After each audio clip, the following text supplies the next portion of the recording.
Hi, hello, hi. Oh, everything turned off when I changed screens. That's cool. We love that in here. Hello, hello, my name is Sun, your local Foxboy maid today. Especially today. How are you guys? Hello, hello. Welcome. Welcome to my courtroom. Yeah, how are you guys doing today? We are back with Trial Thursdays, another case of Ace Attorney. This is going to be another long one today, so buckle up. If you need to go do something, absolutely feel free to, because we're going to be here for a while. Another about 8-hour quests. Let's see. I am answering messages on the side while I make sure everything's all running and good.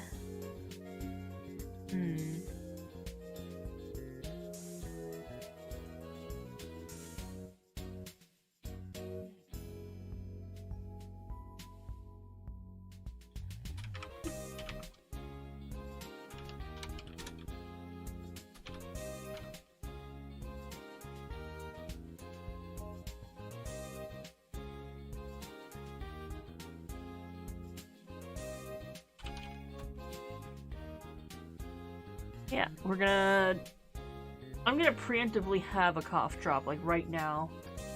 While we get settled in.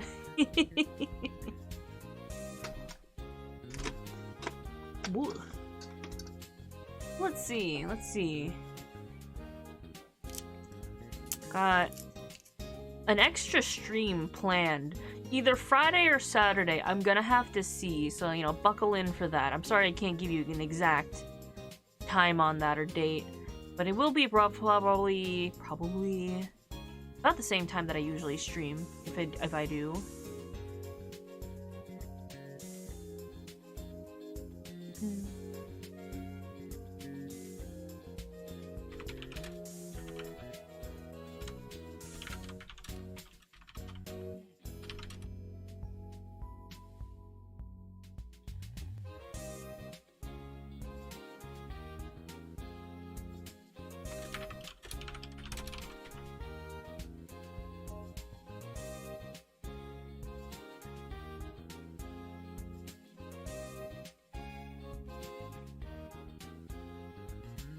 Tweet I was live. I think that's all I need. It's early. It's extra early, because I always start my Ace Attorney streams early.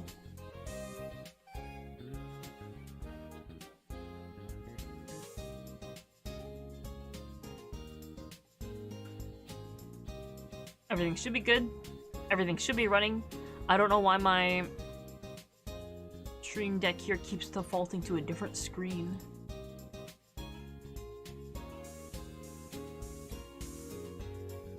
Ugh, everything goes wrong. This is what happens when you wake up an hour before you go live. And nothing is ready. But yeah. We're gonna get right into it, I suppose. A few minutes. I'm waiting for my little session timer to hit a even time. Not for any reason other than I just like seeing times be even, more or less. What else? Check out my merch. We're gonna take a break as usual. About roughly the halfway point. I'll see. I think this case is broken up a little bit unevenly, so we'll see where we go with that. I'm gonna make sure I have my little guide on the side here.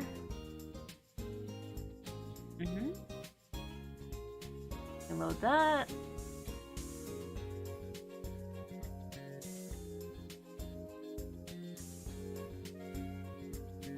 Alright. I think we're good to go. That's right, my volume is at like 50 right now. Okay, back. We're gonna get right into it. continue.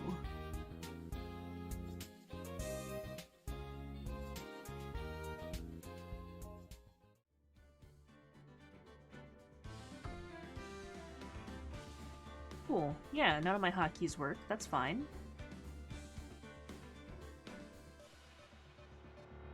Why is that? I don't like that that's on. I didn't like that. That kind of messes up all my hotkeys.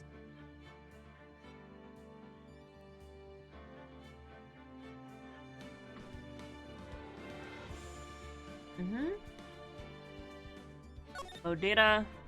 Let's go. That's enough. This court sees no reason to further prolong the trial.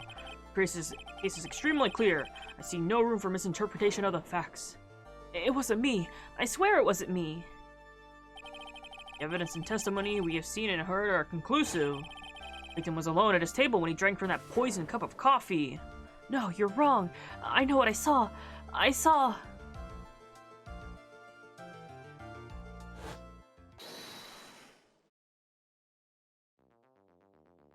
I like this, like, branded chair. I saw someone else there. A man. He's the real killer.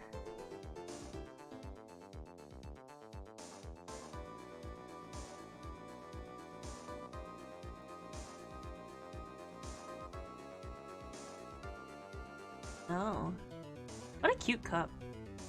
Why won't anyone believe me?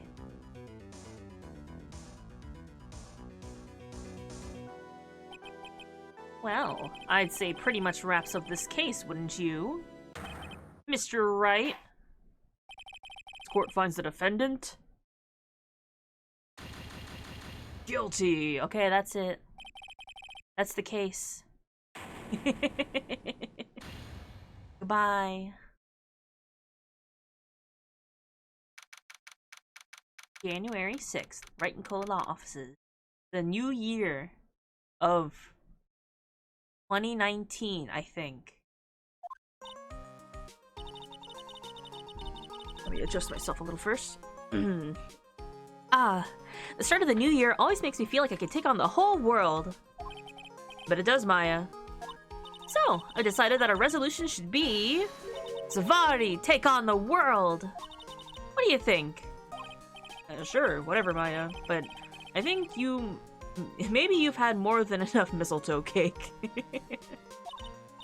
Never! You gotta eat a lot of cake during New Year's. It's practically a tradition. Like watching the fireworks on TV or playing a board game. Hey, pal! Detective Gumshoe. Happy New Year, Detective! Likewise. Now listen up, Wright. I wanna...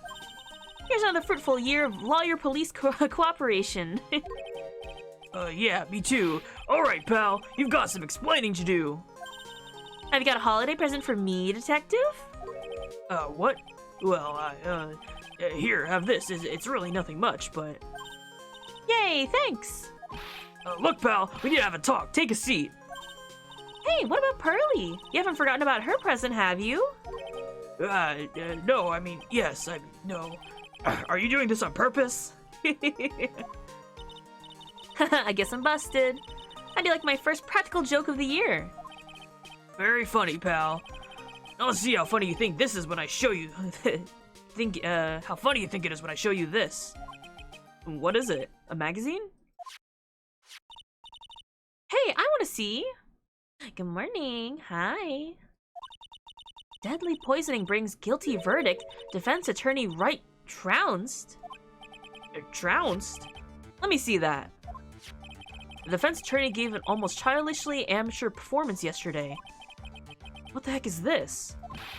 It's a report, pal, about you. Listen to this. Mr. Wright must take full responsibility for the ruling in this case. Well, and don't tell me you don't remember anything about it. But I don't remember anything about it. When was that issue from anyway? December of last year, which makes it last month. Which makes it old news, you mean? But I wasn't involved in a poisoning case in December. So what do you think this is all about, Nick? If it wasn't you, pal, then only leaves one possibility. No way. You don't mean... a phony Nick? This must be Gumshoe's idea of a joke. Guess he's starting off the year with one too. There's a fake. It says I was trounced, and my client was found guilty. So, what are you gonna do about it, pal? What do you mean, what am I gonna do about it? Well, it's your fault the judge found the defendant guilty in this case. My fault? How do you figure that? Because the Phoenix Wright is super famous now. Well, maybe only sort of. Yeah.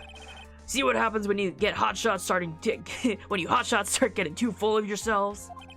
But I didn't do anything wrong. At least, not that I can remember. Better make this right, pal. Now! That means taking this case back to court. Got it? Gumshoe is so fired up. He's so angry. I wonder why. Hello, Senator Fox. I still want to give Miss Andrews all the huggins from the last case of, oh yeah, Justice for All. She's doing great. She has a new job and everything. We saw her last case. Sounds like we got our first case of the new year. Let's tackle it with gusto. I don't know. The judge already issued a guilty verdict once in this case. It's not going to be easy to get it overturned. Her pose in Justice for All, yeah. He has a new outfit in Trials and Tribulations. I guess that New Year's resolution is going to have to wait until next year. Petra, thank you so much for the beans. Actually, when is this? Okay, it has plenty of time left. Thank you so much. You guys are almost 3/4 of the way there. Thank you for the yowie. Ooh. Oh, you know what? I forgot to turn on the other rewards. That's what I forgot. All right, let's manage that really quick.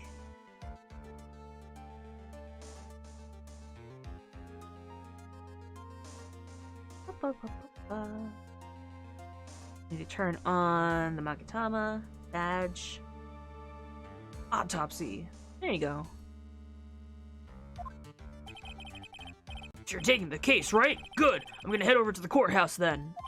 After that, I'll go back to the precinct. Drop by if you need something, okay, pal?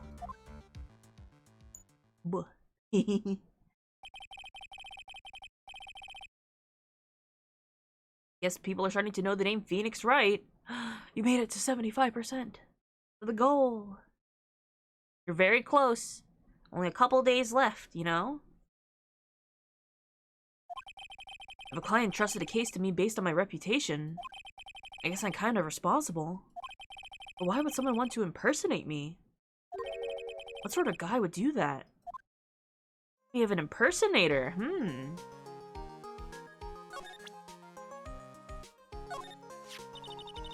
So you still got that badge, I see. Oh, well, I'm a lawyer, aren't I? Yeah, but I guess I just didn't think you'd keep on being one for this long. You have to admit, you've had some close brushes with death because of your job. I fail to see how being a lawyer is more dangerous than channeling dead people. Yeah, what do we... Actually, court record. There's Maya. 19 now. This is, Mia Godot. He's in here somehow. And Gumshoe. Hi there, Claude. Thanks so much for the beans. Alright. Let's head over. We need to go to the detention center first. Gotta find out what's happening. This is so nerve-wracking, waiting to meet our new client. I wonder just what kind of person you tricked and got found guilty. Keep it down, Maya. That kind of talk could ruin me. Ah! How could you, Mr. Wright? How could you do this to me? They put me in solitary. I haven't been able to stop crying. Aren't you? Yes, I am. I'm totally and utterly let down. Ah, are you? Don't pretend you don't know me. It's me, Maggie, remember? Maggie Bird. Maggie Bird. Ah.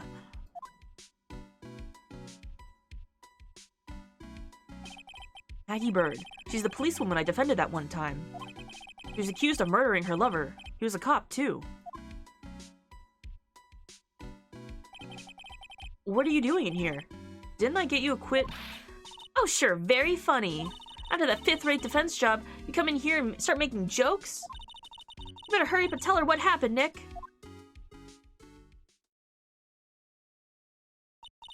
Oh, I see. That's where we stand right now. I'm sorry you've been caught up in another murder. My whole life has been nothing but a whirlwind of bad luck and failures. I vaguely remember her saying the exact same thing last time.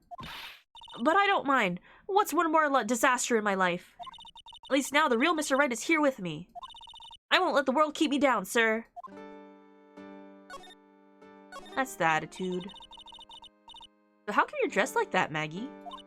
Last year you looked so sharp in that police uniform. I was fired after that incident last year. Oh, I'm sorry. It's okay. I don't mind one bit. I enjoyed being on the force, but I think it was time for me to move on. So, what do you do now? In the second act of The Life of Maggie Bird, I'm playing the role of a waitress. A waitress? Yes, in a French restaurant. It's a small place, but it's quite fashionable. A charming smile and shapely figure came through for me.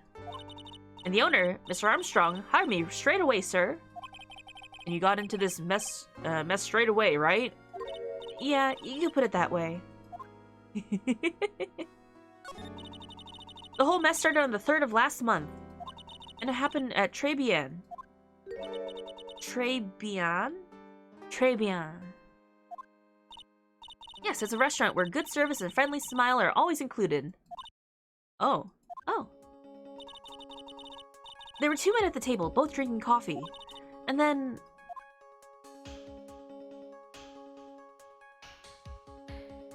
poison. One of the men slipped some poison into the victim's cup. The victim took just 1 sip and was gasping for air. I was so shocked, I passed out. Hey, hold on there, Maggie. What? You keep calling the guy the victim. Didn't you know the guy who was killed? Not at all. I've never seen the guy before. Oh. So she wouldn't have had a motive to kill him then, I guess. And the other man, the killer, you saw him, right? Of course. A good waitress must be attentive to the clientele. So you saw the killer, but you were found guilty of the crime anyway? How come? You tell me, Mr. Wright. Ah, guess the answer to my question is my phony. Anyway, she saw the killer. Better see if I can get a description of the guy. So, if you saw the murder, why were you still convicted? Because no one else saw. Hi, Zuchi. Hi. It's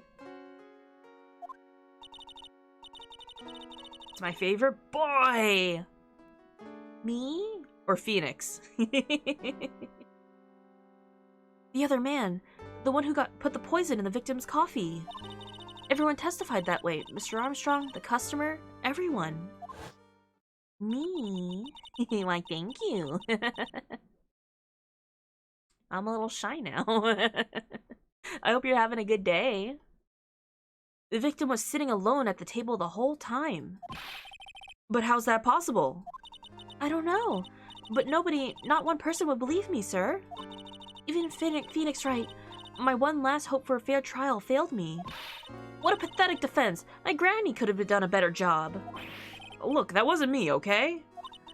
And then, they found something a bit incriminating in my apron pocket. Blah, thank you so much for the bean. Was it beans? They found beans in your pocket? Thank you so much for the first. Oh, I have to check. Meta claiming the first of the stream. So Calyx did the first high of the stream. Thank you, Blabada, for the incredible 23 months of support. Your love, your message warms my foxy heart. Let's spread love and positivity together in our cozy little stream. Thank you so much for being a good egg. Thank you, thank you. Unless I'm forgetting a streamer. That's okay, you just need me, really, don't you?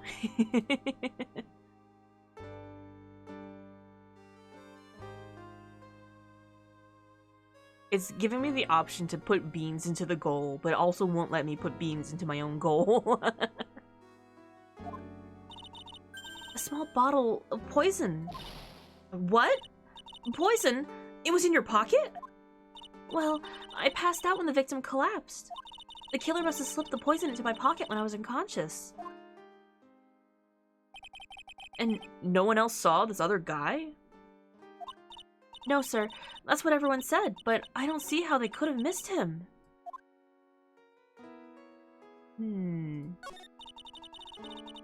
I was the one who took the coffee to the two men. Oh? And that was your, what was your impression of them? Well, when I first saw them, I kind of thought they might be in the music industry. In music? How come? Well, one of them had some sort of earpiece and an emo musician's look about him. And there was a sample CD on the table, sir. An earpiece and a sample CD, huh? Did you get a look at the CD at all? It had a band's name written on it. I think it was MC something. They must have been preparing for the debut, I guess. So it was a band CD. Maybe a promo disc? Maybe it was MC Screwdriver. Get serious, Maya. Would you buy the CD of a man named that, a group named that? What was the name of the group again? MC Hacksaw? No, MC... And what about the killer? What did he look like?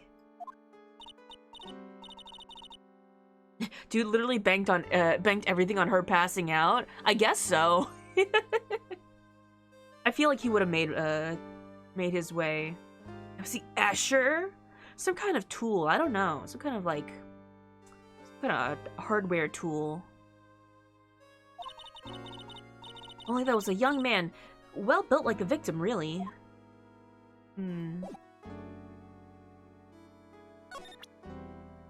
MC Stephammer. That must have been it. Oh yeah, I need to ask you about this. Hey, this article's about my case.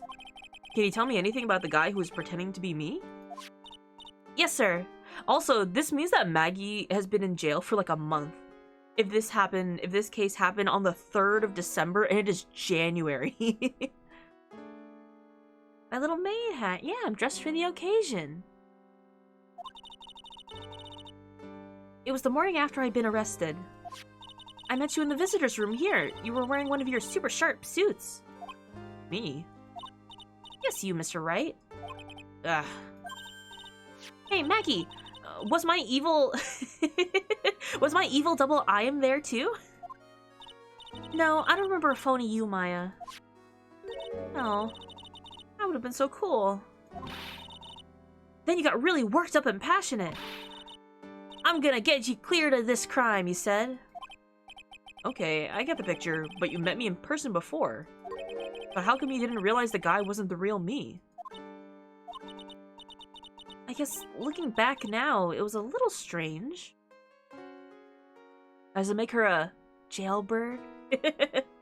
It's a certified fact, or at least in the anime, that all lawyers and prosecutors conceal psychic damage by pointing and shouting. It's true. Isn't it? Phoenix was in Capcom vs. Marvel, and wasn't like one of his moves supposed to be? I don't know if they scrapped it or not, but wasn't one of his moves supposed to be like he shouts objection and that hits the enemy, it hits your opponent? I've never seen actual gameplay of him. I'm pretty sure it made it in. He also like hits them with like evidence or something, right? I don't remember. I just remember seeing talk about the concept.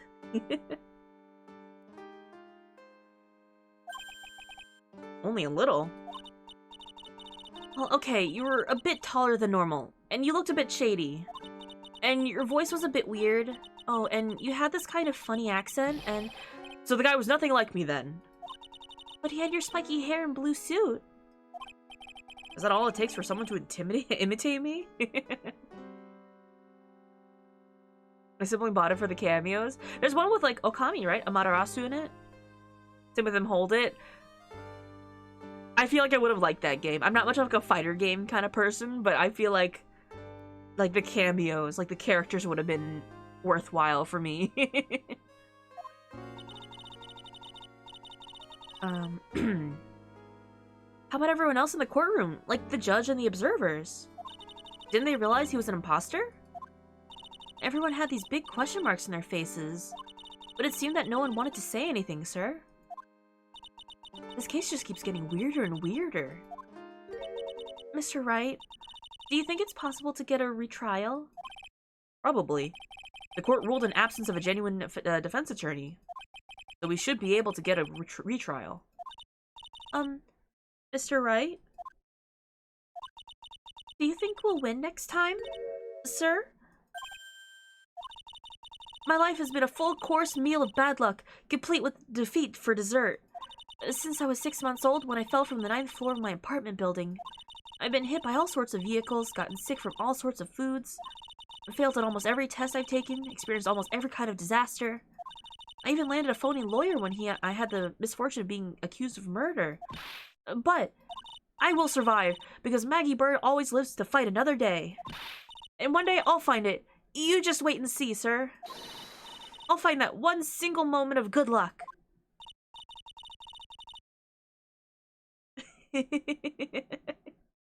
How do I read this? Zinioff is really gonna pay for this. What are you starting staring at me like that for? Cute, me. You can collect evidence in the stage, present it, which causes the evidence to shoot out magic missile-like effects, or depending on the evidence, causes nothing to happen, or you could throw it at the opponent instead. Oh, I love that. I love that a lot. Put Phoenix in Smash! We see that it already works. Blech. Thank you for the Magatama. But Maya's right. Whoever it is that who thought it was a good idea to use my name, yet an innocent girl convicted of murder had better watch out. We'll find him. Don't you worry. We'll get Zinioff for you. Oh, thank you. Okay, I'll tell you where Trebien is then. That's right. The restaurant where the murder took place. Yes, sir. When you go, please tell Mr. Armstrong I said hi. Sure. All right, Nick. Let's go check out this restaurant and its food. Maya wants to eat.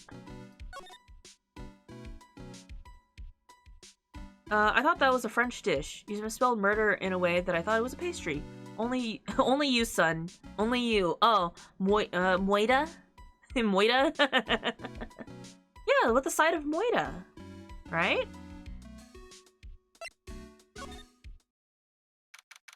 Oh, it's pink.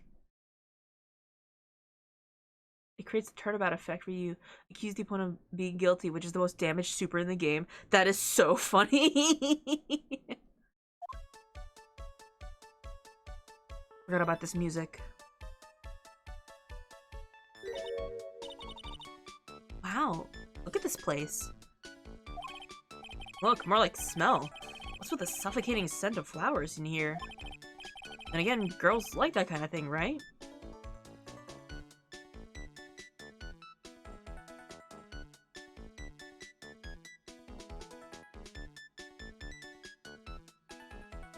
One of the tags you can add to your profile is him saying, "Why am I here?"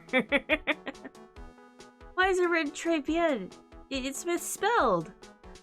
No, that's exactly how a genuine French restaurant would totally be spelled, right? Actually, I'm not all that into it.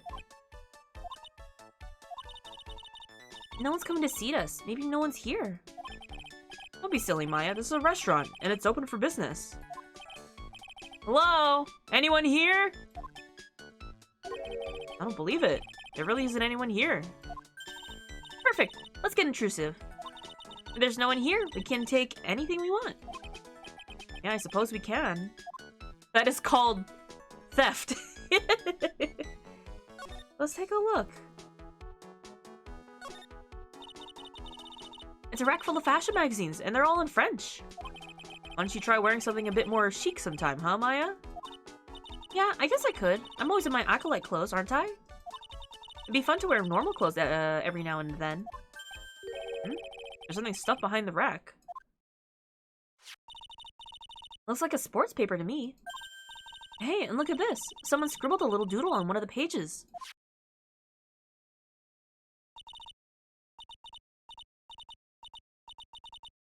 MC Bomber and 1, 2, 3, 4, 5 zeros.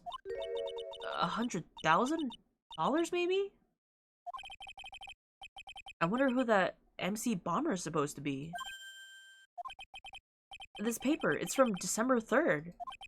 This paper's from the day of the poisoning. What? Acolyte? Acolyte to who? Maya's an acolyte to the spirits, I guess. As a Canadian, I can confirm that is the proper French spelling.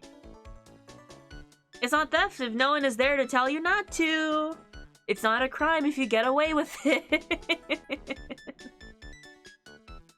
A paper from the day of the murder. This has to be a clue. I should see if I can find out more about this paper.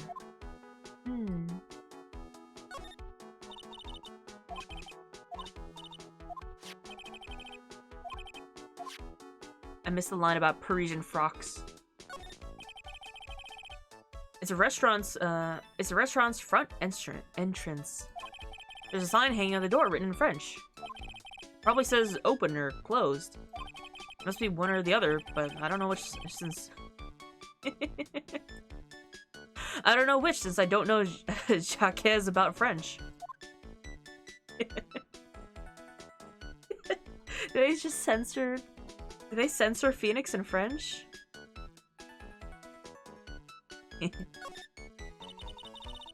Gourmet. Translates to excellent. It just says excellent. Look at all the little trinkets tucked away in here. Or very good.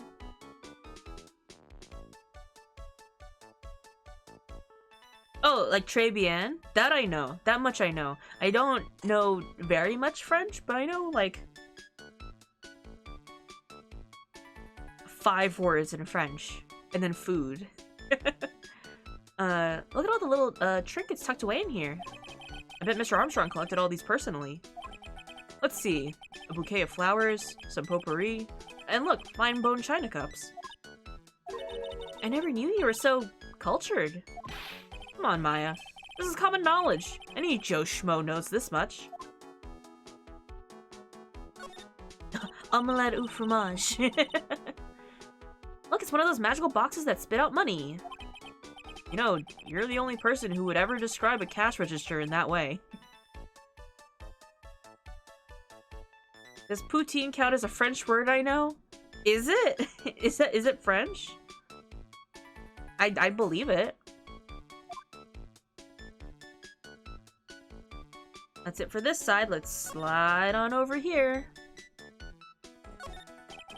This table's set nicely. It just needs a customer. What do you think this flower is, Nick? Let's see. Well, it doesn't look like a tulip, and it's not a sunflower, I don't think. Duh, even I could have told you that. Well, those are the only kinds of flowers I know. Dagnabbit, I'm a lawyer, not a botanist. You know Charlie. We know a plant personally. Its name is Charlie. Wow. Wow, it's a beautiful winter wonderland out there. Really? Cool, I love snow. Let me see. Huh? It's not white. It's not even snowing. Got you. I was only kidding, Maya. Nick. There are lies that are okay to tell and lies that definitely aren't. All I did was tell an itty-bitty white lie about non-existent white snow. This restaurant has partitions that separate the tables. When you're seated at a table, you can only see the tables that you're to your right or left. Pranked! This must be the table where the murder occurred. I guess so, with all this police tape around it. That stain must be from the poisoned coffee. Don't go licking the tablecloth, okay, Maya? Why would I lick it? I'm not a cat, you know. Why can I picture you doing just that? Game like it. Thank you so much for the beans and the first. Thank you, thank you. Let's see. I think that's all we can observe here. There's no one else here yet, so let's move on over. Hey Maggie, what's this? Oh, a sports paper. Let's see. Did Gutson Braun manage to defend his heavyweight title? Sorry, Maggie, that paper's actually a month old. It's from the day of the murder. And Gutson got knocked out yesterday, I'm afraid. Oh no. Found this paper in the magazine rack at Très Bien. Really? That's strange. Très Bien doesn't get newspapers. Mr. Armstrong says he's not really fond of them. Then maybe one of the customers left it behind?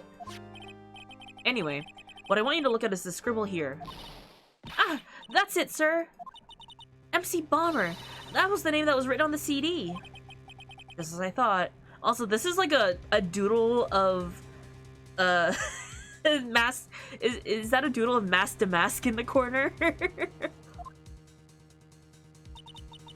I guess it wasn't MC Screwdriver after all, huh? So, that 100,000 must be a down payment for a record deal, right? If someone gave me $100,000, I'd sing for sure. The Master of Curator, the Spirit song, or even Maya's theme. I'm okay, Maya.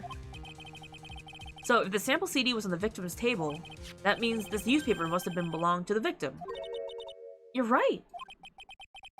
So the victim left this behind on the day of the murder, huh?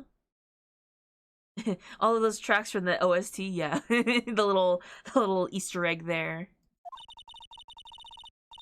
I think we better step up to the investigation, don't you, Nick?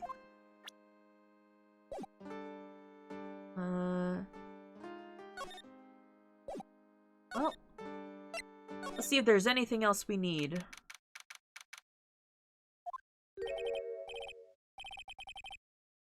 Ooh la la! Bonjour! Welcome to La Très Bien!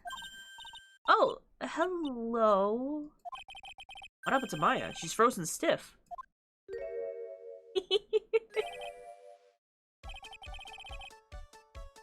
How do I pronounce this? Oui, oui. Bienvenue? Bienvenue? There's no, like, accent over it. Welcome to my petit restaurant. Restaurante. I'm gonna have to figure out how to read French. Well said. Huh? Bienvenue? Oh no, my petit tulip. Huh? Me? Look at this face, like a kitten rejected by its own mother. You are fatigued, no? Alors, you need this. An aromatic bath oil melange of La Neroli and La Rose, my personal recommendation. He scares me in so many ways. You think I need what? Oui, just add a couple of drops of this mixture to the bath water, and voila! It will soothe your body and your mind. It is simply fantastique. Really? And for le monsieur? Oh, me? Look at that face, like a puppy rejected by life itself. You are fatigued, no? For you, monsieur, I recommend this. Oil of bergamot and maybe a hint of oui. I will add la peppermint and la clary sage for fragrance exceptionnel.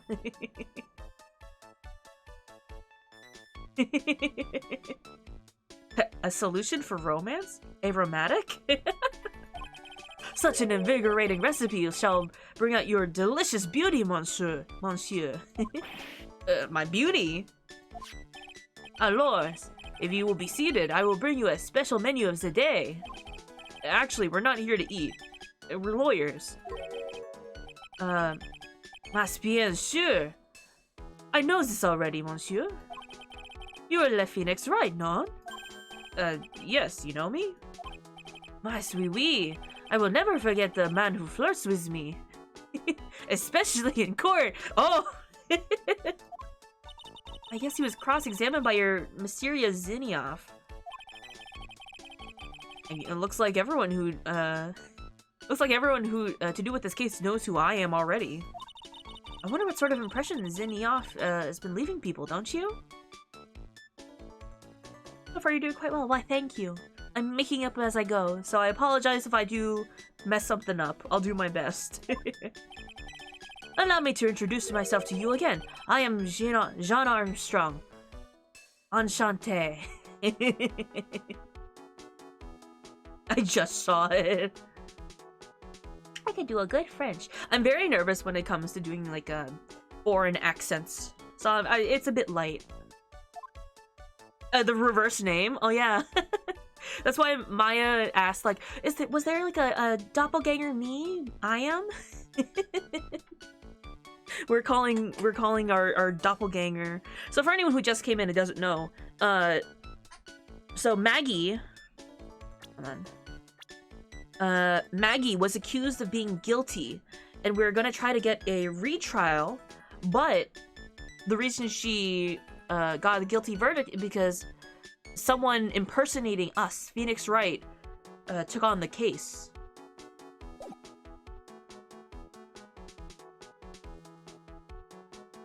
This is my son doppelganger OC, Little Nuss X. Is the X in there like a Kingdom Hearts style? The original doppelganger, do not steal. Let's see. Très bien.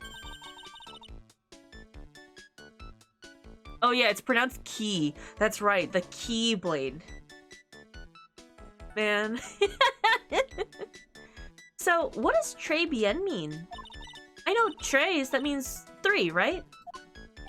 No. Très bien is français. Français. Right? The little C with a squiggle is S. Assad.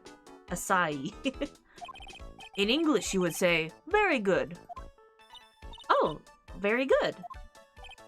Oui, exactement. L'atmosphere is très bien, and la cuisine is très bien. The food's so good, why aren't there any customers in here? 3 is trois. Trois. Troy. Kingdom Hearts simultaneous making me go, yo, cool, and just kill me already from the game. Same game, yeah. Francis.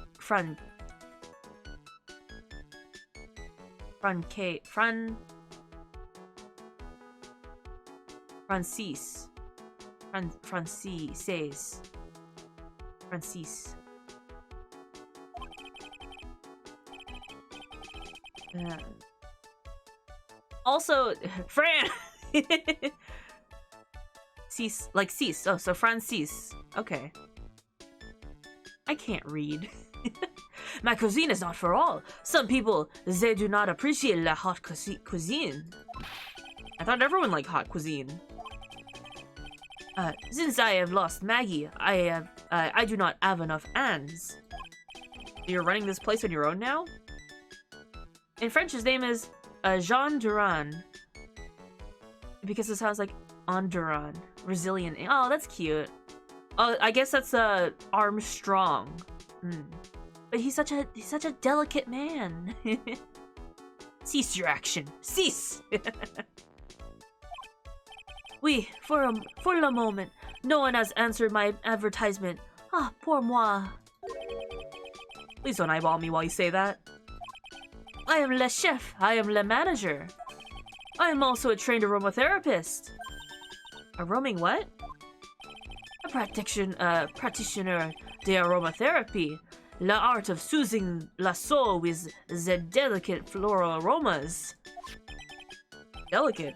The smell coming from that bottle earlier was anything but. So, could you tell me what you know about the incident? Bien. It makes me sad to remember it, yet I remember it so well. More than a month has passed since it happened. Yeah, I guess it's been about a month since Maggie's sentencing. So, it was the 3rd of last month, just after 1 in the afternoon. A man who was here for a coffee suddenly became ill. Because of the poison in his coffee? That is the truth as I know it. It was Maggie who took his drink to him. I was in the kitchen. I heard the sound of someone collapsing. Then I came out to see what it was. He was already slumped in his chair. He was dead? Mon Dieu! Oui, he was dead. Maggie had passed out also. And this man who died, was he alone? Oui, monsieur. All alone. I noticed that Maggie said there was someone else, but... I see. La police, they asked me many times. Are you sure there was no one else at the table, they asked? But I am not the only one. The old man says the same thing. Old man? What old man? So who was this old man you mentioned? I realize how difficult it must be to read this character's dialogue for someone who's fluent in French but is still learning English. Does this mean someone named Francis is just an American misinterpretation? Like a codename. He's France. He's Irish. But the name Francis stuck. That is... I mean, some names are sort of Americanized. I'm not gonna lie. Like when a lot of names coming over to the US were sort of simplified to fit the English language. Especially so like people coming into the country could have their, I guess, identities or passports and stuff. So that is something that did occur. Like, sort of the Americanization of names.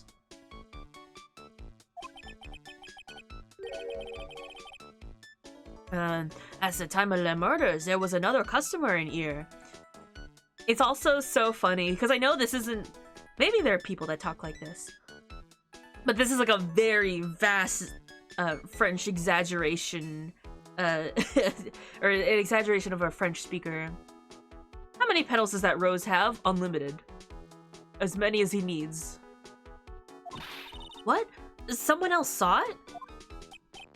I sweet. As usual, he came here alone as that day. As the time of the murder, he was here. He saw it too.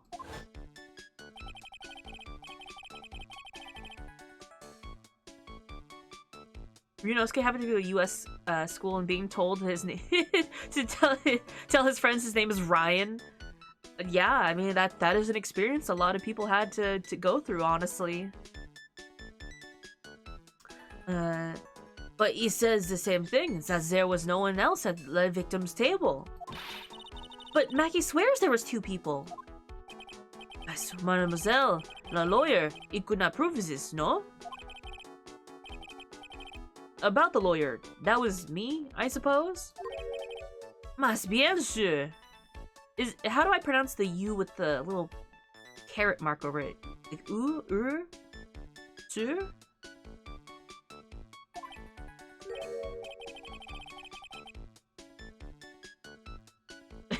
My guy walking around with Apple Vision. Get him. Wow, he was the first person who said it wasn't me. Don't kid yourself, Nick. Now who's the one? Now who's the one making stuff up? Also, hi, Spadoinky. Mess, but without the S. Monsieur.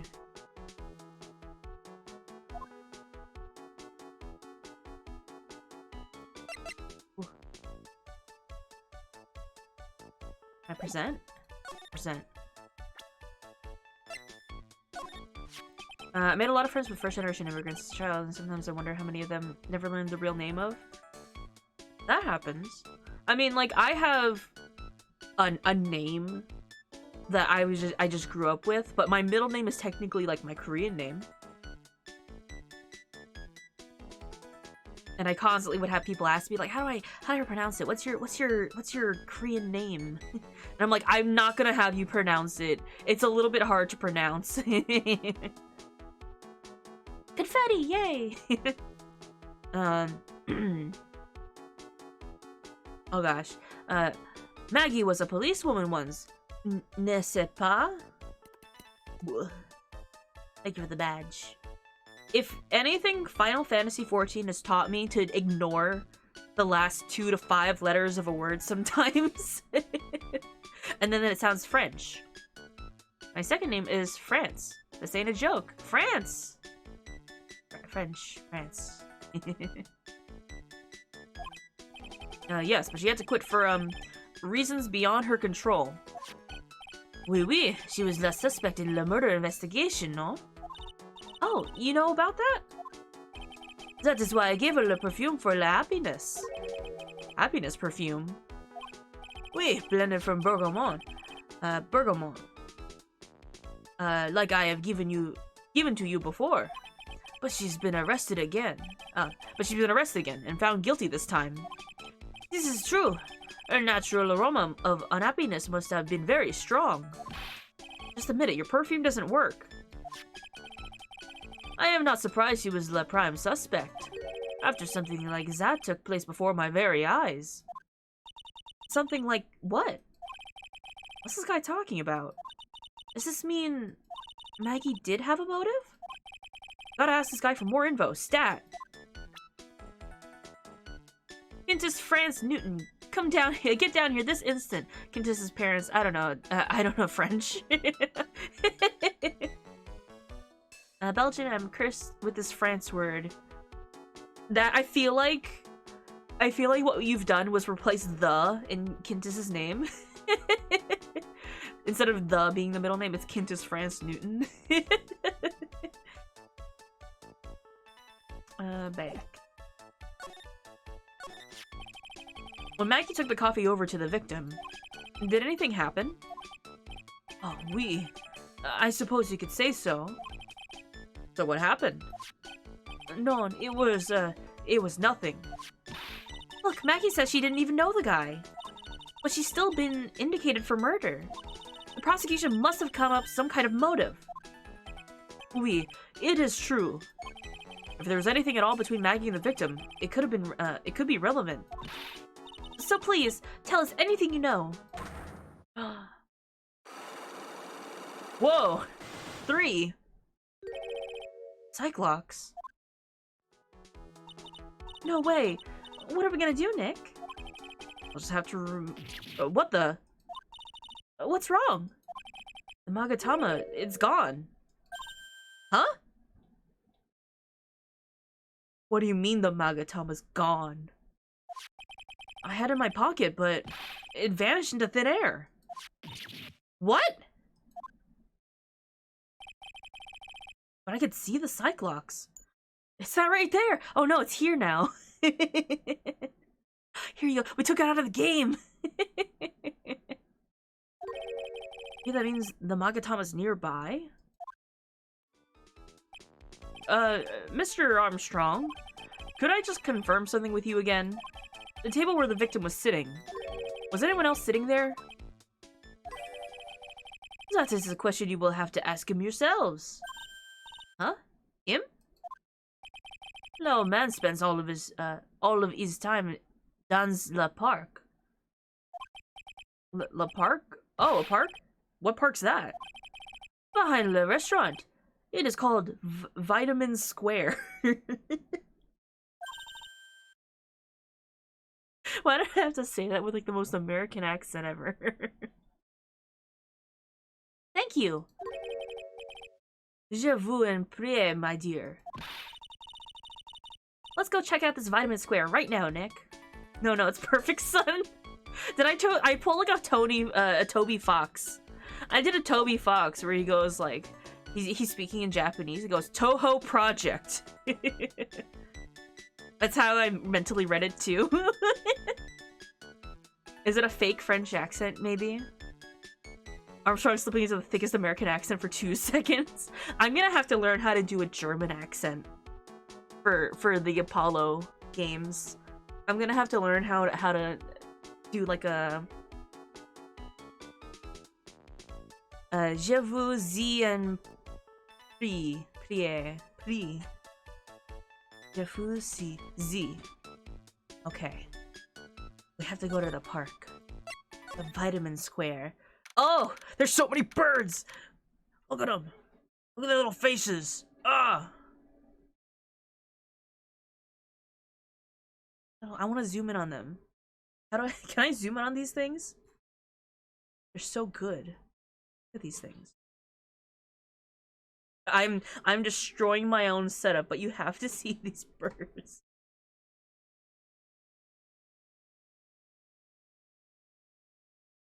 Look at them.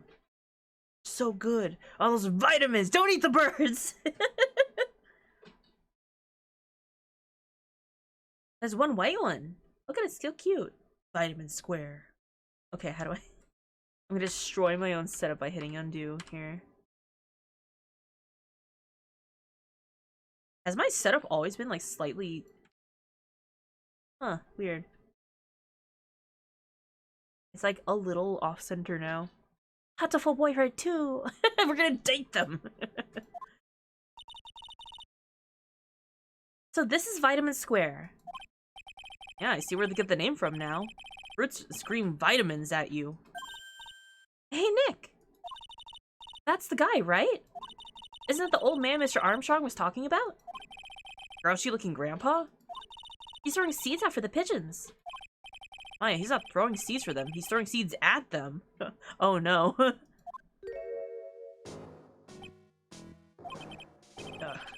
My grumpiness threat level has just been raised to red.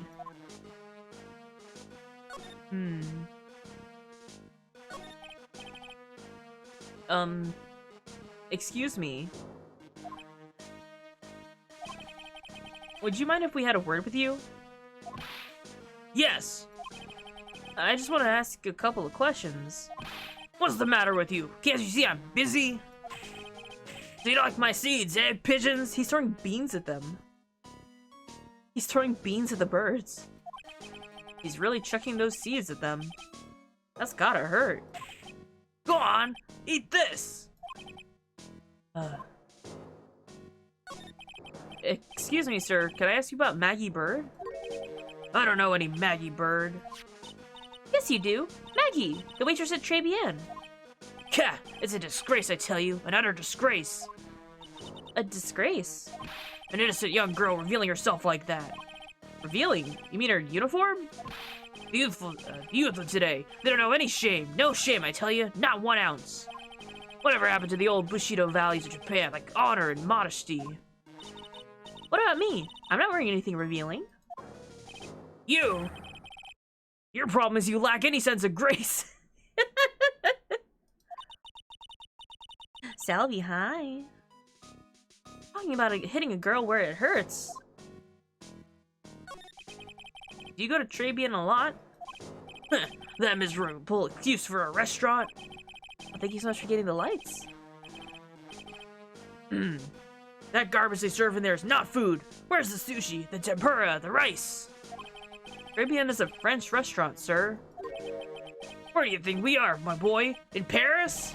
I want real food, not these snooty snacks. What about those shameless girls? You mean the waitresses? We can see all the way up to their... yeah, the waitresses. They're practically naked. It's a disgrace, isn't it? Well, isn't it?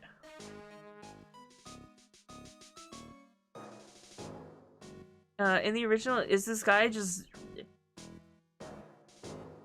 Not that, necessarily.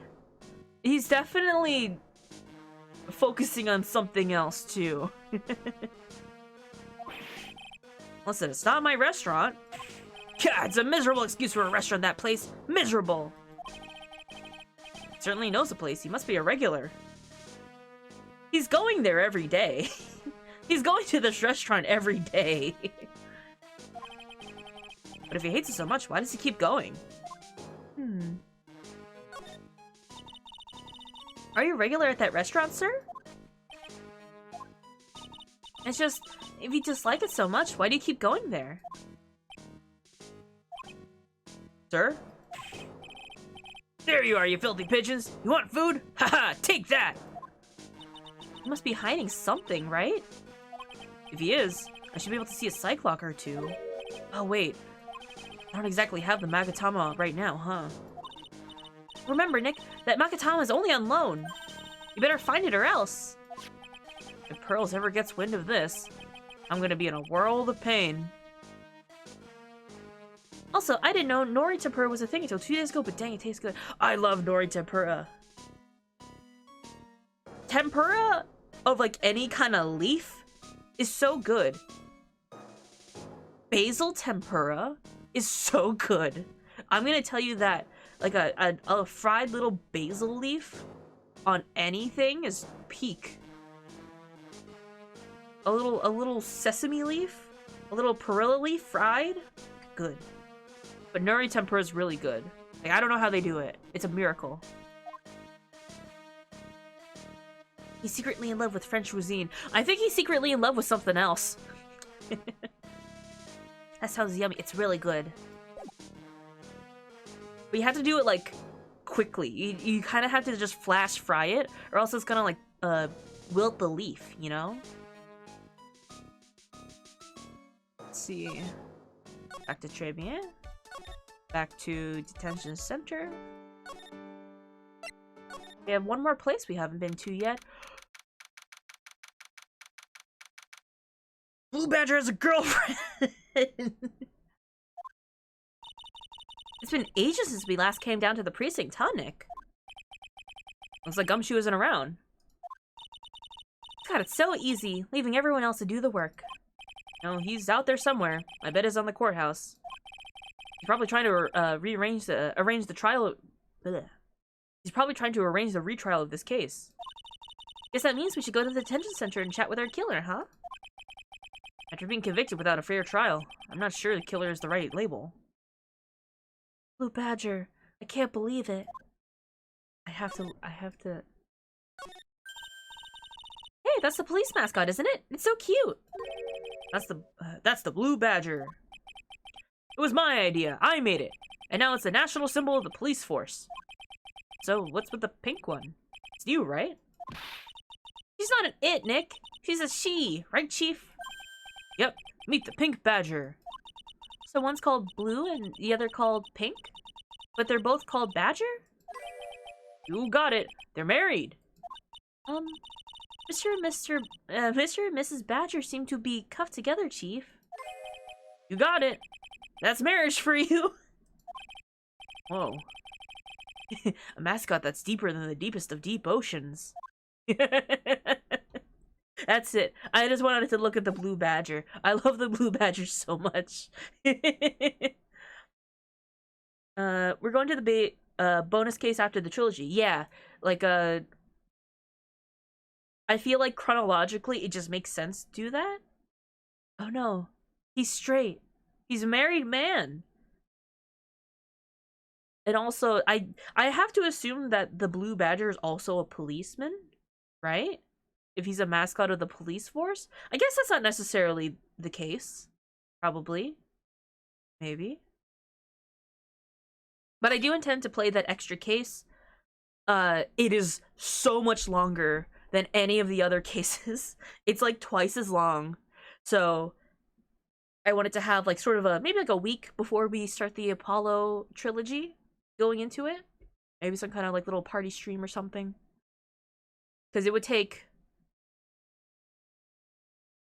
at least like 15 hours to stream.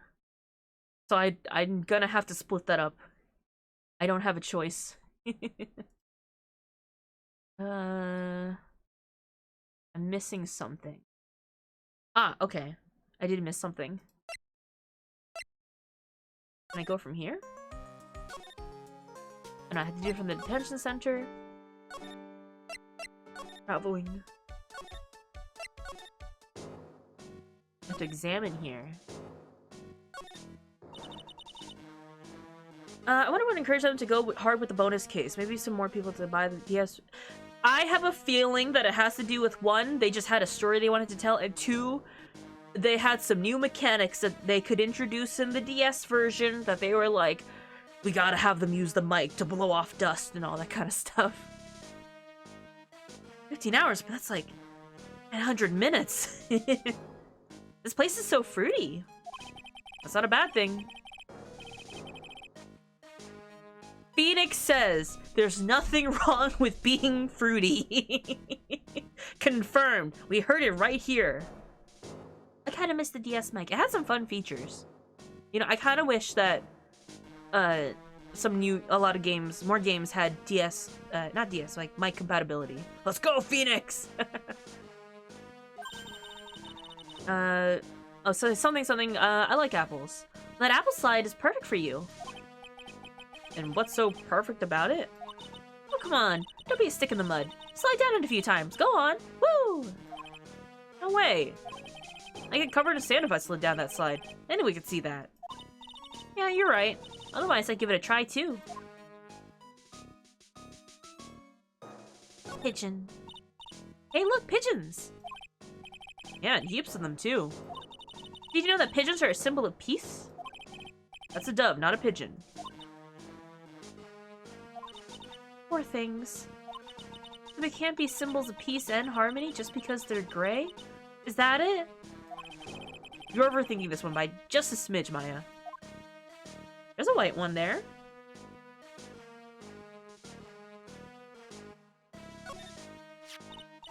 Ooh, there's a magazine here.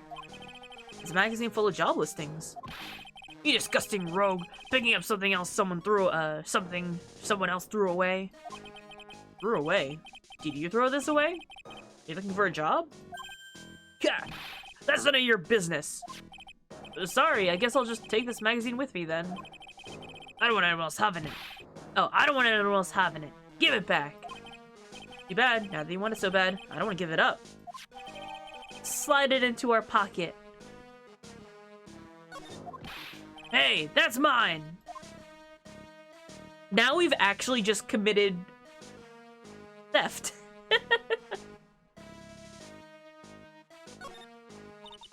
I used to love sandboxes like this, you wouldn't believe. Oh, I used to love sandboxes like you wouldn't believe. Really? You? Sure. Finding iron fillings in the sand with a magnet was my favorite thing to do. Iron fillings? Wow, that's too exciting for words. It was my ambition to collect every single shred of iron in the sandbox. I was such a kid back then. So, did you manage to get all the iron? No, I never did. I think I came close, though. Come to think of it, I still have all the iron fillings I found my way back then. You want them? No? Banana. Rotate. I think that's it. Looking at this orange reminds me of what? That you're supposed to eat a lot of them to ward off colds in the winter. You can't have fun during the holidays if you're sick in bed, you know. You don't have to tell me twice. Okay. Let's see.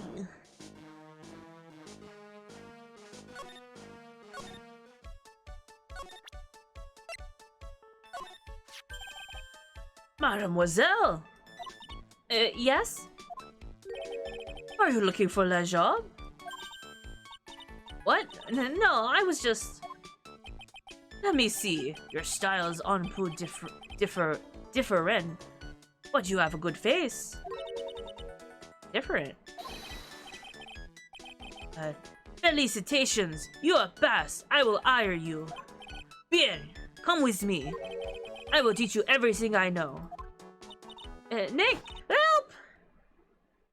Goodbye, Maya. We'll never see her again.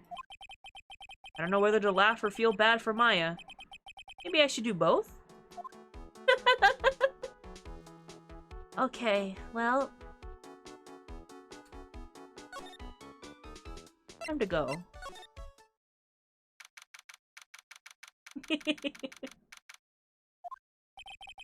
Looks like they have Maggie and questioning. Guess I've asked her pretty much everything. I'll come back if there's anything else I need to ask her later.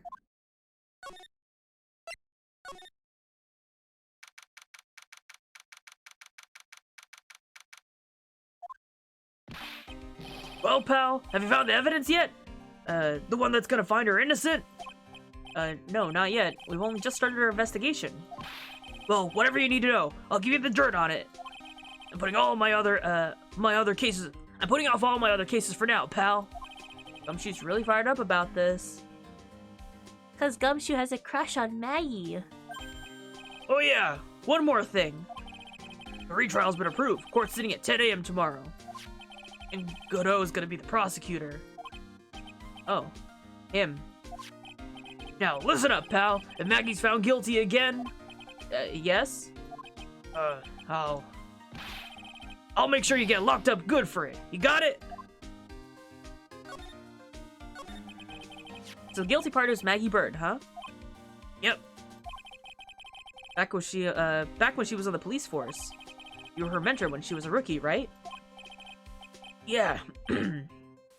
Yeah, I kept a close eye on her. I mean, not too close, you know. Hey, what's with the funny looks, pal? I was just sure. It wasn't anything like... Look, sure, I was her boss when she was doing her training. But that was it. Nothing happened. You sure is sweating up a storm over nothing. Ah, so that's it. A big old gumshoe has a little old crush on Maggie. I don't like her or anything. I was, Note to self, gossip with Maya about this later. Look, pal, don't tell anyone, okay? You gotta keep it a secret, got it? Sure. And would you mind not guessing what I'm thinking all the time? Hey, tell your face, pal, not me. You have to be blind not to see what's on your mind. He's such a goober. Big ol' crush. So, I was wondering, could you fill me on to the victim? Glenn Elk. He was a computer programmer. I see, a programmer. He was a regular Joe working for a small-time computer firm. Maggie had never had any contact before with the guy before that day. And all she did was take him his coffee on the day of the murder, pal. Yeah, Maggie also claimed to have never seen the guy before.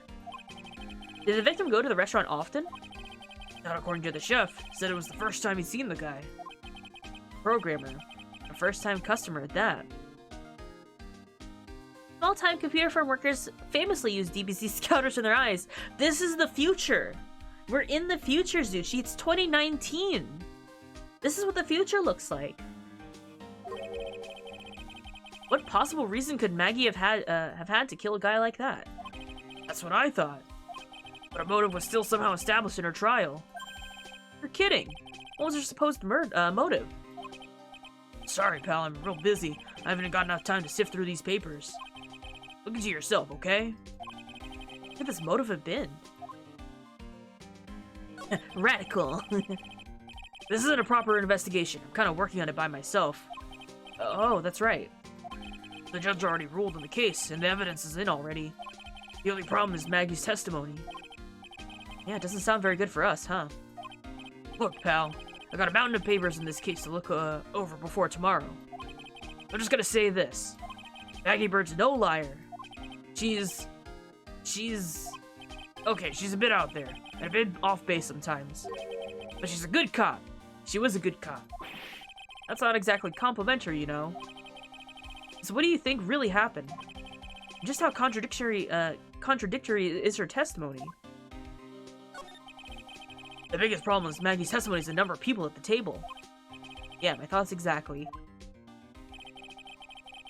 Maggie still insists there was another guy sitting at the with the victim. Right, but get this. Everyone else in the place says the guy was all alone, even the chef.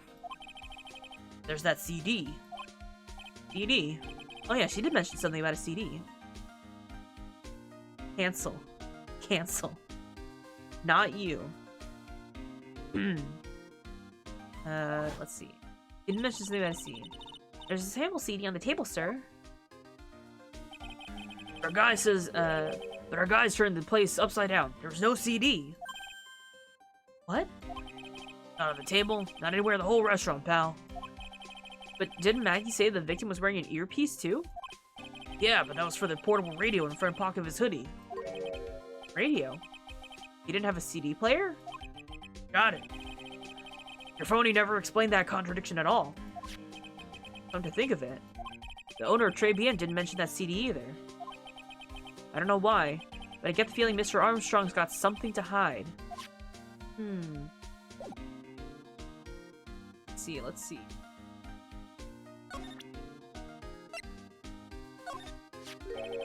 What's that? A sports paper? Yeah, I found it in the magazine rack at Très Bien. It's dated the same day as the murder. Maybe onto something here. Take a look at this. See this drawing of mask to mask in the side? Also, what is this 500,000 in the other corner? MC Bomber, hey! What is it? Heard that name somewhere before. Yeah, MC Bomber. Wow, he actually seems to be thinking for once. It's no good, I can't remember. And goes back to being a gumshoe. The gumshoe we all know and love. Hey, Val. I'm gonna borrow this paper for a bit, okay?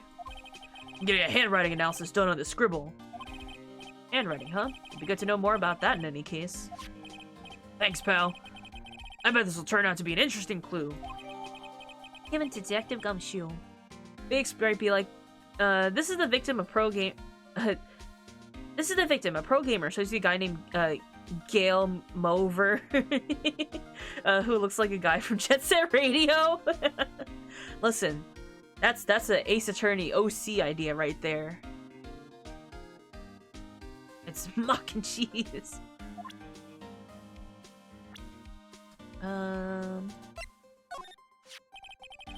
The chef at Très Bien, huh? You know what that chef said to me?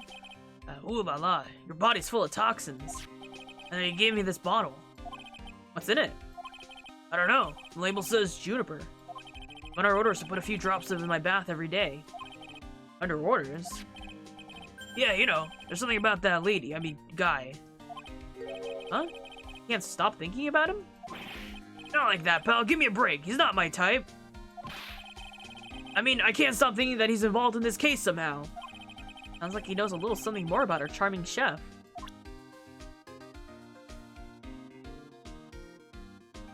The gumshoe does confirm Jean Armstrong, not his type. Not for any other reason other than just not being his type.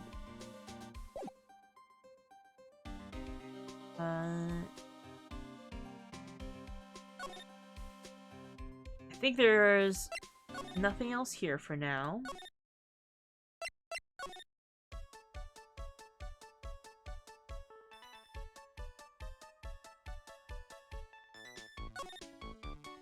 I'm missing something. What am I missing? Oh, I preemptively left the detention center, or the criminal affairs. Meta, thank you so much for the beans, and I can hydrate, thank you.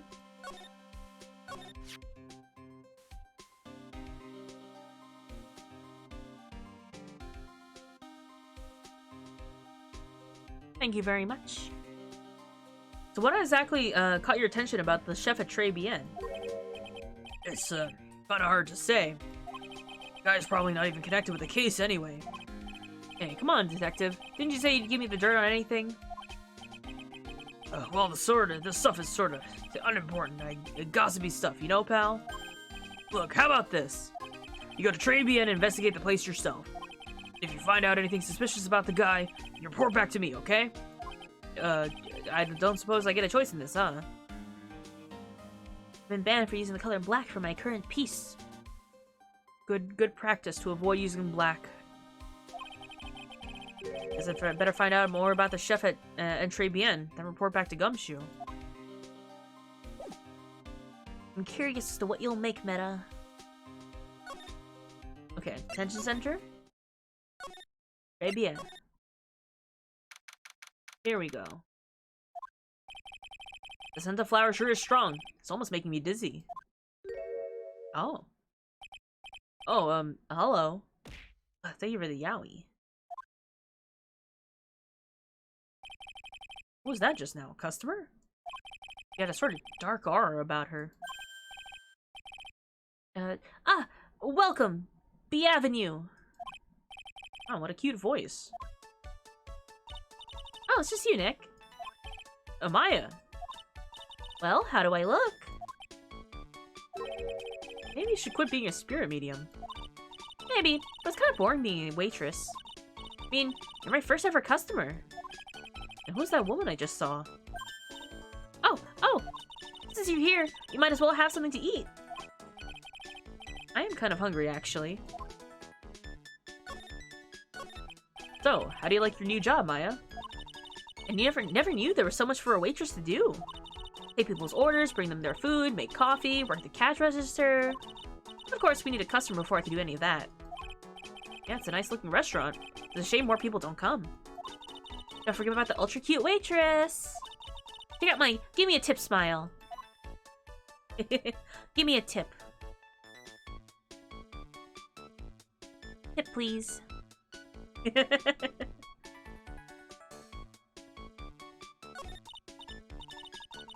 Nick, why didn't you order something? The chef's preparing a tasty lunch set at the moment. Or so he says. Never give. Thank you for the tip. Wow, you make a good bargain. Son in a maid dress? I have a couple of drawings of that. That's happened a few times before. Let's see.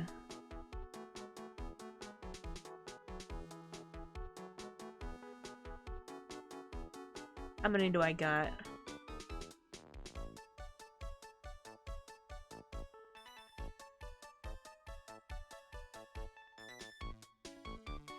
Oh, yeah, I draw one for most maid days. I think... March? I don't know. I have a couple of versions of these. Would you let this maid bring you a snack? Oh, it's shaded. I'd have to turn on the lights, but, can I toggle that with this? The answer is no. You get the idea, right? Yes! Oh, it's my water bottle ship! Yay! Oh, I'm so glad. I hope you enjoy it.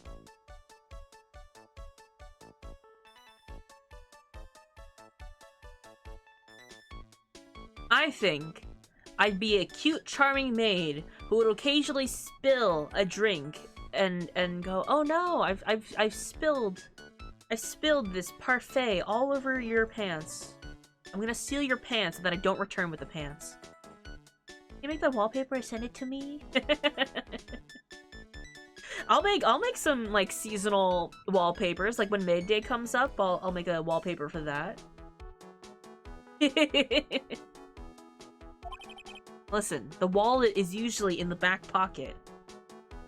How much is it? It's the twin tea set, so it's $20, of course. The twin tea set? I believe I'll be taking a pass on that. It's kind of expensive. What? But you can't! Come on, Nick! It's not every day I get to be a waitress. I want to try carrying plates and working the cash register. How about cleaning the toilets? That should keep you busy. Yeah, right. Maybe later. About the lunch. Oh, fine choice, sir. No, I am... Kitchen! A lunch special, please! With all the extras. Drink, side salad, dessert, and gift. I don't need any of that. Just a moment, please, sir. I was getting really into this. How much is the set lunch, then? $20, huh? But with the drink, side salad, and dessert, it's... $45! Hey, wait a sec, Maya!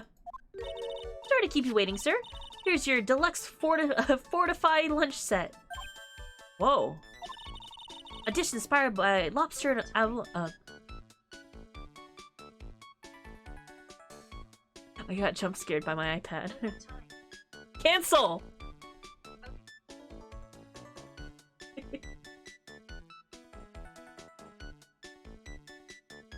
$45. What did he say to my comment? I might make like seasonal wallpapers. What has Phoenix gotten himself into? A dish inspired by lobster and abalone fricassee. I don't know what that is. With a balsamic vinaigrette. Bon appetit! Bon apple teeth, Maya. Yippee! Thanks? Come on, Nick. Hurry up and try it already. Lobster, huh? Alright, down the hatch it goes. Well? Are you hungry, Maya? I'm starving. Here, it's yours. Really? Remember, Maya, my wallet doesn't print money, so you better finish off that plate. I just remembered. I gotta clean the toilets. Hey! Can't be that much of a hurry to clean the toilets.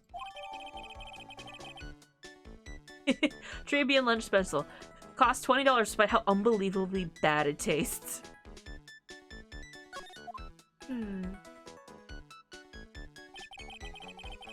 How does that guy manage to make good food taste so bad?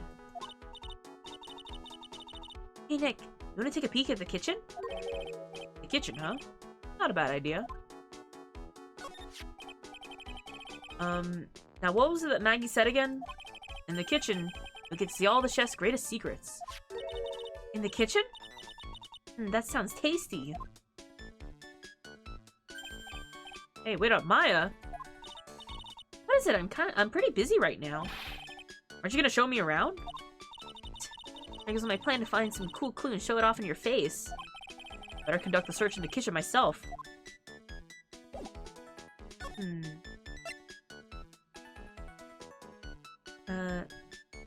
Fricassee is a traditional French dish with creamy white sauce. Oh, that sounds good. I like white sauce dishes. Oh.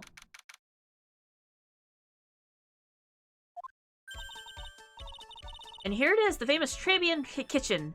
There's a vanity in here. It's my first time in here too, actually.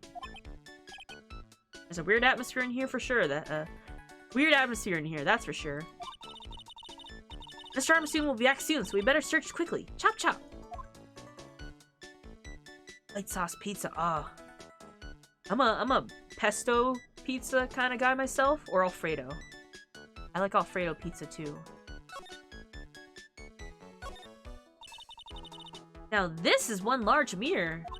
I bet this is where he makes himself look pretty. There's a book on the dresser. Clarice Armstrong's Bedtime Literature. Not exactly Pulitzer Prize material, is it? Sounds like a collection of poems he's written. Poems? Cool. Read one out. And say it in your best French accent, with intensity, okay? Okay, here's one. It's called Printemps. He's actually doing a French accent. The two of them, like actors from a film.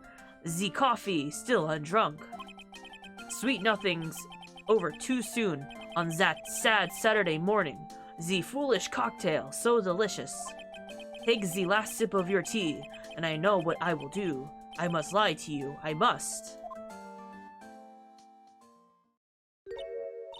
Huh? That's it? Yep, that's a poem for you.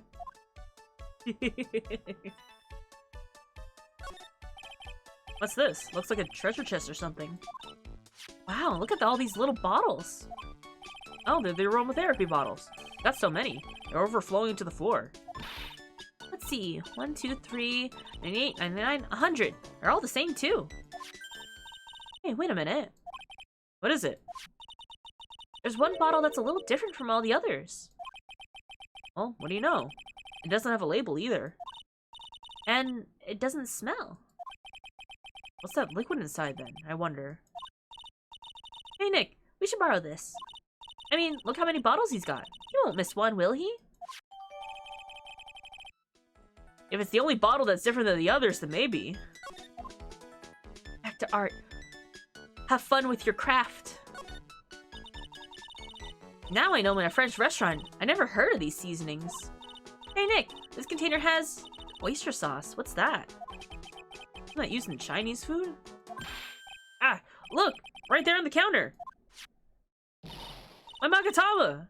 Oh, my Magatama! What's doing here? What indeed?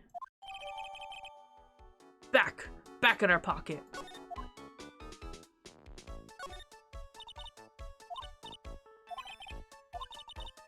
Look at these knives, they look really sharp. I'd like to see how one of these slices through a cheesecake. Cheesecake? You don't exactly need a sharp knife for one of those, Nick. That smells good. Something's bubbling away nicely in that pot. Must be the lobster and abalone fricassee. Fricassee, It's the A sound, right? A. A. Fricassee. With balsamic vinaigrette. Isn't that what I just ate for lunch? Maybe. What you ate is the only French dish I know the name of. What are these lace curtains for? I don't know, but they give a place a real homey feel, don't they?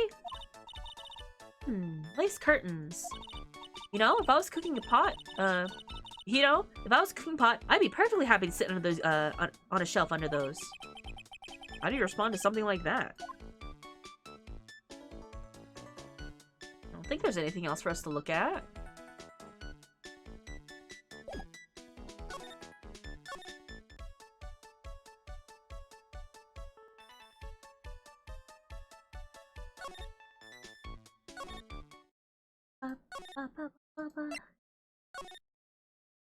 Oh.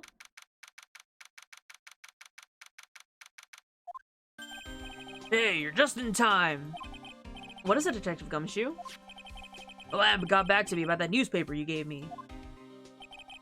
You must be in the sports paper with the memo scribbled on it. So, what did they say? Did the analysis bring anything up? They said that the doodle was written by the victim, Glenn Elk. No doubt about it. Expected as much. The victim took the paper with him to the restaurant on the day of the murder.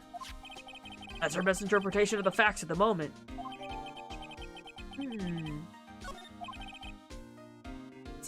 MC Bomber. I get the feeling I've heard that name somewhere before. Oh well, I guess it'll come back to me. Don't forget to report back to me with whatever you find in the restaurant, okay, pal? When did I start taking orders from Gumshoe? I get the feeling there's something I need to show him. We got stuff.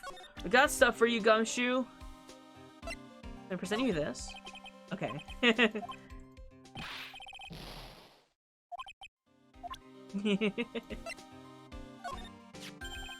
You got one of those aroma bottles too, huh? Only this one doesn't smell.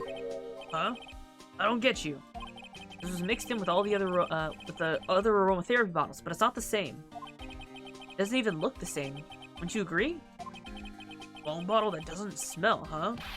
Smells like a skunk to me, pal. Might let me borrow that bottle for a while. I'm gonna send it to the lab for analysis. The victim was poisoned. So the contents of this bottle are pretty important. Small bottle given to Detective Gumshoe. I had a hunch there was something funny about that chef. You suspect John Armstrong? I got that guy's number. I know what his secret is. That must be the same secret Gumshoe was talking about before. I guess I better fill you in on the details. About this Armstrong guy's secret, I mean. Tell us. So what's Mr. Armstrong's secret? You ever had a lunch at Trebian, pal? Yes. So, how was it? Put it nicely, it was inedible. Hey, don't worry about being nice around me, pal. You and I both know the reason that place is so empty is because of the food. I mean, the place is clean. He's got a girl like Maggie's a waitress, so... Yeah, I guess probably the food. The real scoop on the guys, he's up to his ears in debt. Really? How much does he owe? This is a copy of his loan contract. He's about $500,000 in the red. $500,000? Are we talking dollars? Yeah. Hey, if it was sterling, he'd really be in trouble. Sorry, that figure just took me by surprise. Yeah, this case is full of surprises. I'd be willing to bet the chef's got something to do with most of them. That's my hunch. The owner of the loan is Tender Lender. So tenderly. Let's see.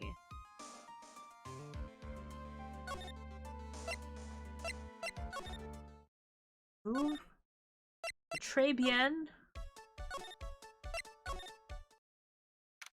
Oh. The old guy's not here anymore. Drat. 12 months, unanswered questions for him. Scooter, huh? Leave it right here in the middle of the park like this. Wheel guard and the light are busted. Guess it must have been an accident. Totally wrecked. That's long.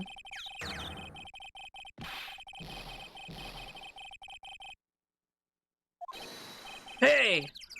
What do you think he's doing with my bike? Now, this is a guy. This is a fella.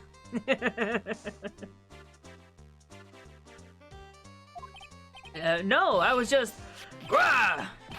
You've been messing with my new ride? Is that what you've been doing? The new ride? Isn't that kind of an old one? Grah! You's gonna pay for this.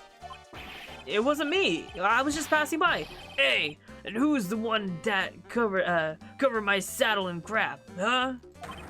Grah! You's gonna pay. You catch my drift? No, wait a sec. I'm not a pigeon. I couldn't have done it. A wise guy, eh? I had to beat you so hard, it'll feel like you're smooching the express train. Uh-oh. You better watch your back. This ain't over. I'm gonna round up a group of lawyers and then you's gonna pay. Actually, I'm a lawyer myself. What'd you say? I'm Phoenix Wright, attorney at law.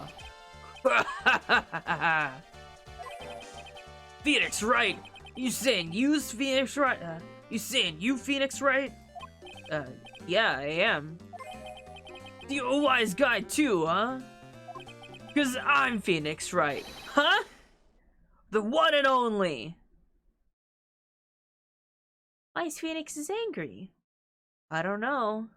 This guy says he's Phoenix Wright. How could I have missed it? What? Out of my way! I gotta cruise! He's gone. I don't know if that guy's my phony, was he? He wasn't anything like me. Guess I better make a note of the scooter. Ha! Pathetic! Oh, it's you. A few thrusts from a little brat like that. You look like a pigeon that's got seed in its eyes. Why? He's Phoenix Wright. Why wouldn't he be? I like his shirt. His clothing comes into play later, but I like the tiger and dragon motif. The classic. Have you been here the whole time then? I was in the strawberry. I had some thinking to do. More like you had some cowering to do.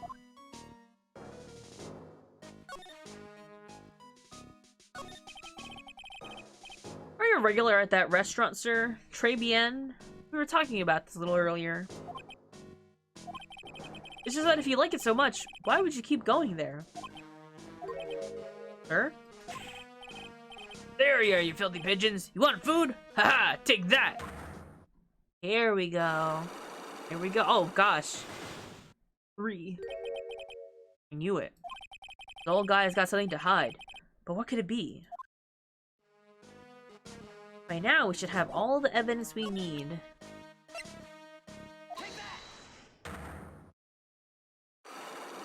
We'll get them yet. I love the pattern the chains make depending on the number of locks there are. I don't know why that's so cool. It's time you told me the truth. Why are you a regular at that restaurant that you dislike so much? Isn't it obvious? People only have one reason to go to restaurants. To eat! To eat? Is that the whole truth?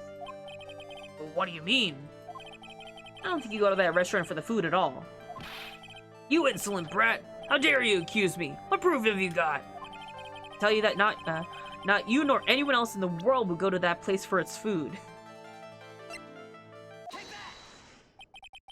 Proof is in the pudding. Or in this case, the lunch menu. That's the twin tea set. The food at Très Bien is terrible. And expensive. You're wrong. It's cheap. Huh? I'm rich. I inherited money when I was a boy. Yes, I'm stinking rich. I haven't done a jot of work since I was born, other than feeding pigeons. Well, a load of crock. Tastes another story, but the price, it's nothing to me. So you're saying that you go there because you've got money to burn? Exactly. I've got so much cash, I can swim in money, my money vault every day. Unfortunately, that's a lie. What? You don't have money to burn. You're flat broke. There is job listing. This is yours, right? My magazine. Why would a rich retiree be looking for a job? I was... so what? So I was looking for a job. I'm buying a lot at the moment. I need spending money. Oh? I don't go to that restaurant for food. I just go for the Javachino. Yeah, I think you mean a cappuccino. Anyway, how much does a cappuccino cost there? $8.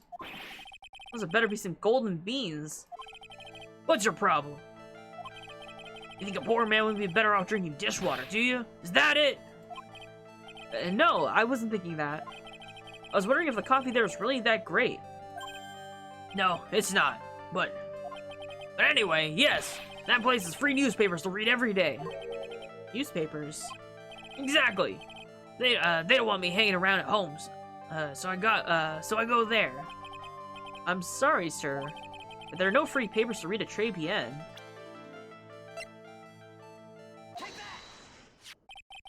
Take a look at this.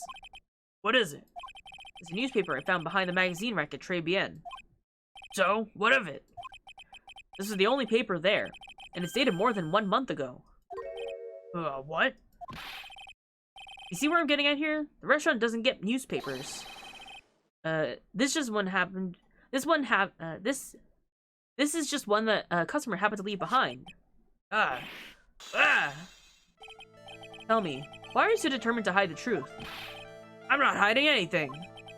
Gonna have to put this guy out of his misery. Listen, the real reason why you go to Très Bien... There's a little something else he focuses on in that restaurant. What are you asking me about that girl for? She was the waitress at Très Bien.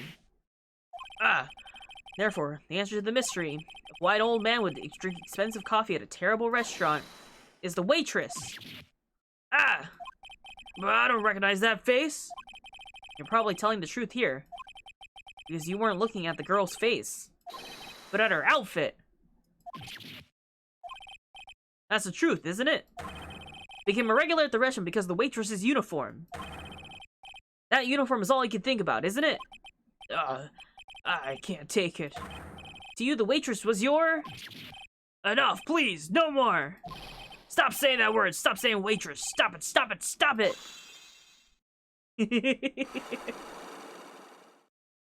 I gay ready because I thought you would choose the chef. Well, he did admit that, he thinks that the waitresses dress a bit immodestly, you know? You can see all the way up there. Phoenix doing a call-out post on twitter.com. Just got home from the store. I had no idea there's apparently odd to stand up without your hands in the US. So I was able to do it. How goes the Moidah investigation? It's going good. I'm sorry, what happened? It was odd to stand up without using your hands in the US? Like, from the ground? What do you mean by without using your hands? Phoenix, officially the superpower of kink shaming. Phoenix and Miles both, to be honest. Sir? Yes, it's true. I was there for the young girl. Fine, some dirty, wicked, sinful old man. Old devil. No, I didn't mean it like that. I even got one of those lousy Javachino, cups of Javachino every time for $8. All because of the serving girl. Punish me, lock me up. Really, that's not what I'm here for. You'll be the same. Another 20 years and you'll understand what it's like. Sir, we're happily married to our husband. You'll know how painful it is to be an old man like me. No, really, listen, sir. Stop calling me that. I have a name, you know, boy. Show some respect, I'm Victor Kudo. Sorry, Mr. Kudo. You young ones think you all know, you know it all, don't you? Well, I'm not saying another word. I won't tell you anything more. This guy was in the restaurant at the time of the incident, which means I have to hear his testimony, one way or another. I don't believe this. I even broke his psych locks and everything. Guess I'll have to try to get him when he's in a better mood.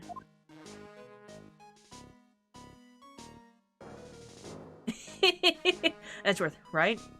What is this? Phoenix. Look, I just want you to try it on. It could go the other way, too. Like, just stand back in your feet instead of Stand back on your feet instead of putting your hand on the ground. That's got me soon as you asked the question. It's like they know. I guess I understand that. For some people, it's a little easier. I'll do that if I'm, like, holding things and I don't want to touch the ground.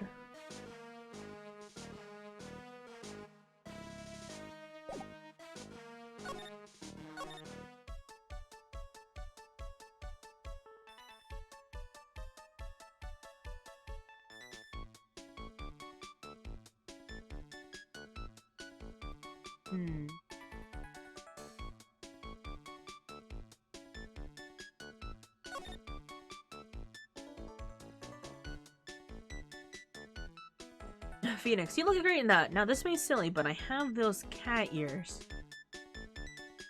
I think they both look good in cat ears. I'm not gonna lie. Am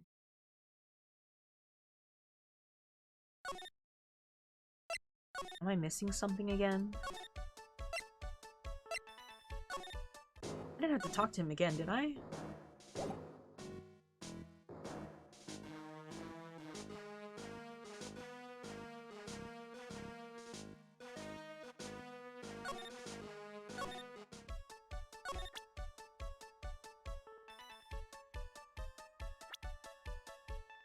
I have this guy now. Oh, it's that old man. Is he still feeding the pigeons? Maya, no! Not my weakness! you like the maid uniform on Maya? My brain is a fanfic engine and I don't get to choose when it stops. Oh, I absolutely feel that. Yeah, he fed me as well. Got a bunch of those seeds in my eyes. Oh, ouch. Hey Maya, would you mind coming with me for a while? Huh? Me? Why? There's something I really want to ask that old man. Sure, okay, I'll get changed. Oh, hang on. Can you go like that? I guess.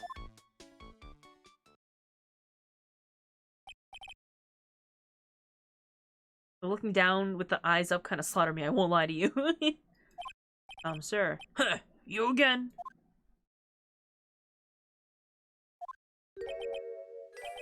Oh, hey. I see. Nick? His eyes are burning into me. It's okay. I think it's going pretty well. Yeah. Huh? You're still just a little child. Run along and play on the slide, alright? Play on the slide? Ah, we're so close. There's a little more and he would have spilled. A pigeon. How can we crack this guy? Excuse me, please, sir? Quiet, can't you see I'm feeding... Mia? Well... If you don't mind, sir, I'd really love to talk with you. Mia knows what's up. Mia knows she understands the assignment. Look at that pose even. Mia freaking evil. Listen, she has her assets and she knows how to use them. She knows what's up. Yes. Yeah, of course, certainly. I'm Victor Kudo. Even from beyond the grave. Wow. he's all mopey now.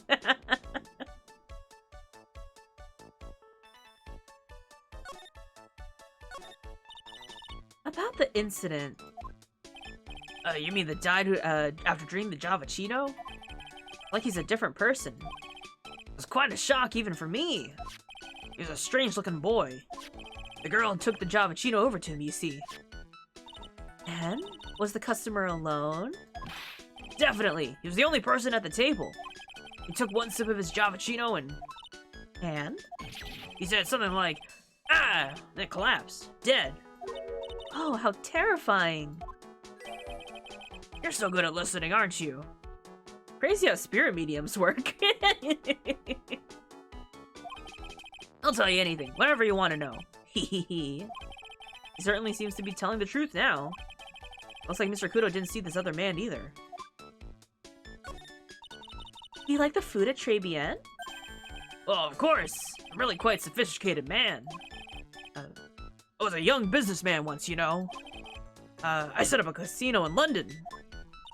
Really? How interesting. Eating the food at the restaurant really takes me back to my days in France. What a lovely story. London's in England, not France. Oh, yes. France is wonderful. I'd love to show you around the city sometime. It's too much. I can't take it. I want France. Can't believe Mia's laughing at the guy. You visit Très Bien a lot, don't you? Of course, I mean, yes. I'd like to come and see you there. Really? Oh, you flatter me so. The owner would be delighted to welcome you, I'm sure. Be careful of that chef, my dear. The chef? You mean Mr. Armstrong? That's right. The man's an ex-con. He's an ex-con? Whatever did Mr. Armstrong do? Oh no, those eyes. I can't take this. He has really got this guy eating out of her hand. He steals things from his customers. From his customers? Gloves, handkerchiefs, little things mainly. He's a pilferer, so you better be careful around him, my dear.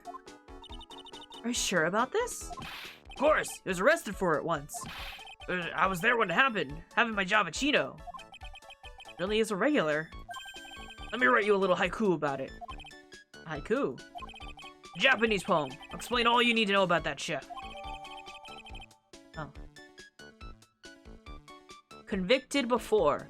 A wicked man or woman. Repeat offender. Yeah, it's a haiku, I think. If he takes anything, you let me know. If it's not too expensive, I'll buy you a replacement. Poor guy. Couldn't do enough for Mia. Okay, Phoenix. That's about as much I can do to help. Thanks, Mia. Got some really important information thanks to you. Honestly, I can't believe Maya called me for something like this.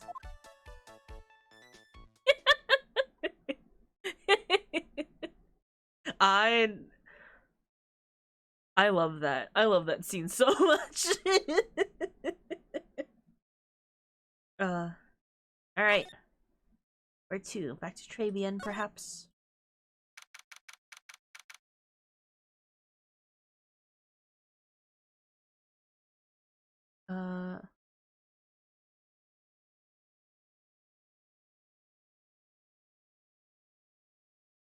Okay. I'm gonna make like an extra save here. Yep. For an achievement later. Guess it's about time to wrap up today's investigation. Had enough of being a waitress? Yeah. Plus, no one came to the restaurant. Ooh la la, Mademoiselle Maya. No, how could you leave me like this? I'm sorry. That reminds me. Mr. Armstrong had a psych lock or 3, didn't he? I'm gonna have to break those. Mr. Armstrong, I hope you won't mind, but I'd like to have another word with you. Volunteers, of course! Fuck.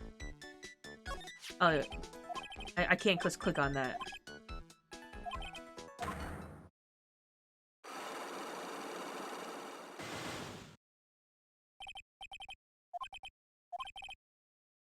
Gotta spill the beans. I can't do it from there. I should have everything I need.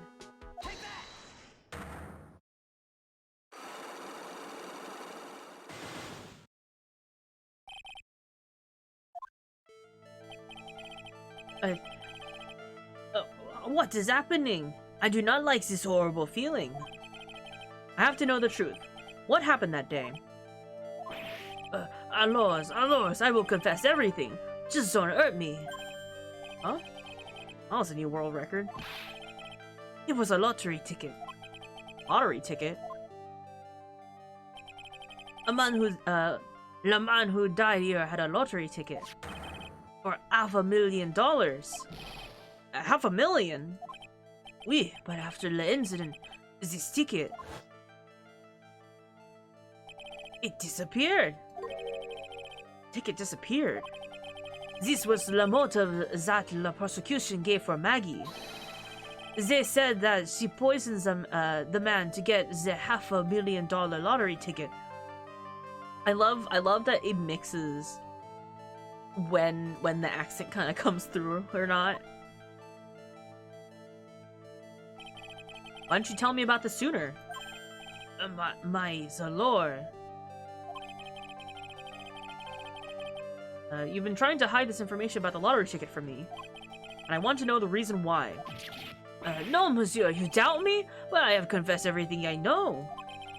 Mr. Armstrong, the $500,000 lottery ticket. I think I know who took it. I think the winning ticket was stolen by this person.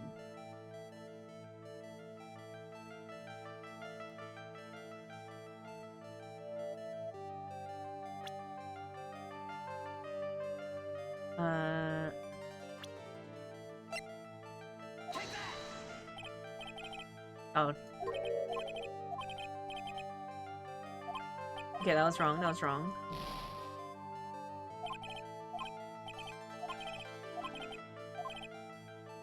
I have to go with who I think. The guide is like a little bit off.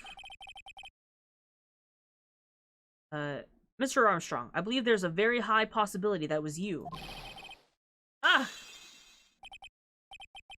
Oh, that was one piercing scream, even for a man like him. It was like, ah!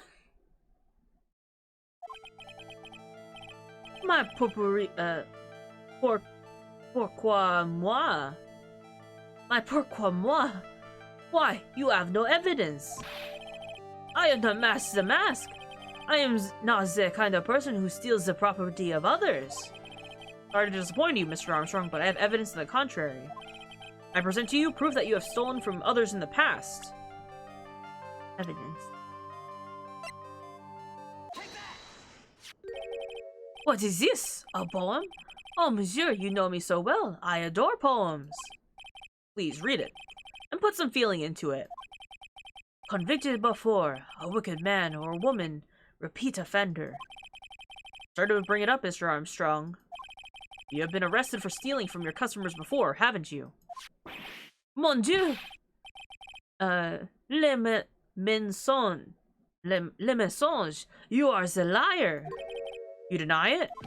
Do not make false accusations, s'il vous plaît. Do you have any proof? I want to see the incontestable proof that I have ever stolen from one of my customers. That you've stolen from one of your customers?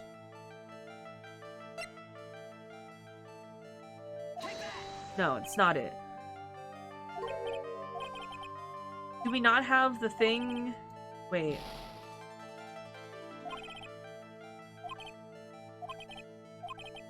Wait, yeah. Am I missing something?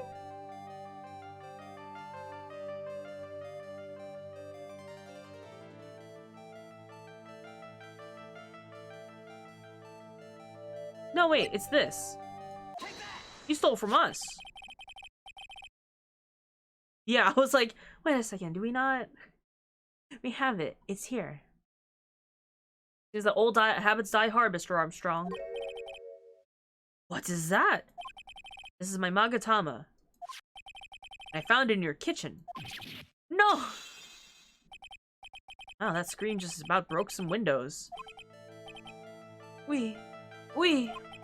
I have a weakness for the little trinkets and the figurines. And my aunt, it just slips out. I cannot stop it. Stole some handkerchiefs, gloves, and some other things for your customers, right? Oui, it is the truth. I am just a timid little girl inside, monsieur. A timid little girl. And besides, this time, it was not the small trinket, oui? It was $500,000. My no. Why would I steal it? I have no need for such money. Really now? Oh, monsieur, what is it? Is it true that you're in some pretty serious trouble? And that you're in desperate need of a large amount of cash? Now we present the contract. This restaurant is deep in the red, isn't it? Ah! You have a loan to the tune of $500,000. Lottery ticket would have wiped your debts. Ugh. Well, Mr. Armstrong, what do you have to say for yourself now? Ah! Ah! There we go. Health back.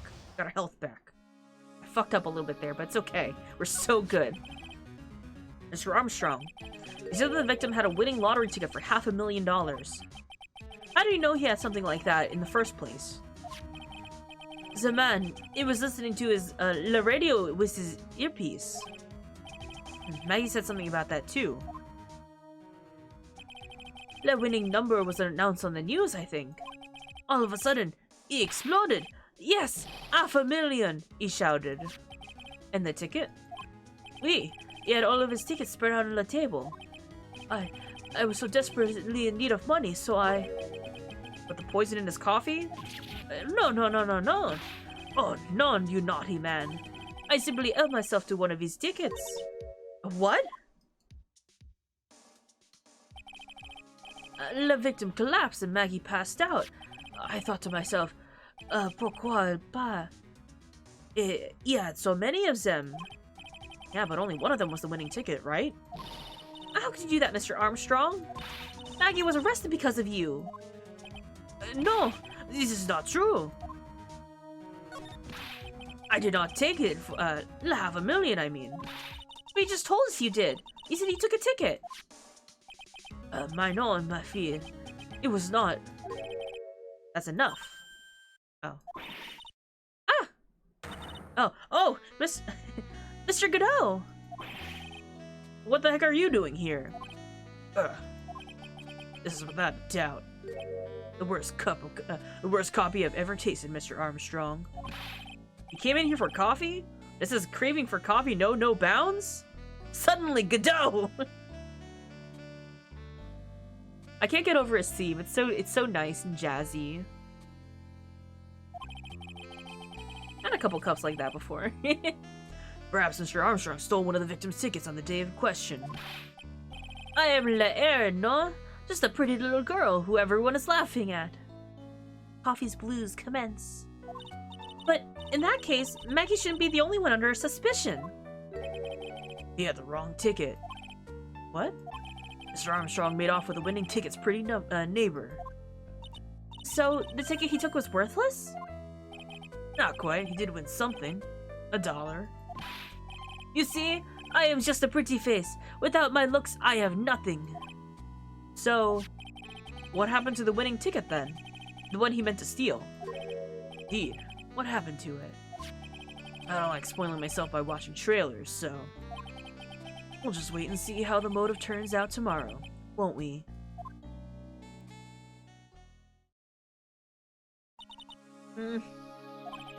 Voila, you two! Time to laugh at the pretty little airhead. Looks like I won't be needing this note anymore. Future snow, throw it into the trash. Looks like we're pretty, we've got a new mystery now. Namely, where did the winning ticket go? Got a bad feeling about this. Well, anyway. We can't let Maggie suffer any longer for this, and certainly not again. Wearing green, drinking coffee, smooth jazz. Dude's trying to steal my vibe. Zuchi, I think you just need to do a Godot cosplay then,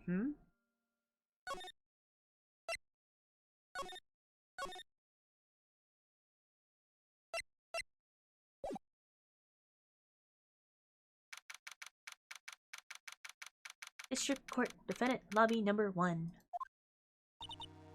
Oh, I see. I guess I should have expected this. Nobody saw the other guy, huh? But he was there when I took the coffee over, sir. Scout's honor! Maggie! Maggie! Ah! Detective Gumshoe! Are you doing alright? How are you feeling? As if you need to ask me either question, sir. Don't let him get you down, Maggie. And don't forget to eat well, okay? Roger. And you! Yes? You better square this case right away. Got it, pal? Maggie's innocent, you hear? Screw up, then I'll be doing some square away myself. Square away some paperwork for your arrest. I think he's serious. Hey, detective, you're on our side for once, right? Yep. So you'll be able to help Maggie out, right? Really? Can you, sir? Of course! I got the situation under control. I'm gonna be the first witness on the stand today. If something I say doesn't mess with the facts, you make sure to point it out, alright? Sure. Okay. We're forming a united front today, pal. You got me? We got Gumshoe on our side. I can't tell you how grateful I am, sir. I've always admired you so much, detective. I know I can count on you. Looks like it should go pretty smoothly today, huh? Can only wish. We'll see about that.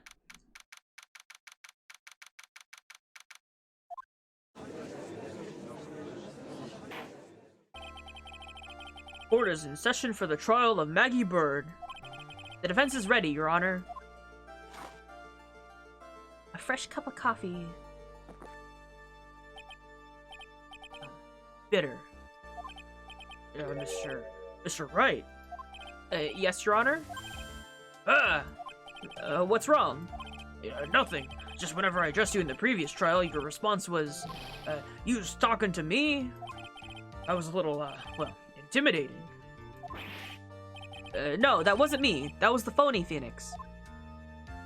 I see. So our trusty Phoenix Wright is back with us now, is he? Our trusty? So, Mr. Godot, your opening statement, please. Mr. Trite, whether you're a fake or the real deal, we'll find out soon enough through this trial today. But I can already tell you, I'm the real Phoenix Wright. I wasn't questioning whether you're Phoenix Wright or not. I was questioning whether you had studied law or not. That's what I intend to find out. There's no denying it. Behind that mask is a man who really hates me for some reason or another. Hates Phoenix Wright? No one hates Phoenix Wright. As everyone is aware, the court has already given its verdict on this case once.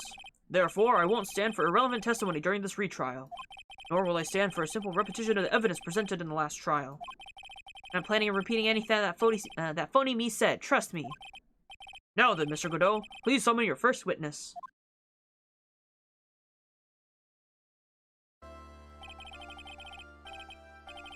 Let's start with the formalities, shall we?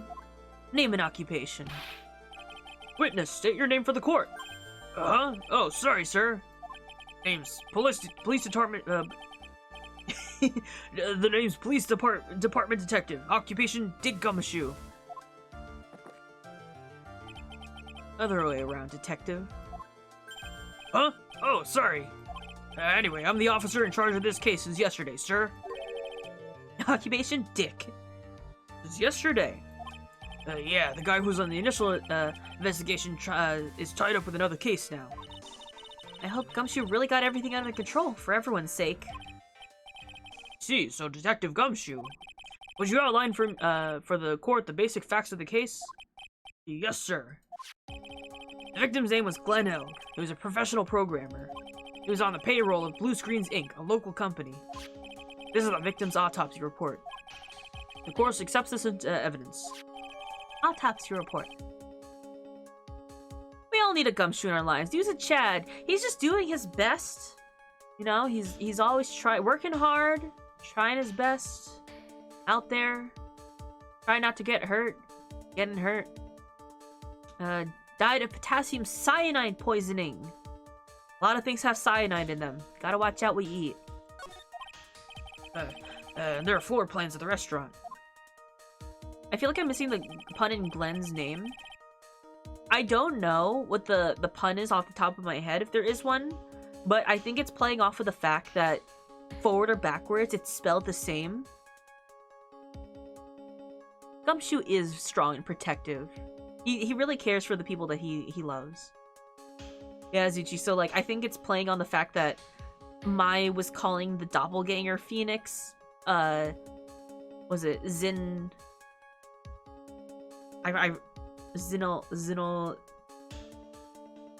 Zinniop or something like that? Like his name backwards? When the incident took place, the victim was sitting right here. Poison coffee was brought over to him by the waitress. The waitress being, the accused? Yeah. The victim died from poisoning almost immediately after he took a sip of the coffee. At the time of the incident, there were 2 other people in the restaurant. Mr. G.M. Armstrong, the owner and chef, and a regular by the name of Mr. Victor Kudo.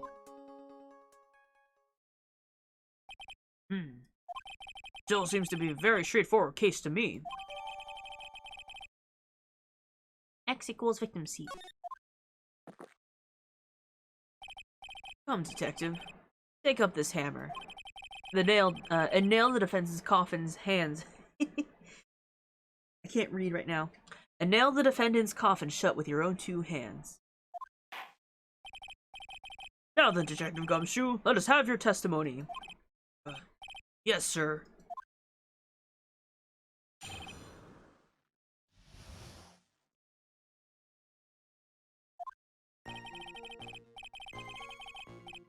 When the incident took place, the victim was alone at his table, sir. We understand the guy, Glenn Elg, was listening to the radio at the time. Traces of poisoning were found in his coffee cup. What we found was potassium cyanide. Potassium cyanide. That stuff really packs a punch. And, it looks like Miss Bird might have, well, had some kind of motive.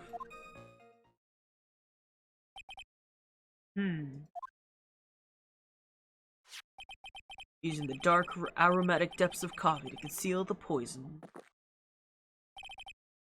Classy lady.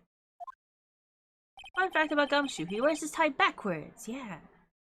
Also, a fun fact about Gumshoe, the little pencil in his ear is a character trait they don't really bring up in the games, where he likes, horse race gambling. He likes betting on horses. The facts of this case seem to be ironclad. I returned for getting coffee. I needed to clean out the machine. Something fierce, so it took a bit. While I was doing it, I found a Netflix anime called I Love Delicious in Dungeon. Dungeon Meshi is one of my favorite series. Japan and their horse races. What a coincidence. We're talking about coffee today, about how our victim died of coffee, poison in his coffee. Wow. Yes? Please, no intimidation tricks this time around. Is that understood? He's also the man who throws confetti in the courtroom when you win. Yeah, I love that about... I just love everything about Gumshoe. He's so good. I already told you, that wasn't me. The incident. Alright, when the incident took place, the victim was all alone. Good shoe. Can I stop you for just a minute? Huh? What is it? Did I say something that contradicts the evidence? He's so desperate for that to be true, he's practically crying. The testimony just now doesn't match the testimony given by Miss Bird. She claims there was another man at the victim's table. Yeah, that's what she said. And what killer wouldn't say that, when faced with a homicide conviction? Hey! Sadly, her testimony isn't supported by the owner or the other customer. Isn't that right, Detective Gumshoe? Yeah, it's true. Their 2 testimonies tie up on that. They both said there was no other guy at the table. What should I do? Should I press on this point? A little harder or not? Let's press a little harder. Let's see what we can get. I'm surprised the coffee addict doesn't, you know, hold off given the subject. His love for coffee knows no bounds, you know? Honestly, if you're not familiar with the game series, we're gonna find out what happens. Like, there's actually a little tie-in to that. Well, maybe other witnesses just missed him. Perhaps their view of the victim's table was obscured in some way. Huh. That argument is weak as a coffee tray be in, trite.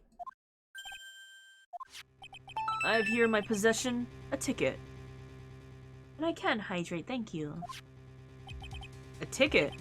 Looks more like a photo to me.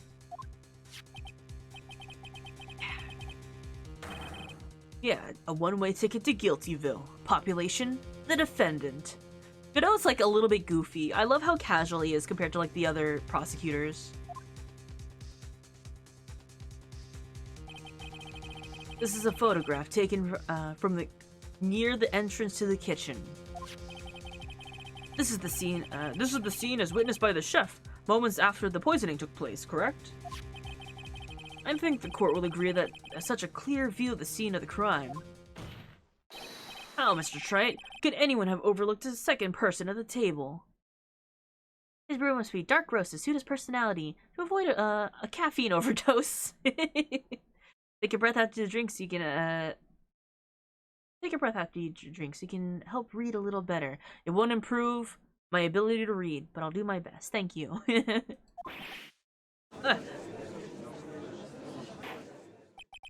certainly seems to show the victim's table extremely clearly.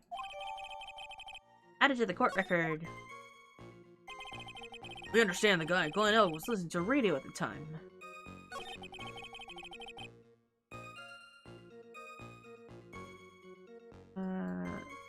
Traces of poison were found in his coffee cup. No, traces of the poison were found in the coffee cup and nowhere else? Not sure I get you, pal. Was the poison a liquid? Or was it a powder? If I had to put it in layman's terms, I'd say it was a powdery substance. The poison could have been in anything that was on the table. Sugar, salt, pepper. Huh. You put salt and pepper in your coffee tray? The victim took his coffee black with no sugar. Seems the poison could have been in the coffee. What should I do? Should I press on this point a little harder or not? We just gotta find as much as we can. Are you absolutely certain that the victim even drank any of his coffee? Huh? What do you mean? According to this file, the poison was found in the victim's coffee cup. But where proof is there that the victim ever drank any of it? Oh, hey, you're right. That's what I was thinking. In case you were wondering, the last objection was for the detective there. Huh? For me? Oh, hey, you're right. You may be fooling the court, but I'm not falling for it. If the time to waste, you'd have time to present that piece of evidence. That piece, sir? Yes, that piece. What piece was it again?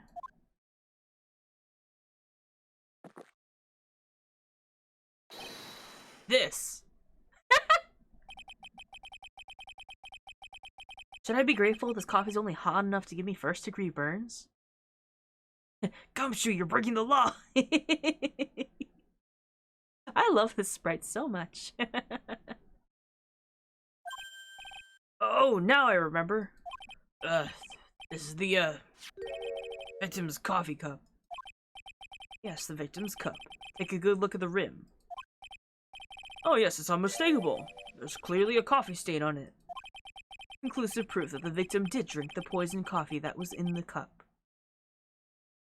I feel like Godot would get in trouble for that. Honestly, it's not as bad as, you know, bringing in a whip to court. The coffee... Listen, he's thirsty. He's a thirsty man. He needs his coffee. Another cup. By the way, every time that Godot gets another cup of coffee... He's just chugging it. Every time Godot gets another cup of coffee, you can do exclamation point coffee to, you know, mark down how many coffees he's had. I feel like people like whips. I don't know if anyone likes getting coffee burned. You can now throw coffee at me. There's a cooldown on it. For the record, the only prints on the cup were the victims and the defendants.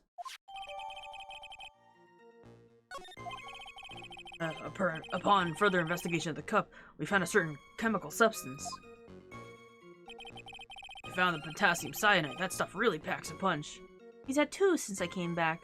You can mark down another one. You have to wait for the cooldown. Like, half a minute?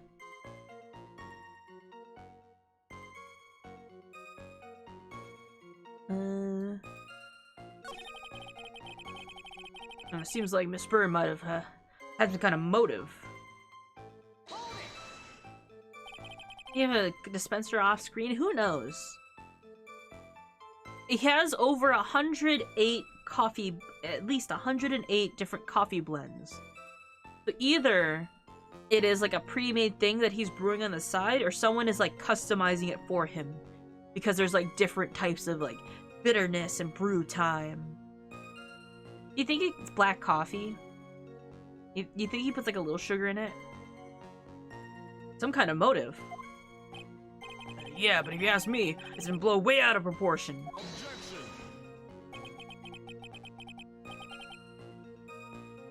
Do you know what my golden rule is, detective? Chuck out a bad cup of coffee. You can always get another. Huh? I don't get it. Saying, we can always get another witness on the stand if we have to chuck you out.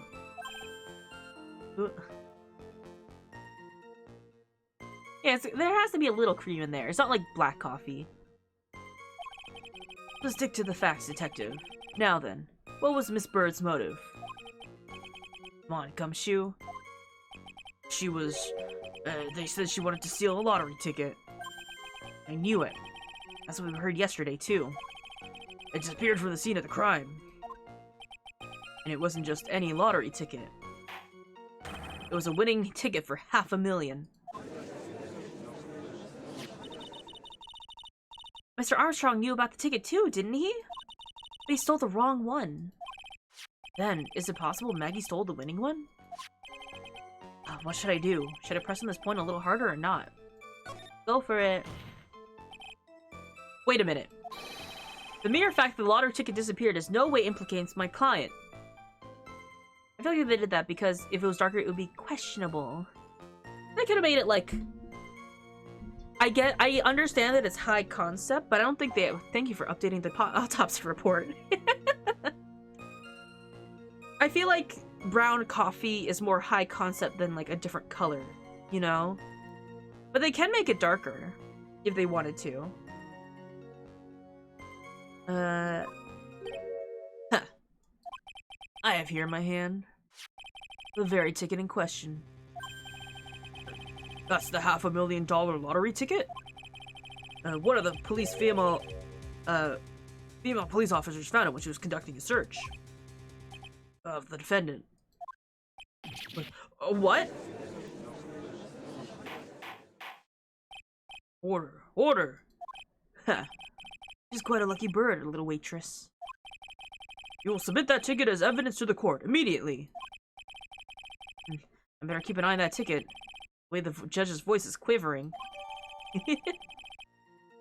Yeah, when he slams the cup down, it's quite dark. Again, but this is like a remaster. I'm sure it was also dark in the pixel art version. This ticket was presented to the court in the previous trial, too. But it feels heavier now somehow. $500,000, you say? It's just a scrap of paper. What matters is where it was found, Your Honor. That's on Maggie's person, unfortunately. That's enough. The facts of this case seem overwhelmingly clear to me. The defendant had ample opportunity to commit the crime for which she is charged. Furthermore, it seems that beyond reasonable doubt that she did indeed commit this crime. I like an old man who knows the score. There's also a matter of the $500,000 lottery ticket. That alone provides a very credible motive. I mean, for that sum of money, even I might be tempted to bend the rules. I don't mind an old man who's weak to the sudden siren. I don't mind an old man who's weak to the siren call of money. Oh, good, Nick. The evidence against Maggie is starting to pile up fast. Cody, thank you so much for the beans. Yeah, that's because the court has ruled guilty once already. Is Godot hitting on the judge? I mean, Godot just said, I don't mind an old man who's tempted by the siren call of money. Godot. Yeah, Godot would probably hit on the judge. I could see that. I'd say it's about time to wrap up this repeat performance. with one final decisive piece of evidence. He's got more evidence against Maggie? This is the apron that delightful Miss Bird was wearing at the time. This. Ah! Oh wow, that's not the cleanest apron I've seen. That stain looks like... Can't be blood, can it? Heh, it seems the star of our play was a little flustered. Somehow spilled coffee on herself. The coffee? That's not exactly the first thing that caught my eye. Of course, coffee stain isn't the most interesting thing about this apron. No, there's something else that stands out even more. There's something else? I presume you mean...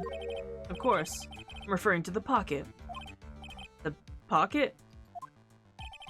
A search carried out right after the incident uncovered this. Potassium cyanide. The very poison used by the killer was in her apron pocket. Blood? What blood? There's just coffee in the pocket full of poison. Finn, thank you so much for the beans. This keeps getting worse for Maggie. A bottle of poison in Maggie's pocket? Yeah, Maggie's prints were the only ones on it. What?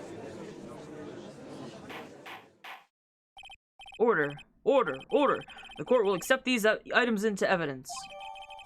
Apron added to the court record. I like how it said, has a small pocket, but big stains. Oh shoot, this would have been nice to know ahead of time. Yeah. This would have been, like, kind of good to know. A deadly powdery poison bears Maggie's fingerprints found in her apron pocket. There's something still bothering me. Mr. Godot. Why have you not explained the blood stain to the court? Blood stain? What blood stain would that be? Don't play games, prosecutor. The blood color stain that's smeared all over the apron. That's ridiculous. No one told me anything about a blood stain. You don't need to be told. Just look at it. Well, detective? Could this stain really be blood? No way, sir. It's just ketchup, sir. It's the most important thing we're learning about Godot, is that he can't see the color red. Ketchup? She must have got some on her apron while taking some of their breakfast that day. Could have spoken up a little sooner, Detective Gumshoe. Well, a stunt like that again, and I'll have you drink 17 cups of ketchup, witness. That's a threat. That is a threat. I thought everyone knew what it was already. I haven't seen anything yet to make me doubt the last ruling I made on this case. Godot, you illegal man. Motive, the opportunity, the supporting evidence. They all have been clearly established. Well, Trite.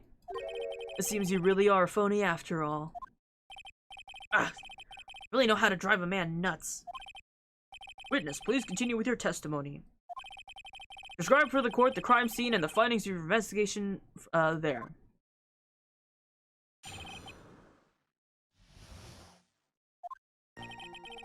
Crime was reported at 2:25 p.m. by a kind of scary old man, sir.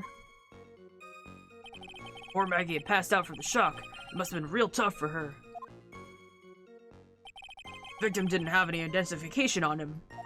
Well, we figured out who he was pretty quick, and the investigation went smoothly.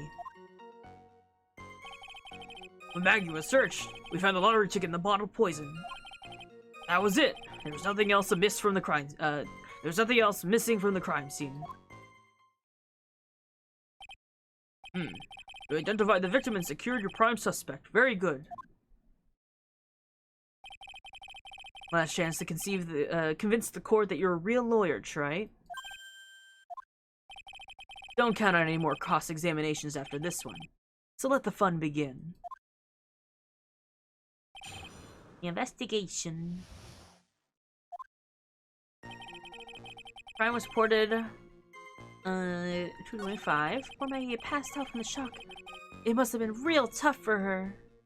Gotta head home. Have a great rest of the stream. I'll try to catch more before dinner. Suji, thank you so much for coming in. It's always a joy to have you in here. Enjoy dinner, you know? If you don't come in before dinner, I hope you have a good day. The victim didn't have any identification on him.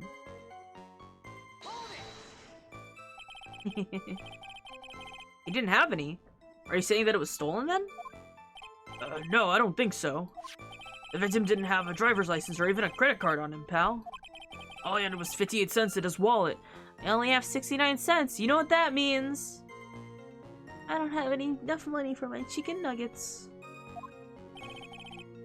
58 cents? Yeah, I can't believe I found someone with less in their pocket than me, pal. The victim sounds like he was a thoroughly miserable young man. Or some kind of outlaw. Why not give him a bit of an edge? Godot likes a bad boy. I wonder what Mia would say to Godot if Maya Pearl channeler. Like, stop being mean to my apprentice. Well, she did, she was channeled by, I think, Maya before.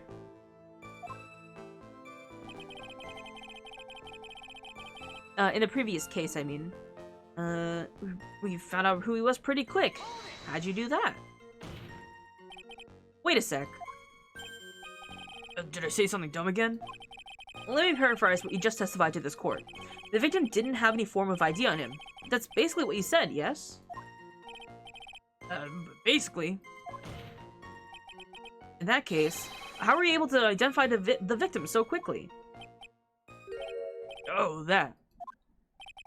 He's all let down. He's got a whole sagging shoulders and puppy eyes thing going. There was a prescription bag on the victim's table along with a lottery ticket. It seems Mr. Glenn Elg visited the doctor before he went to Très Bien.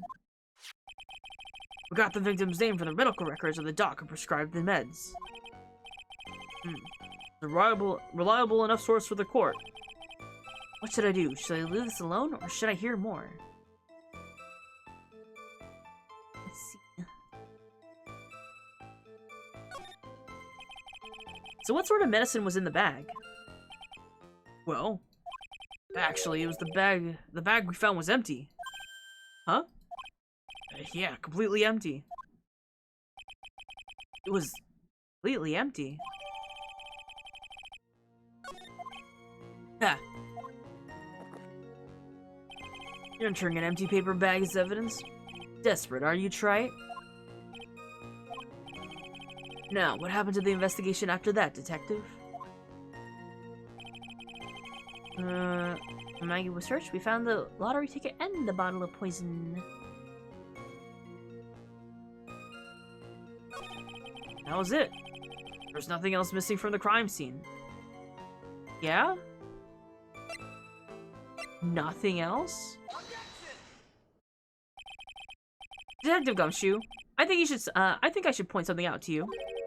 There's just one small contradiction in your testimony. Oh, finally! I'm getting all anxious just waiting, so hurry up, will you? You testified that nothing else was missing from the crime scene.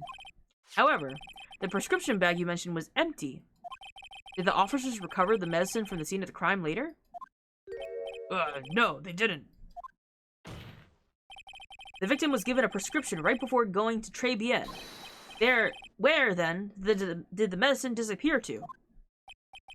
You're too cool, pal! Indeed. Due consideration wasn't given to the victim's prescription in the previous trial. Witness, why do you always overlook such vital pieces of evidence? I guess that's the most careless thing I've done so far, huh? The victim was killed by poison, and the victim's medicine mysteriously disappeared.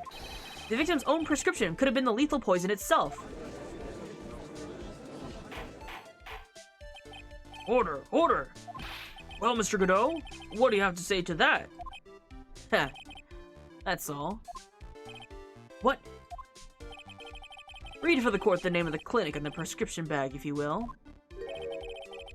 What's the clinic's name got to do with anything? New ear... That's a word. Autolaryngological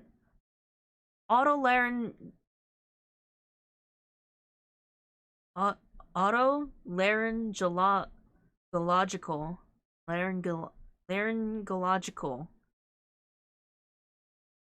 Same, Phoenix, same. Just what kind of illness was the victim suffering from, Mr. Godot? For the larynx. Hardly an illness, Your Honor. More like a bitter war wound, you could say. War wound? The day before the incident, Mr. Elg found himself in a fight. He took a blow to the side of the head and ruptured his eardrum. He ruptured his eardrum? What on earth was the description he was given? It was a cream that was to be applied topically inside of his ear canal, not to be ingested. A what? It's mentioned in the autopsy report, if you read the fine print. They found traces of the medication in the victim's left ear. Yes, here it is. Very, very fine print. Update the autopsy report. Stat! It seems Mr. L correctly applied some of his medication while he was at Très Bien. Therefore, it would be absurd to believe that he would have eaten his medication. Seems this medication is relevant to the case after all. No. Nick! If you don't think of something quick, it'll all be over. She's right. I can't get away with any weak objection. What should I do?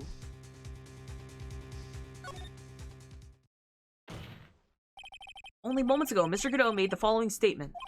It seems Mr. Elg correctly applied some of his medication while he was at Très Bien.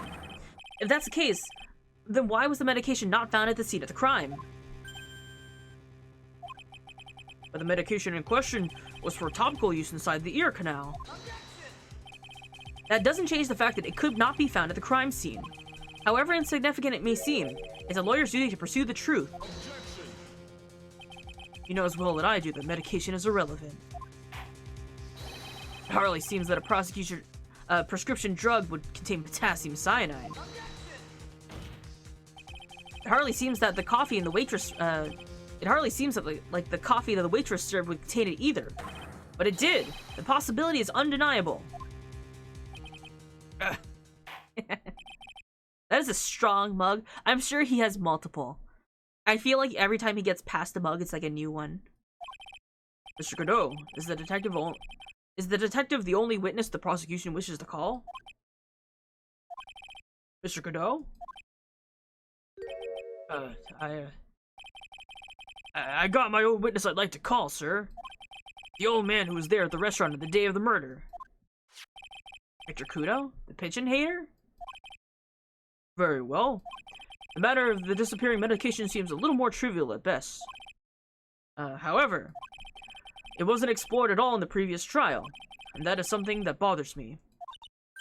Yay, good job, Nick. You're saying that every time he gets past the mug, it's because he broke another one? I mean, you gotta wash the mug. You know, if you're gonna enjoy a fresh cup of coffee, it can't have the old coffee in it. After which, we will hear the prosecution's next witness. I suppose this means I'll just have to finish you off in my last 6 cups. Court is adjourned for recess. That means he's already had 11 cups today.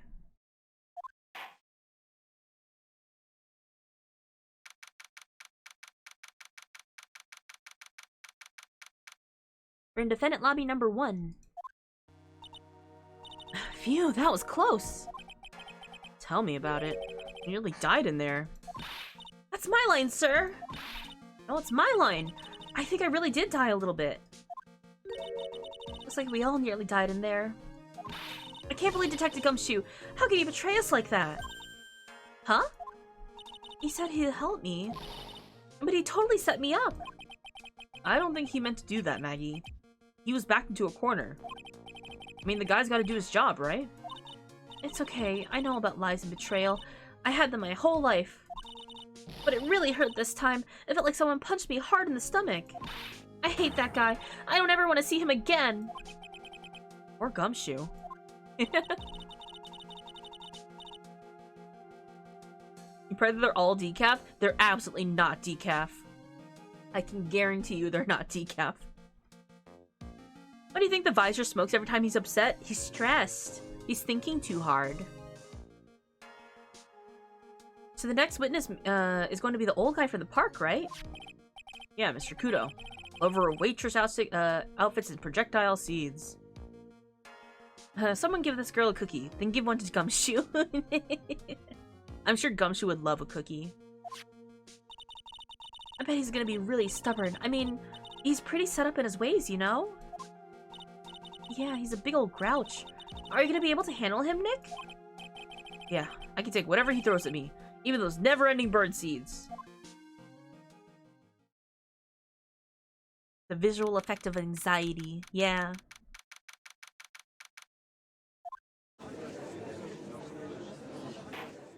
The fact that I can't see Godot's intrusive thoughts take over once again. But let me point out that in every previous case where we face Edgeworth, we can in fact see his butt sticking out of the prosecution's stand. That means Godot's just flat. He just has a flat ass. Oh, Rennery is back with another raid of 5 viewers. Welcome back, Raiders. Your support and company make our Foxy adventures even more exciting. Hi, Let's Raiders. have a blast together in the den. It's okay. We ignore that statement. We ignore that statement. Hi, Raiders. My name is Sun, your local fox boy, wearing a little maid outfit because it's relevant to today's case. How you doing? How's cooking mama? Don't put potassium cyanide in the coffee, but I hope you had a good time. How's cooking mama? I love cooking mama. That's so fun. Thank you for the stepladder you missed. It was stressful but fun. Oh yeah, definitely. Hope you had a good time. You know, after you cook, you gotta clean up. So if you guys need to go rest, eat your food, have a snack, do what you need to do. Custom Godot's flat trunk will be added to the court. Update the court record. Godot has a flat ass. We can't see it from behind the prosecution table. But yeah, we're dealing with the case of a mistrial. We're doing a retrial for a murder case. We got poison in a coffee cup. We'll see what we can do about that. And a phony lawyer who's pretending to be us. We already met him. Fake Phoenix Wright. Court will now reconvene for the trial of Maggie Bird. Mr. Godot, your next witness, please. The prosecution calls the lucky old-timer who caught the show over a cup of coffee. I missed. It was within reach. Why would I hit someone with a ladder? Oh, so you wanted me to grab it. I see. The witness will take the... Will the witness please take the stand?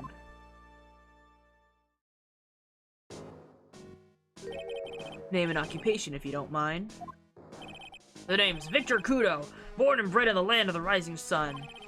Honor and duty are what make me, mind you. I can be quite emotional at times, too. You don't need to hear about that, Mr. Kudo. Just tell the court your occupation. My occupation? Listen, young'un. How much do you think there is... How much call do you think there is for kimono embroidery here? A kimono embroidery?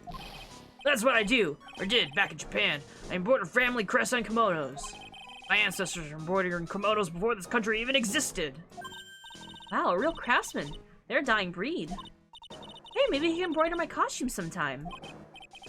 Anyway, like I said, there's not much demand for that kind of thing here.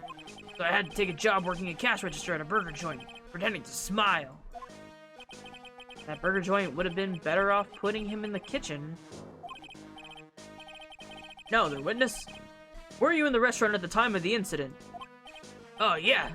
I was eating some seeds over a cup of Javachino. He was eating the beans? I'm gonna say what it is. Those are beans. Seeds. What do you think these are, I see. So you saw everything that happened, Gramps? Did I? Oh, yes. Oh, yes, I did. I saw it all. Please tell the court. We're all ears. Sure. I'll tell you. I'll tell you every last detail. Really getting into this. The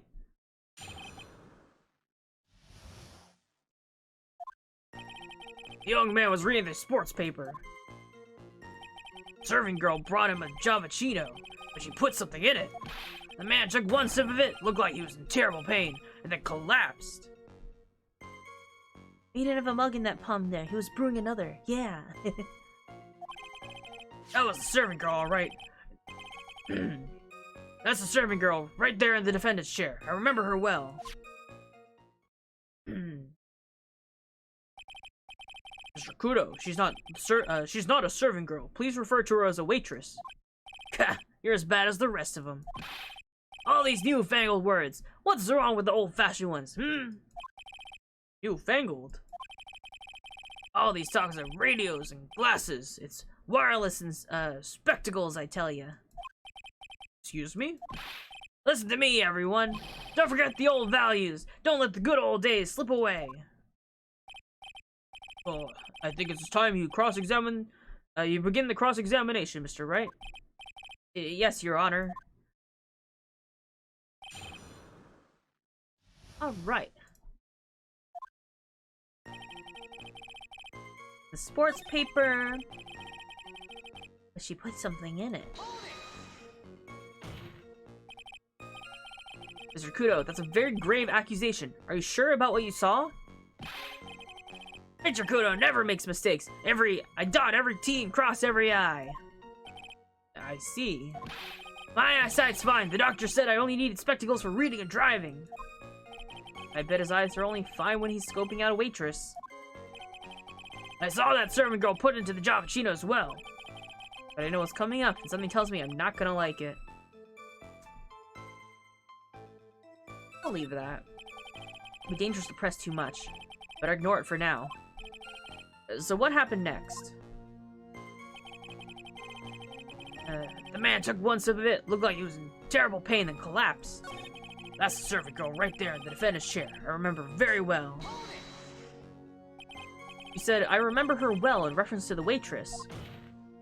Does she have any particular features that you can identify her by? Particular features? It's a disgrace, that's what it is. Sorry? You can see all the way up to her.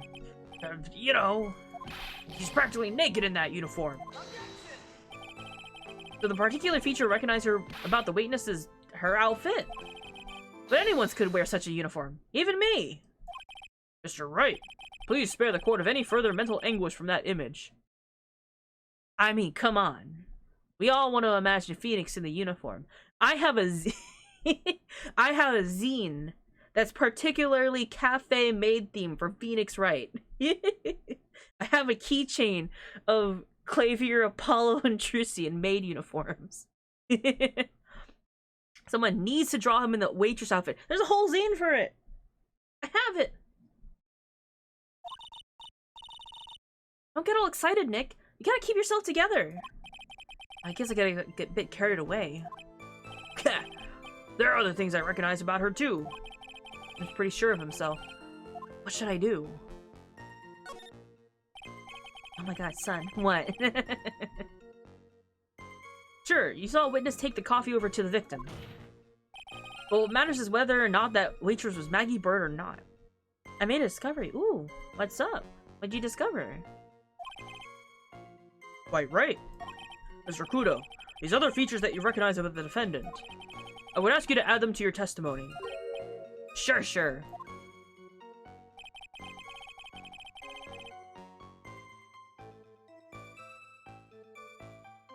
McDonald's has a collab with McDonald's? Really? Oh, I have to check this out later. There's a ribbon in her hair and her apron straps were loose. Yeah? Dina remembers several details about her appearance. But what about the most crucial detail of all, her face? Yeah, as if I wouldn't remember that! Yeah, please do. Witness noticed the straps on the accused apron. Is unlikely to make a mistake about her face. That's right. I can even tell you the color of the ribbon in her hair. It was red. Okay, there's nothing wrong with the witness's eyesight. There's no doubt he remembers the waitress pretty well. What should I do? Should I get the... I get the feeling there's no, something more to this somehow. The identifying features you described are all things that you would see from the back. So what? Is it possible that you never saw the waitress from the front at all? Hi, Kaido. Hi. Objection! Ha! He's got you there, Gramps. People normally talk about facial features when they're asked to describe someone. But this witness's testimony is nothing but straps and ribbons. This is harassment. I tell you, I'm not obsessed with straps or ribbons. I'm just telling you what I saw. Mr. Kudo, the court requests that you add details to any about any identifying features. Features you observe from the front, that is, to your testimony. Sure. This old man's testimony is getting longer and longer. I can't find a hole in it soon. It'll get even longer, I bet. There wasn't anything that caught my interest about her when I saw her from the front. Nothing? Nothing at all? Kinda thank you so much for the beans. No stains or anything like that? Mr. Kudo, I would like you to please take a look at this. Ah, that filthy thing would serve you, filth just, like you, just perfectly. Then when you take a look, thank you. Actually, it reminds me of what my grandson looks like after he's done eating. Have you ever seen this before? Of course I haven't. You think I'd forget something as dirty as that? Well, you half-witted clot.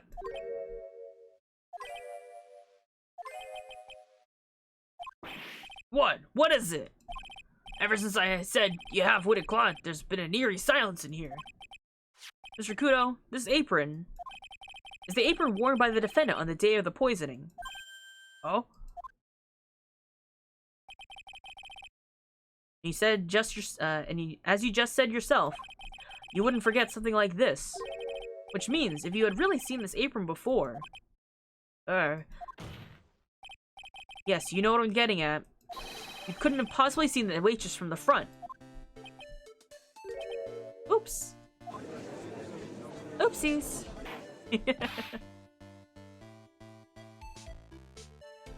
Did Kudo do it? Well, he's just a witness.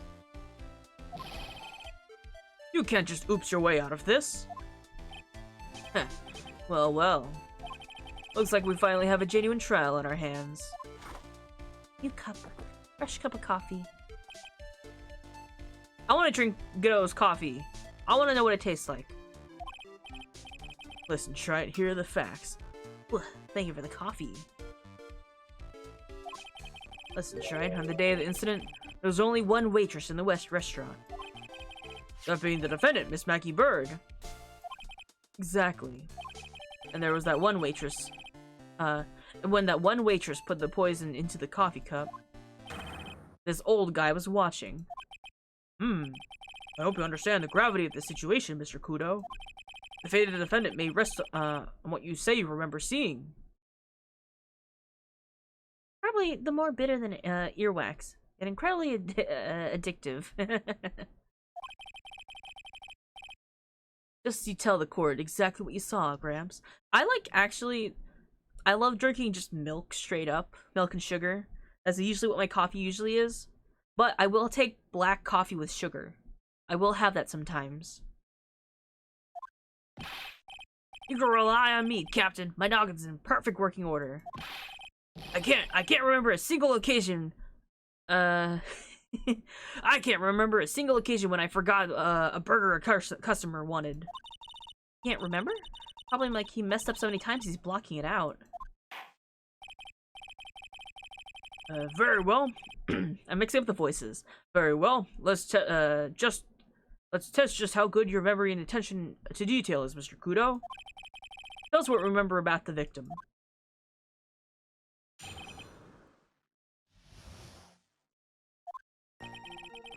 He was another one of those pesky young types, wearing a broken pair of spectacles. He had a newspaper in his right hand, and the noisy brat kept rustling its pages. The young man was listening to the wireless. I remember that well. Then that serving girl in the question brought over the Javachino. A little fidget picked up the cup with his free hand and took a sip. You drink it, your vision becomes film noir, blues playing in your hand. It always rains. That's like perfect coffee weather. I love like being indoors during rainy weather. I actually love rainy weather days. Kudo burger for table 4. Kudo. Okay, here's their pizza. The testimony we heard was to test how credible the witness's memory is. It seems to me that he remembers the victim in a great deal of detail. Oh yeah, I hate those you-know-what types who are so vague about everything. How are we gonna handle this, Nick? Only need to do one thing. I just need to prove that the old man's memory is shot. Just trip him up, you mean? Isn't that kind of cruel? I suppose, but it's what I do best. I do love sweet things, though. I do love putting a little extra sugar into everything. I have a theory for Godot's visor. What kind of theory? I have a broken pair of spectacles, in a newspaper's right hand, and the noisy brat kept wrestling its pages. The young man was listening to that wireless, I remember that well. And the serving girl in question brought over the Javachino. The little fidget picked up the cup with his free hand and took a sip. Now, his free hand had to have been his left, since, you know, he was using his right hand to hold the newspaper. But we have what the coffee cup looked like when it was drunk, right? There's something a little, odd. It'd be a bit hard to pick this up with your left hand and drink it from this side, wouldn't it?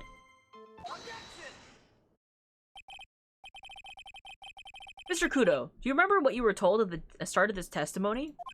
That this is a way of testing the credibility of your memory? I know! There's nothing wrong with my memory, I tell you. Nothing! In the picture, he only had one thing on his eye. He said a broken pair of spectacles. So I'm assuming he thought it was like half of the glasses. My theory is that the visor has X-ray vision and he's staring at Nick's undies. He's staring right through the desk. Powered by caffeine, so he constantly has to drink coffee to keep it on. Honestly, I think he liked coffee before, but my headcanon is something along the lines of like he kind of needs the coffee to help function. If I get anything wrong, I'll eat these seeds and sing the pigeon song. Care to tell us where this is going, Trite? According to Mr. Kudo, well, thank you for the updated autopsy report. Yeah, like, I can see how the guy would describe this as a broken pair of glasses. According to Mr. Kudo, the victim was holding the paper in his right hand while drinking coffee with his free hand, which make it his left. Gah, what is this, kindergarten? But I would like the court to please take a look at this. That's the cup the victim used, correct? Yes, and on the rim, you'll notice a mark left by the victim's lips. Yes, that is a stain left by the coffee.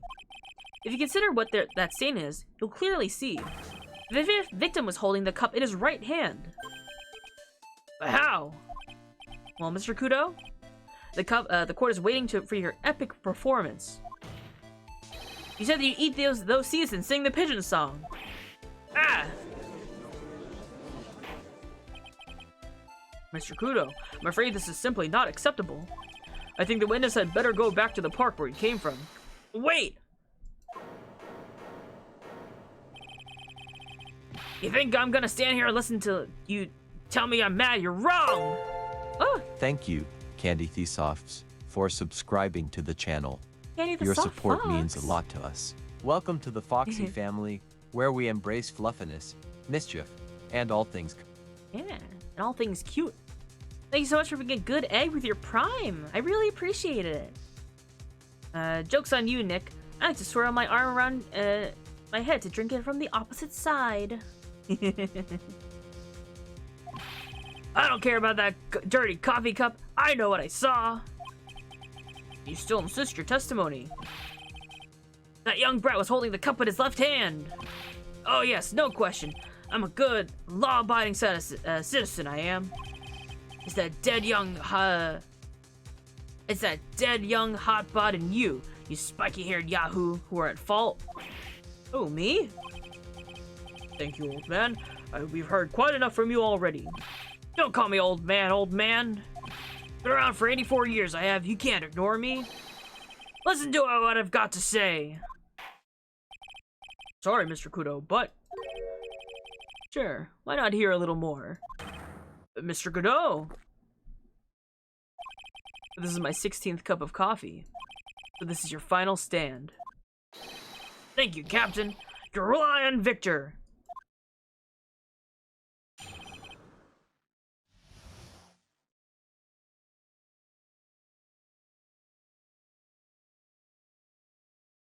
Wait, did I read it as 84?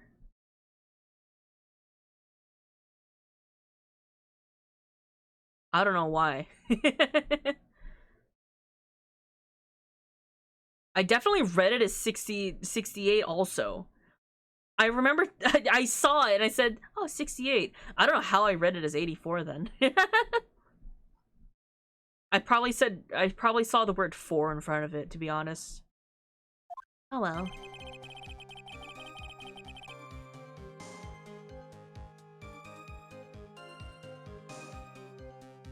Who's the cyborg? Where's Edgy? Edgeworth is on vacation right now. And the cyborg is Godot. He's our cool, coffee-loving prosecutor. He's very suave. Also, hi, Bean. Update the autopsy report. Now he's saying earpiece, not broken glasses. Probably if I pressed him on that, he would have corrected it. Really, this game is assuming that I'm, like, correcting him on every single piece of, testimony. The boy's wearing an earpiece on the same side as the green lens of his specs. Oh, no, he also is... He was listening to music. He's not saying it's instead of. Thank you so much for the beans. Yeah, fiddling with all the time. He was fiddling with it just before he picked up the cup, too. Then he used the same hand to pick up the cup, his left hand.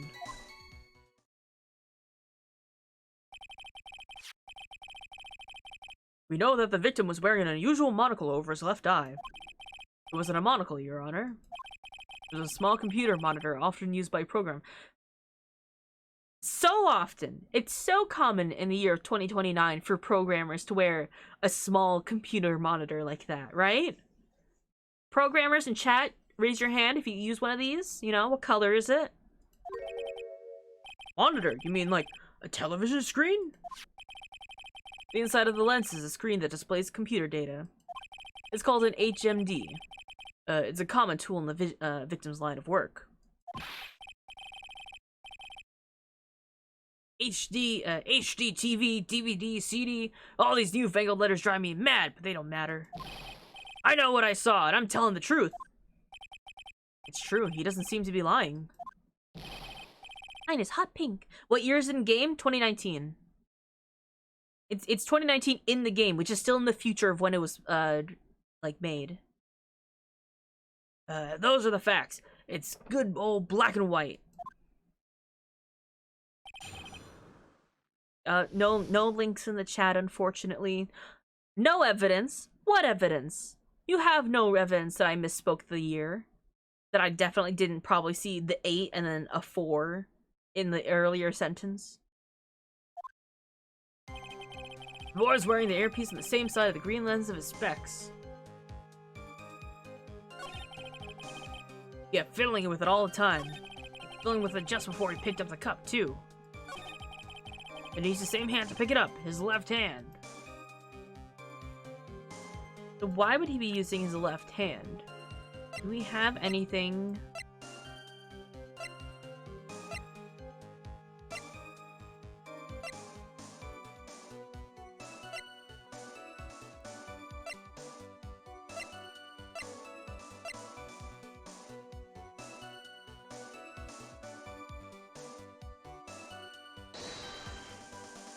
Ooh.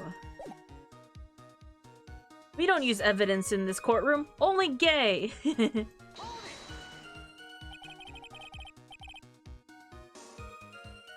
The magazine earlier had the word left in it. Is that the case?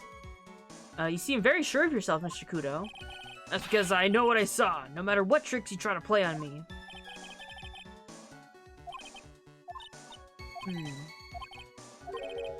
Something's not quite right. And chuck evidence at him until he breaks. But if he's not lying, there won't be any contradiction in his testimony, right? Hey, son. Hi, Meta. What's up? I'm not gonna present. You said the newspaper said left in it?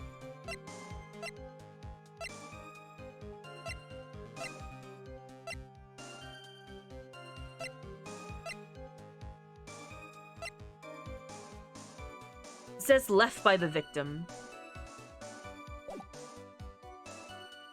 Did you make the maid dress you drew into a sticker as well? Unfortunately, I don't think it's high enough quality to be printed into a sticker. Ooh. But I could see about making a new one for this coming Maid Day. Yes, unfortunately, not everything I draw can be made directly into merch. There is a matter of like quality and stuff like that, colors to consider. I feel like it's high quality. I would have to see. Digital printing quality is very finicky. And I wouldn't want to give you guys like a shitty quality product that you'd have to pay for, you know?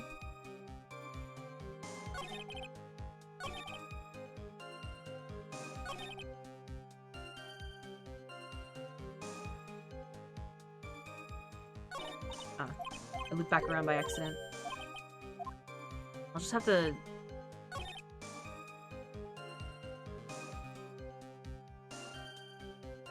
Are those beans in his thing? Yeah. Wait, the newspaper? What about the newspaper? The newspaper is just an article about how we, Oh, no. The newspaper, left behind by the, victim.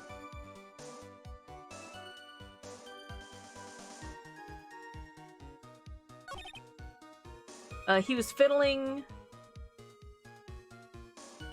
He was, wearing the earpiece on the same side as the green lens of his specs. He kept fiddling with it all the time, which would be his left side. He was fiddling with it just before he picked up the cup, too.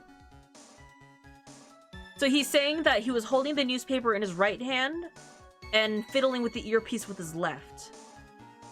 That's what he's implying, which honestly makes sense. That makes perfect sense for the setup.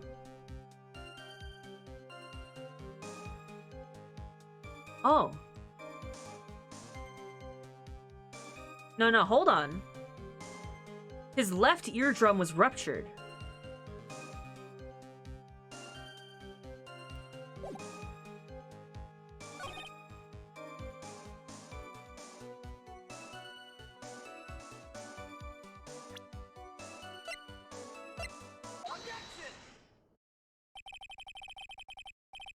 I'm not sure what the relevance of this is, but... Mr. Kudo, there's something very strange about your observations of the victim. What? You say he was wearing the earpiece on the same side as the HMD. No question. You could lock me up if I'm wrong. It was his left ear, without a doubt. I could only see the side of his head from when I was sitting. I don't think so. What did you say? You're no doubt unaware of this fact, Mr. Kudo. But the victim couldn't hear with his left ear. His eardrum was ruptured. Eh? Traces of medication for his condition were found in his ear canal. That's right. It's possible the victim was wearing his earpiece in his left ear. Or wasn't. Because he couldn't even hear in that ear. Is that true, Captain? It is. Pigeon! Pretty pigeon! The pigeon song! Order, order, order! The witness's testimony is completely unreliable. He only saw the waitress from behind. And he claims the victim was wearing an earpiece when we know his eardrum was ruptured. Well, Mr. Godot? Ah. Single drop of my... Okay, so Godot takes the coffee black, because he doesn't like milk. A single drop of milk is all it takes to destroy the pure black magic in the cup. This old man is my drop of milk. Captain, are you calling me a drip? This is the victim's coffee cup in which the potassium cyanide was found. The mark on the rim clearly shows the victim picked it up with his right hand. I'll never back down. I know I'm right. The lad drank his Javachino with his left hand. Let me put you out of your misery. Clearly, the victim used both hands. He took a sip with his cup held in the right hand and switched it to his left. That's what the old man saw. Impossible. The witness already testified on numerous occasions that the victim died immediately after taking just one sip of the coffee. Which hand the victim used to pick up his cup is irrelevant, Your Honor. The facts still stand. With one hand or the other, Mr. Elk drank the poisoned coffee. Like this. Sadly, Miss Godot, that doesn't wash. The point of this testimony was to establish whether the witness's memory is credible. And the results are clear. The testimony given by this witness is useless. Godot gets a cup, drink his spits out immediately. Discovering 0.1% of the milk in his cup, yeah. He does a spit take. Like that! I believe it's time to conclude today's proceedings. I'm satisfied that the witness is not deceiving the court. But to be frank, his testimony is a farce. Did you have to be so frank? Take that, you pompous old Faji. Sorry, Mr. Kudo. You can't reach me from there. I'm ordering the defense and the prosecution to investigate the case further. That is all for now. This court is adjourned.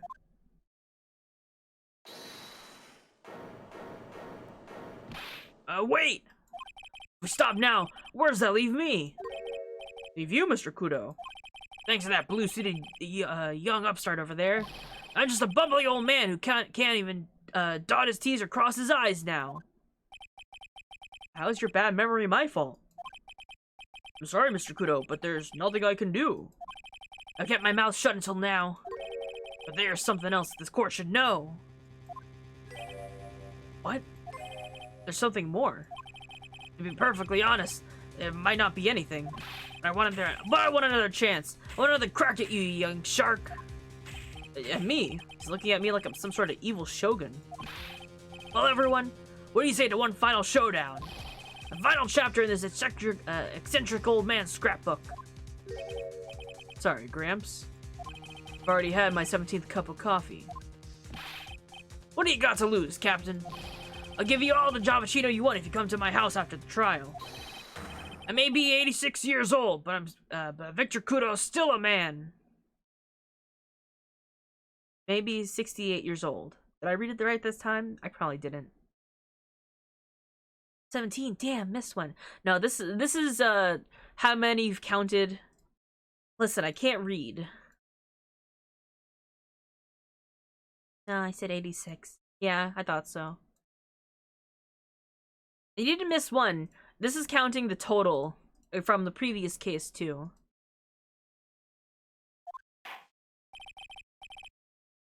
It's okay, I can't read.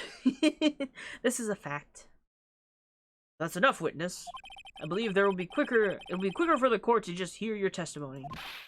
You bet! Much, much quicker. I can't believe this is happening. Haha! Better get steady, youngster. I get the picture. Just quit throwing those seeds at me, would you? You gotta be using some sort of infinite ammo code with that box of seeds.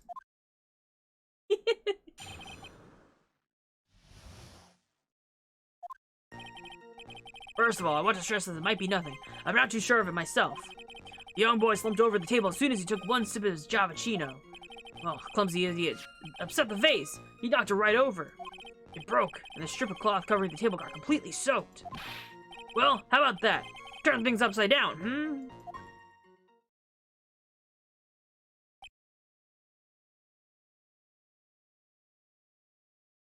How do we get FF to stop liking streams I'm watching? Do your best. Final Fantasy takes up, like, at least 40% of whatever your computer's running. Is that all? Yes, that's all. I remember it perfectly. Eh? You're doubting me again? You're doubting a poor, defenseless old man? No, we're not doubting you, Mr. Kudo. Don't you get the feeling there's a question hanging on everyone's lipstick? Yeah. Oh, what, probably?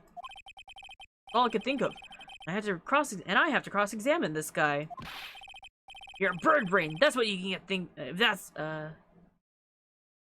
You're a bird brain. That's why that's all you can think of. Very well, Mr. Wright. Your final cross-examination, please.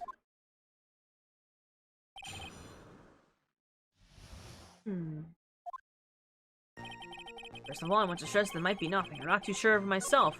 Young boy slumped over the table as soon as he took one sip of his Javachino.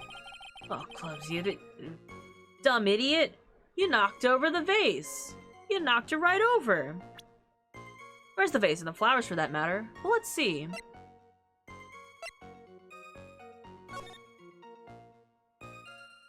There's the vase right there. Is this the one you're talking about?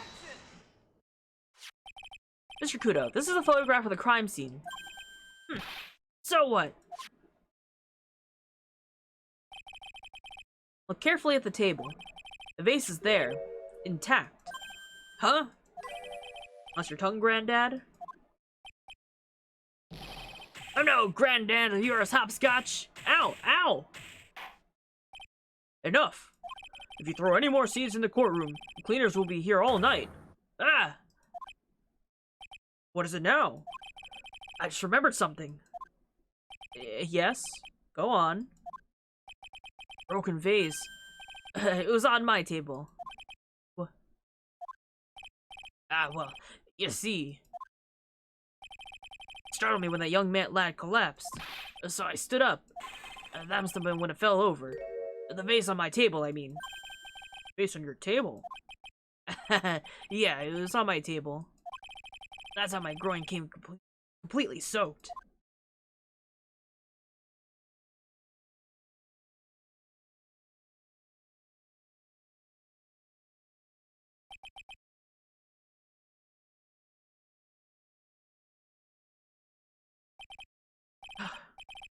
Thank you, Mr. Kudo. You've certainly earned your kudos for today. I'd like to ask a question now. Have I been any use at all? Perhaps that's something you should reflect on yourself, Mr. Kudo. Wait a minute! If that's the case, there's more! I've got more to say! Oh yes, I remember something else. Bailiff, escort the witness out of the courtroom. Oh wait, listen to me! There he goes.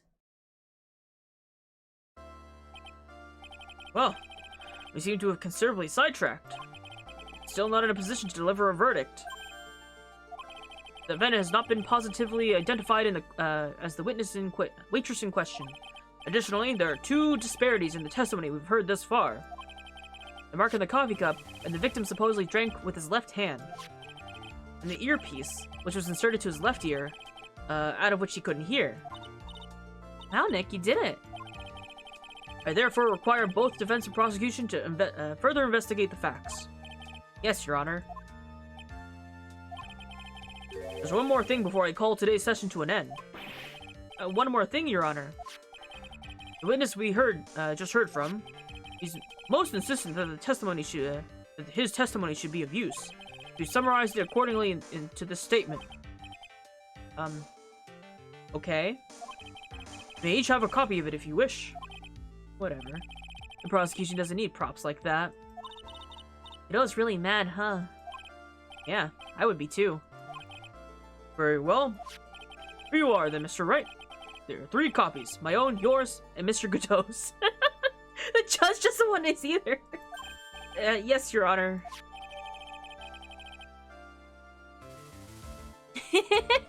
When the incident occurred, I broke the vase in my seat. I'm sorry. Sorry? This isn't a piece of testimony. It's like a 5-year-old's apology. What the heck are we supposed to do with 3 copies? That is all. The court is adjourned. Well, court's adjourned. You guys ready for a bit of a break? Hey, progress. I think now is a good time to have a bit of a break. We'll go on our 15-minute recess. Big stretch. Woo! Yay! Break time. That means we're roughly at the halfway mark. I totally can't see where this case is going. Not that I don't know how it goes, but you know, we don't have much to go on right now. But yeah, let's go get ready. I gotta eat my food. You guys gotta go piss. I'm gonna set up my words on the stream for you guys to keep yourselves entertained. Make sure to go pee, get a drink, eat or get a snack, go take care of whatever you need to do, take your dog on a walk, you know, take out your trash, whatever it takes, okay? I'll see you guys in 15-minute recess. BRB. Add a cute little emoji. Well, hit the wrong button.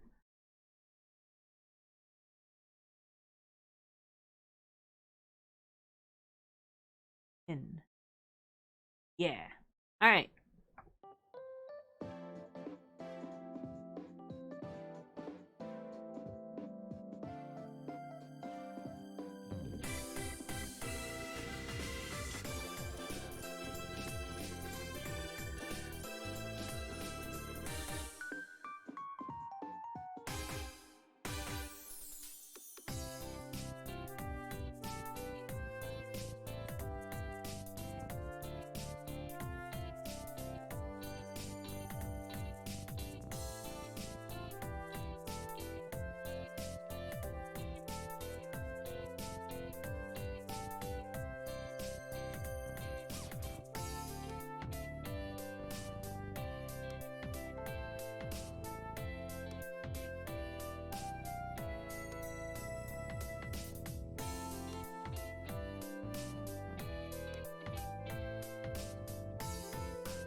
Hi, you guys.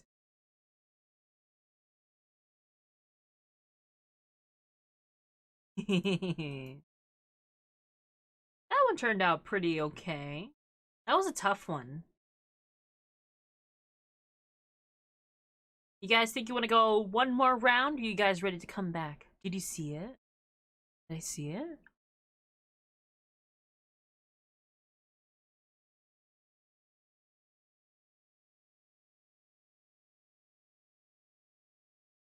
One more? You think you want to go one more? Alright, let's go for one more.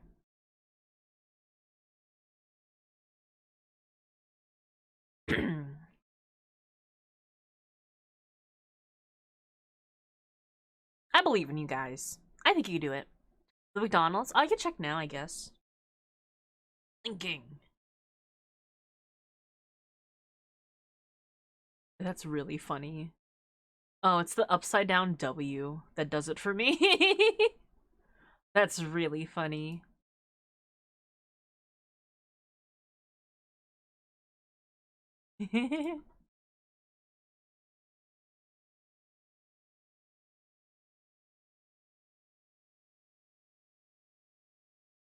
I love that. I love that so much.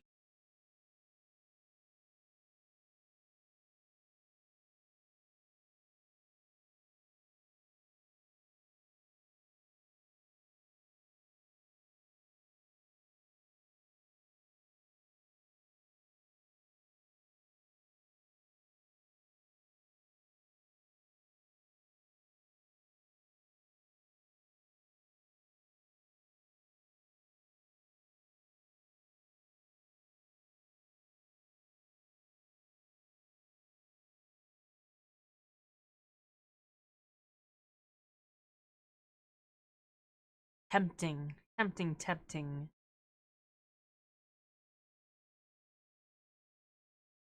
You're missing one word of the same lettering. That's crazy. You have inkling and linking.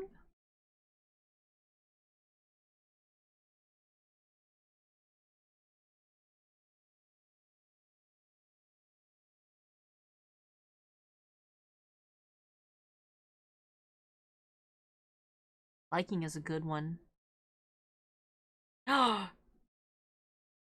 Kilning! You got it! You got it! Oh, you got all three big words. That's a good place to end off on, I'd say. That's a win.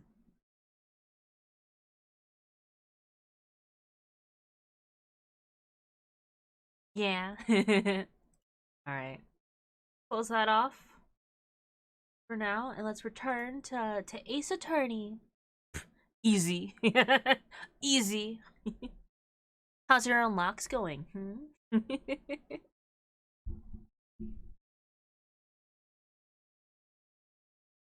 Me just setting up to get ready. Alright. Back. Did I save? Probably. Okay, you're being productive at least. That's good. This was my break. Alright. January 7th now. So how do you think the trial went this morning? How do you think it went? Got a bit crazy in there. I wonder if that killed her chances. Yeah, I guess it did get out of hand. Mr. Kudo's testimony did nothing to help us. Plus, now we don't even know the identity of the waitress who laced the coffee. All we know is that, is what old Mr. Kudo saw. The apron straps and the ribbon. And the victim was wearing an earpiece when, his eardrum was ruptured. Talk about a terrifying case of contradictionitis. Time to play doctor and find yourselves a cure then, huh? Yeah. We gotta find one for Maggie or she's gonna have a terminal case of guilty. Alright. Let's get on to it. Let's go ahead.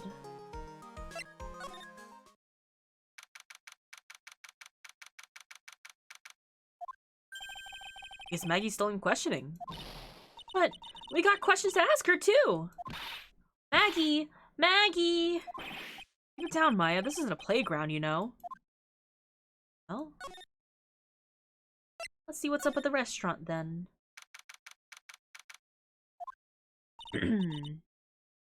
Empty as usual. And it's lunchtime too. That's it. Come on, come on, come on! Hey, that sounds like... just call it 8, pal. Come on, I know you can. Getting really worked up about something. No, that's the wrong number. Looks like an 8 would have only netted me $5 anyway. What a ripoff. What's the problem, Detective Gumshoe? Huh? Oh, it's you. I was just... I was just listening to the radio, pal. The radio? Hey, Detective Gumshoe's having lunch here. Yes, he's having the twin tea set. What can I say? That's a bit expensive, isn't it? This is a nightmare. How am I supposed to look at Maggie in the eye now, pal? You really drove her into a corner, you know. You always blow apart my testimony. Why, Voltes? Didn't you do it today? Sorry, there just weren't any holes in it for once. Yeah, what happened? Usually your testimonies are like Swiss cheese. Swiss cheese? I forgot to plug back in my camera.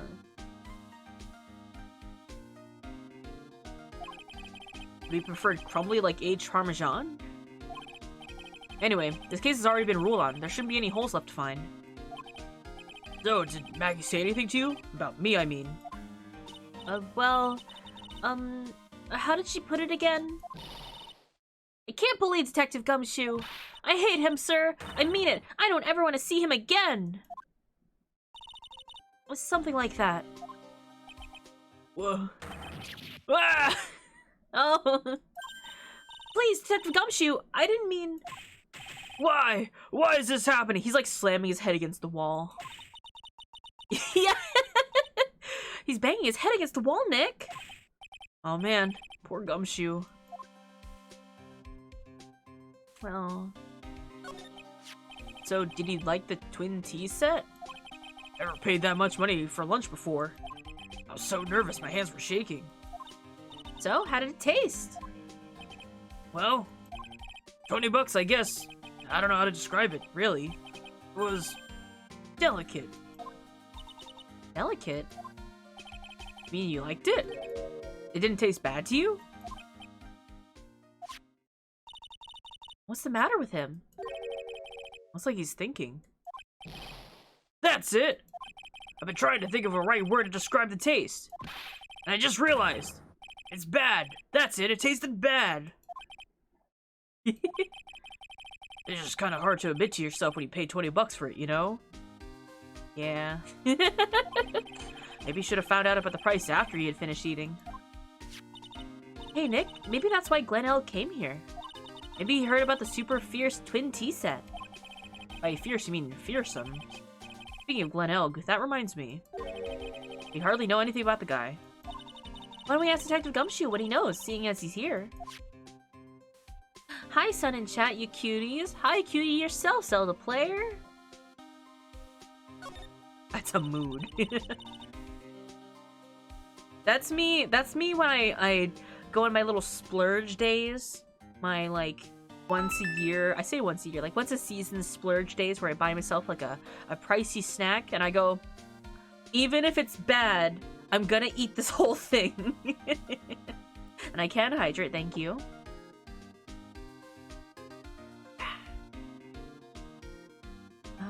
Yeah, so what were you all excited about earlier? Huh? That's right, you said you were listening to the radio or something.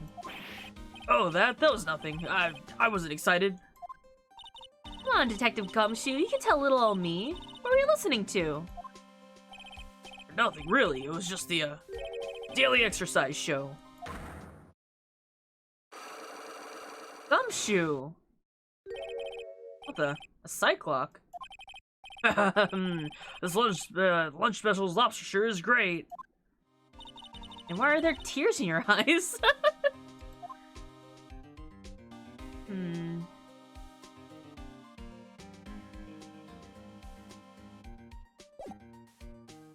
I feel like this is easy enough to solve, right?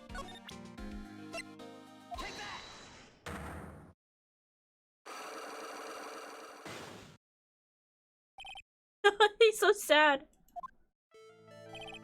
Alright, Detective Gumshoe, tell me the truth. What were you listening to? No way, pal. Now that you made a big deal of it, I'm not gonna tell you. You're just putting him in the corner. We'll see about that, pal. Considering all the noise you were making while you were listening. Really clear what kind of radio program it was. I'd say it was related to... Right, aren't I? You're listening to the lottery results, weren't you? You thought you tried to win big, just like Glen Elk did. It's like you see right through me. Huh? I cracked him already? See, pal, that's why I said it was nothing. Phoenix, we don't have to press people for every little secret they're keeping. I mean, you're pretty lucky, so I figured to give it a try. What's with everyone in the lottery? So, how'd it go? What, 50 cents? It'd be better to win nothing than, at all with half a lousy luck. I was so mad. Yeah, I know the feeling. About the same kind of ticket as Mr. Elk, see? They got this special radio show where they announce the winning numbers. They even do the drawings live on the air. It's so intense, pal. I bet that's what Mr. Elk was listening to on the day he was killed. Yeah. What time is it now? It's just after 1:30. Are the lottery tickets always broadcast at the same time? Yeah, look, I got this flyer when I brought the ticket. Millionaire radio flyer added to the court record. Experience the most thrilling 10 minutes of your life every Monday at 1:30 p.m. Millionaire radio? That sounds cool. I want to try it, Nick. And buy a ticket, Maya. With your own money. Let's see. We have some questions. This guy was a real programming genius. They called him the walking computer at the place where he worked. What happens when he crashes, though? Does he just stop moving all of a sudden? He was literally a computer, Maya. Anyway, there's nothing between Maggie and the victim. Yeah, that's what we found out yesterday, too. Hey, Detective Gumshoe, don't you have any information that's a bit more fun? Fun? Oh, I know. So have you paid a visit where Mr. Elk worked yet? You might as well. His workplace? Where's that? A computer firm called Blue Screens Inc. Or something like that. Sounds like a real stable company. This could be fun, Nick. Let's go. Computers aren't really my thing, Maya. We'll be fine. I know all about that high-tech stuff. I wonder about that. It's just around the corner from this joint. You should take a look. Computer firm called Blue Screens Inc., huh? That's a great name for a computer firm. You know, that sounds absolutely fine. Let's go. Go take a peek. Of course. Wow, this place is so high-tech. You can almost smell the electricity in the air. It is a computer firm, Maya. Can't work without electricity, you know. I mean, it is if you're fixing them. Who are you? Oh, hello. I'm sorry. Access is restricted to authorized personnel only. This is a computer programming laboratory. There are far too many trade secrets that could be leaked. Wow, what secrets? Everything you see here is classified. No information can leave this building. Understood. Who's this woman? She's like a robot from some kind of whacked educational show. My name is Lisa Basil. I'm the company director. Director?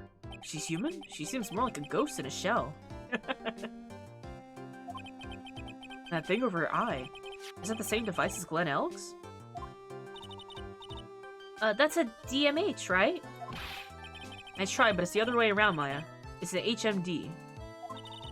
All of my programmers here at Blue Screens Inc. are supplied with HMDs. Then do you write programs too? No, I just enjoy wearing this. They are pretty cool.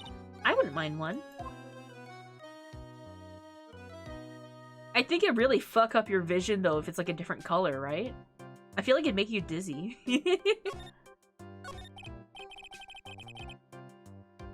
So, what exactly is this firm's business? I'll try to simplify it so that you can understand. We analyze data management systems acquired by certain branches of industry, and deliver optimum operating systems, and source-level components to them. Uh-huh. You lost me in the corner of analyze and management. Doesn't matter, they analyze stuff. You got that much, right? The software produces distributed on CDs. CDs? Yes, compact discs. Digital optical storage media. Of course, CDs are used for software as well as music. It's a small firm, but all of my employees are first-class programmers. Let's ask one of them what they're doing. Excuse me, what are you working on right now? I'm researching the impact of time-slicing common area on the logical axis to be shared in global variables. Obviously, program structure influences response time and performance. The variables of memory overheads is vitally important. Well, you get the idea. This is the sort of thing we're involved in. Did you good people follow all of that? Yeah. Your blank smile just said otherwise, Maya. You know about what happened, right, Miss Basil? You mean about Glenn L being poisoned? Yes, I know, it's terrible. Can you tell us anything about anything that might be helpful? I don't think so. A police officer was here earlier too. But I couldn't tell him anything either because the waitress who committed the crime has nothing to do with Blue Screen's ink. Oh. How about Mr. Elg's desk? Have you cleared it out already? No, not yet. This one right in front of you. It's this one right in front of you. If there's anything that might be useful to you, you're welcome to take it. Guess there might be a clue here somewhere. Oh, that was very, useful. Hey there, my guy. He's really pounding at that keyboard, isn't he? Wow, I bet that's where the programmer comes in from, huh? I guess I shouldn't be resting on my laurels. Gotta expand my skill set and all that. Yeah, that's a good idea. Maybe I could become old CD's apprentice. What about your spirit medium training? Oh, look at this desk, Nick. What a mess. Looks pretty average to me. But you can't get any work done with everything all over the place like this. You think? Real WizKids can work under any condition, you know? He's trying to hint that I should tidy my desk more. I'll clean up my desk when Maya stops asking silly questions. No hurry, then. Hey, this calendar. What about it? Is there another hint about tidying? If this is another hint about tidying, you can forget it. Someone marked December 3rd in red pen. December 13th? That's the day Mr. Elg was murdered. Is there anything else? Yeah, it says, meet with the tiger. The tiger? Glenn's calendar added to the court record.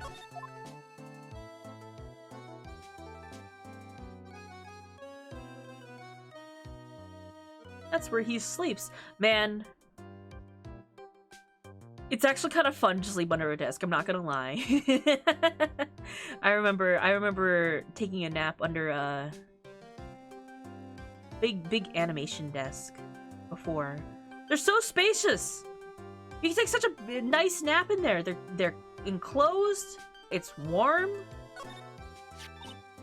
Wow, look at this mess. Looks like they're all betting tickets. What kind of betting tickets? Betting on which horse will win in a given race. Or horse racing tickets. Oh, wow. These drawers are stuffed full of these. Looks like they're all losing tickets, though. There's over 500 of them! Horse betting is actually pretty fun. I'm not gonna lie. You bet on which horse you think is gonna come either top 3 or first, second, third. You kind of pick a more general bet or the exact place they're gonna come in. And I almost won a horse bet once. I almost won a horse bet. It was I bet on which horse was gonna come first place But then, a horse that wasn't on the roster got entered into the race. Like, it was like some replacement horse. And that horse won first place, and my bet became second place, and I was so mad. I would have won so much. I would have won whatever. I bet like $5 on it or something. Sounds fishy!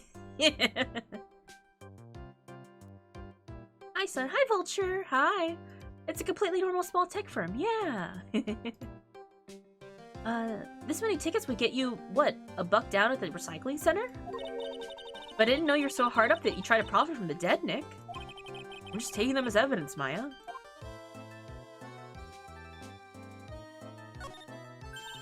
Hey, look, Nick. It's a supercomputer. It looks like it's really smart and wise, doesn't it?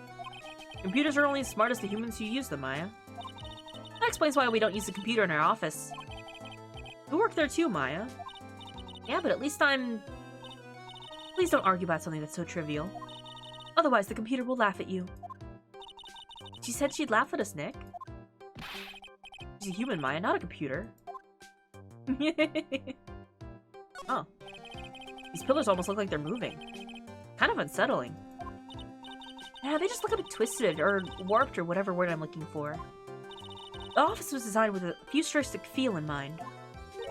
Futuristic? Yes, we tried to imagine what things in the future would look like, might look like in the future when we designed it. It helps soothe and calm the soul. On second thought, I agree with you, Nick. This place is really unsettling. I think that's all we have for now. Let's see.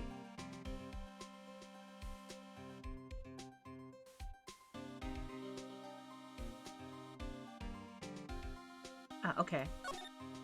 Back to blue square. Blue screen.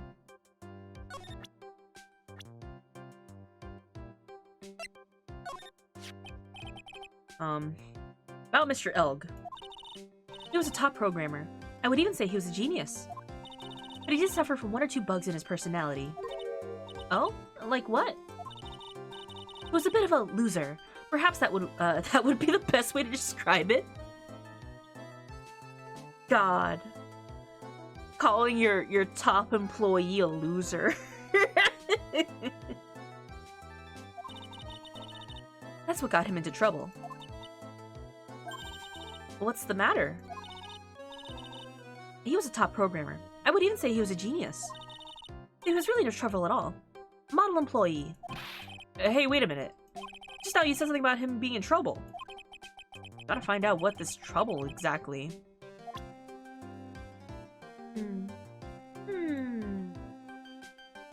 Back.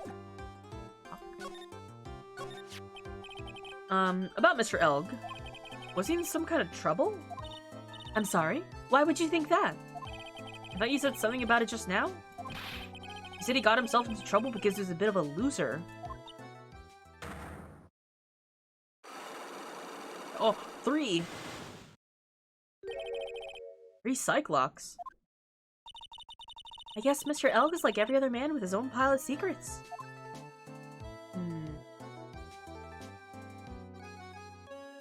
Alright. We definitely don't have anything for this now.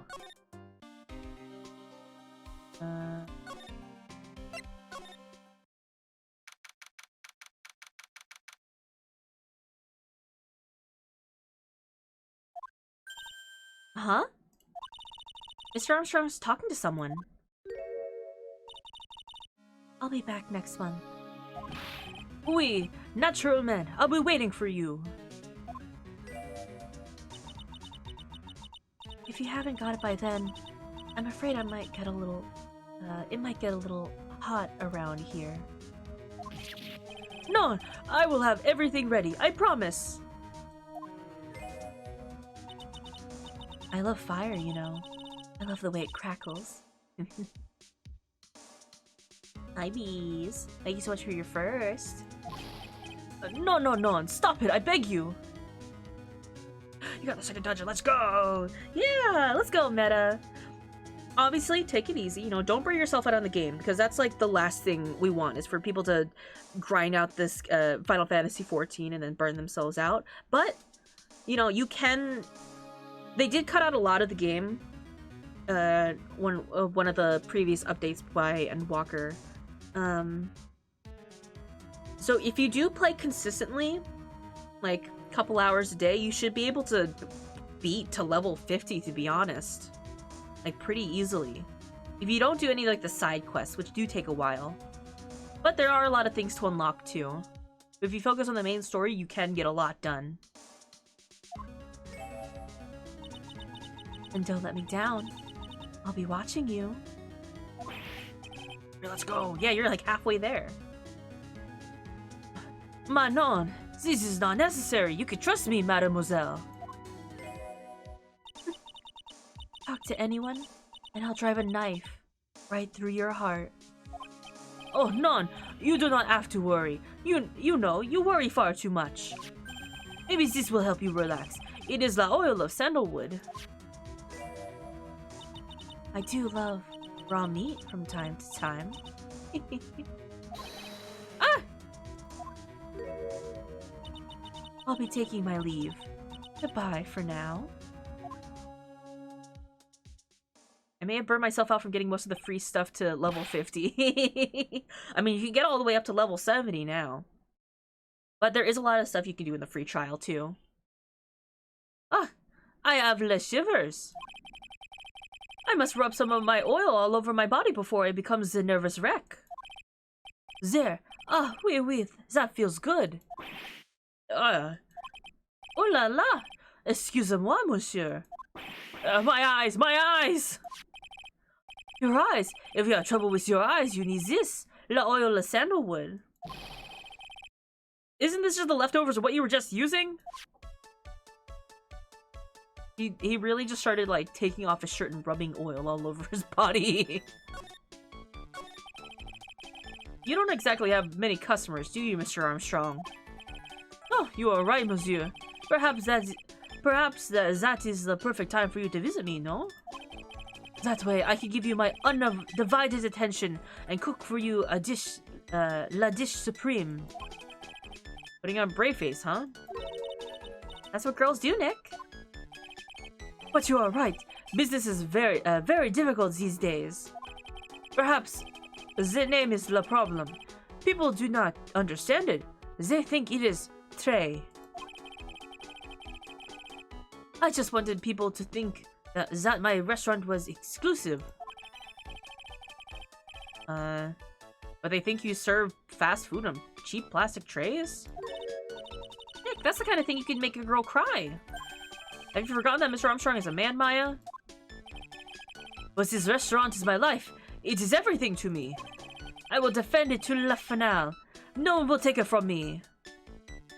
I went to max out the free trial before I started playing, but I had to slow down on MSQ to keep all my classes level. Oh, yeah.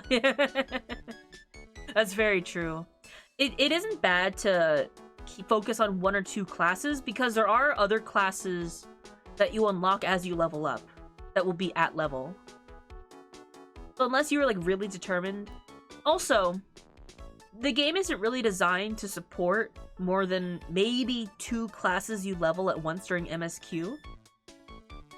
Like, have one DPS and maybe 1 tank or healer.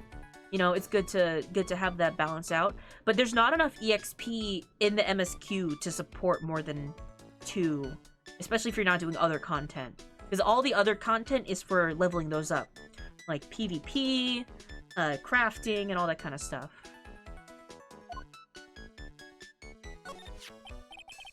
So, who was that woman you were just talking to? Ooh la la, you saw that? Oh, well, yeah, sorry. So, who was she? She looks so polite and graceful. Polite? Graceful? And she likes raw meat and fires, right? Hashtag just girl things. Guys, thank you so much for the updated autopsy report. Following the MSQ and all the side I kept out leveling it. So I kept adding classes. Yeah, with all the side content, that's where all the EXP comes in. I don't have all my classes leveled, you know? It said new, so I had to press it. Why, thank you. I'll be back next month. Oui, naturalmente, I'll be waiting for you. If you haven't got it by then, I'm afraid I might get a little hot around here. This is like just from 2 seconds ago. I will have everything ready, I promise. I don't even think about it.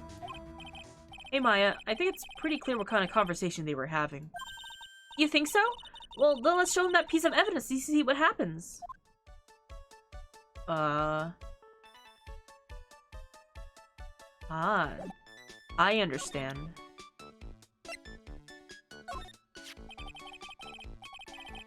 So long as that paper exists, I am but a delightful angel with broken wings.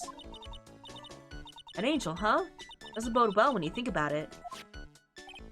Oui, they kept harassing me month after month. In the end, I had to give in. I agreed to help them. Help them? With what? Oh, Twitch interaction button. Thrice, thank you so much for the stream streak. Wow. Ma bien sûr. If I did not owe them the money, I would have refused. But my hands were tied. Please, what did you agree to help them with? None, I cannot say. If I tell you that woman, she will slice me up and eat me with la salad garnish. Ew, I hope she doesn't mean that he'll literally be sliced up and served with garnish. You do have all those knives on the table there. I'm gonna guess that woman has something to do with your loan contract. Is that right? Ah! Please, Mr. Armstrong, tell us about that woman.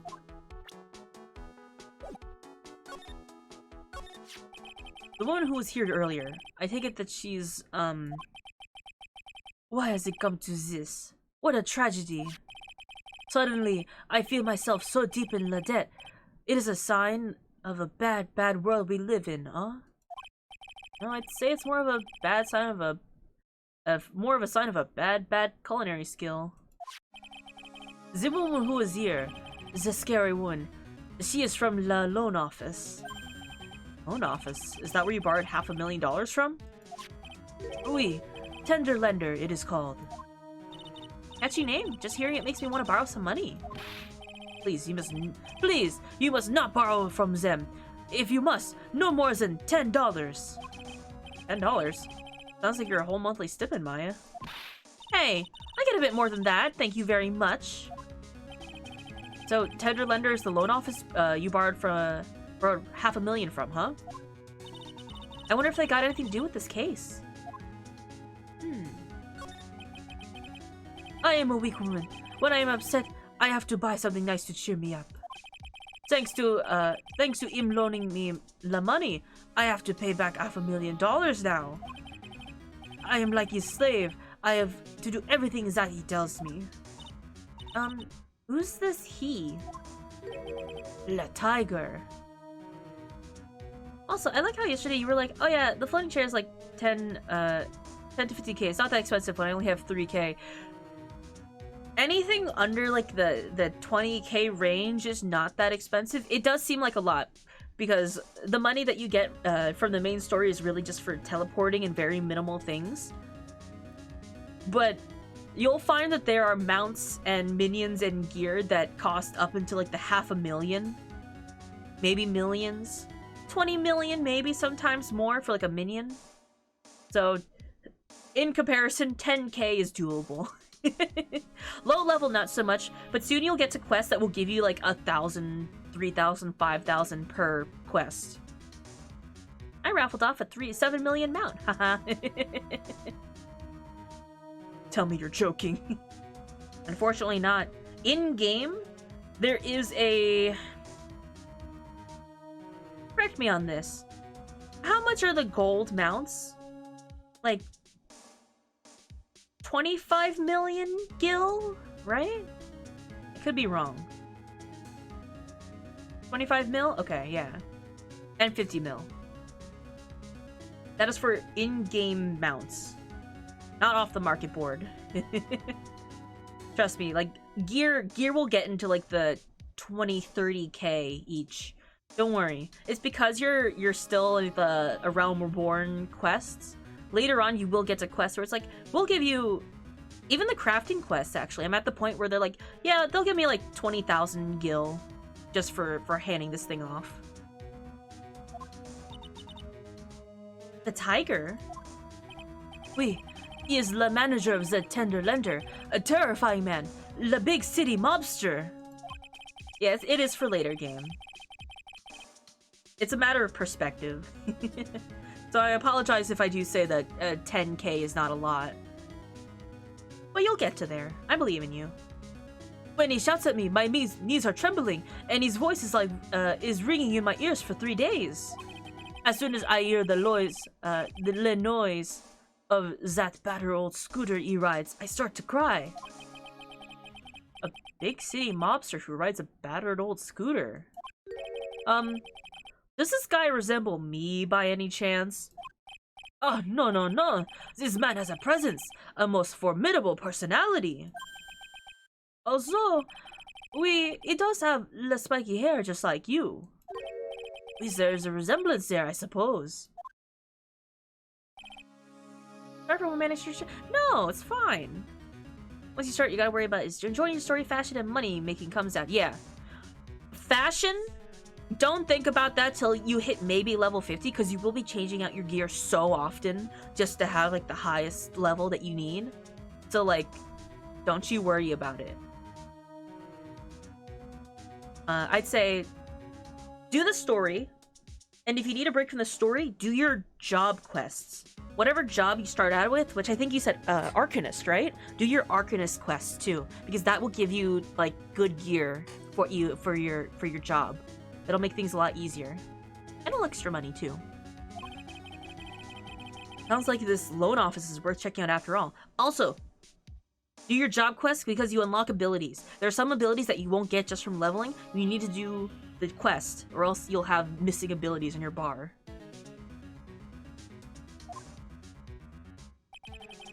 If you want to visit the tender lender, it is just beyond Vitamin Square. Hey, Nick. If you need money, I can loan you some, as long as it's less than $3. Thanks for the offer. Just beyond Vitamin Square, huh? I don't know where to find my job quests. So, when you are equipped as the job that you want to, you know, you're leveling and stuff like that, you should see there's a big bar that tells you what main story you're following. Underneath that will have a little marker with an exclamation point. It's very tiny. If your job has a quest that you need to, that you're available to do, that's available for you, it'll say it on the bottom, then you can click on that. And it should, I don't know if you can click on it actually, but you should be able to. The Arcanist is also located in Limsa, by the Arcanist Guild, Aetherite.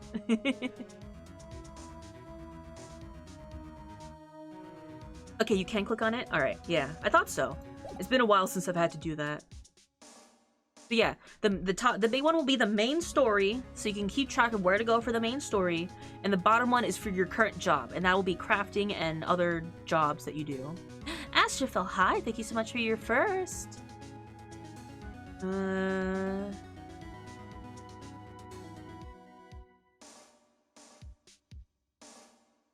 Okay. Hi. Très bien. Oh. Well, I'm gonna head back to the precinct now. We got a big meeting starting in a bit. About Maggie's case, you mean? No, that's pretty much wrapped up now. There's another big case going down at the moment, so she's been pushed aside. Okay, well, see you later then. Bye. Thank you guys so much for your beans. You guys are so close.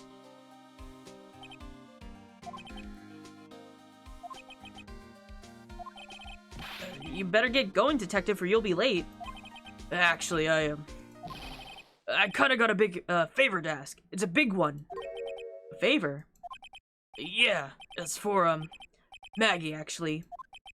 I was kinda hoping, you give her this for me. That looks like a great lunchbox. I would happily eat that. What is it? It's a lunchbox. I got up early so I could make it. I've been really worried about her. She looked like she'd lost a lot of weight. Detective Gumshoe? And how many weenies are in here? There's not a person on Earth who could eat down that much meat. Sausage. Yeah, that's probably a lot of sausage right there. You think? I love weenies. Can't get enough of their tender juiciness.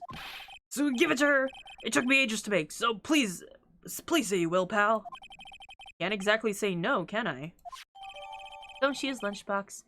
Given to Maya to carry. Gotta love 'em weenies. A tenderly handmade lunchbox fills the stomach with love and plenty of weenies. How do I, like, have that? Do I take a screenshot of this, right? Okay, game. Okay. I need to save this somewhere. Hold on. Can I, like, put that in here? And then I'll just, like, drag it over here. Shit, they save as WebPs now, huh? Browser. Excuse me for a second. Yes, copy and replace. All the way to the top here. Google.com, weenie love. Don't mind me. Don't mind me.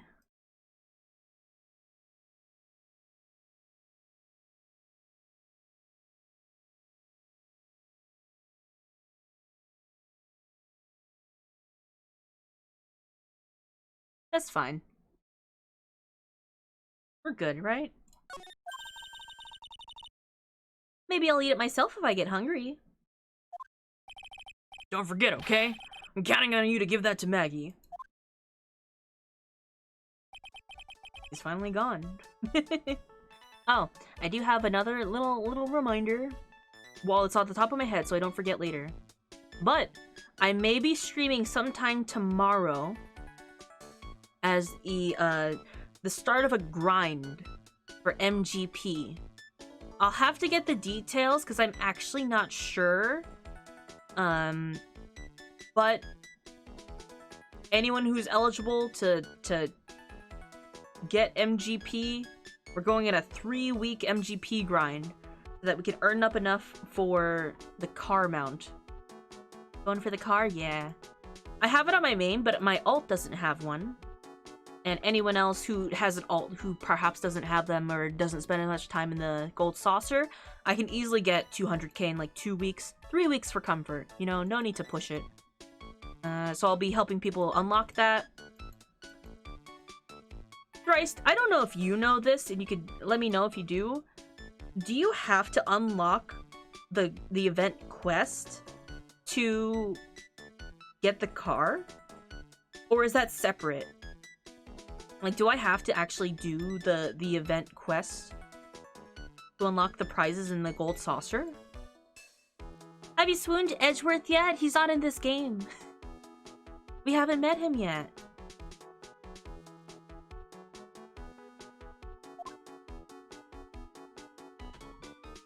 Where to? But yeah, it's been years, right? So I don't remember if there's, because like I don't want to tell people to grind it and then it turns out that they can't get it if they're not level 50, because you need to finish a Realm Reborn to do the story quest. But I don't know if it'll lock you to I'll research if you could. I tried to look it up, but I couldn't quite find people stating otherwise, you know? And like the event page didn't specify either. I don't see any sign of Mr. Kudo, do you?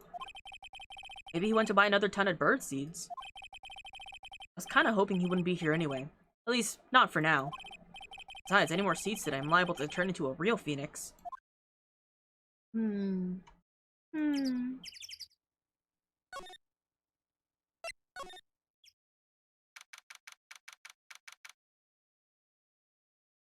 On the ground. This place gives off a real strange vibe, doesn't it? Looks like the tiger is in his lair. And that is, as they say, a very good thing.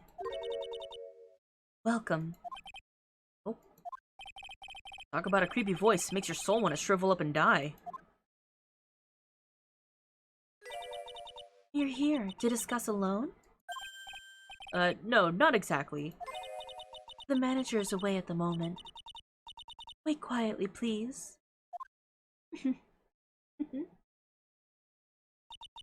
She's gone, just like that. Guess we'll just have to come back another time. But this is the perfect opportunity, Nick. This place reeks of suspicion. Come on, Nick. Let's take a look around, okay? You think it'd be okay? Of course. No one will ever know. Coffee? Ah! I'll leave it here for you to enjoy. Quietly. Yes, thank you. Do not touch the desk, please.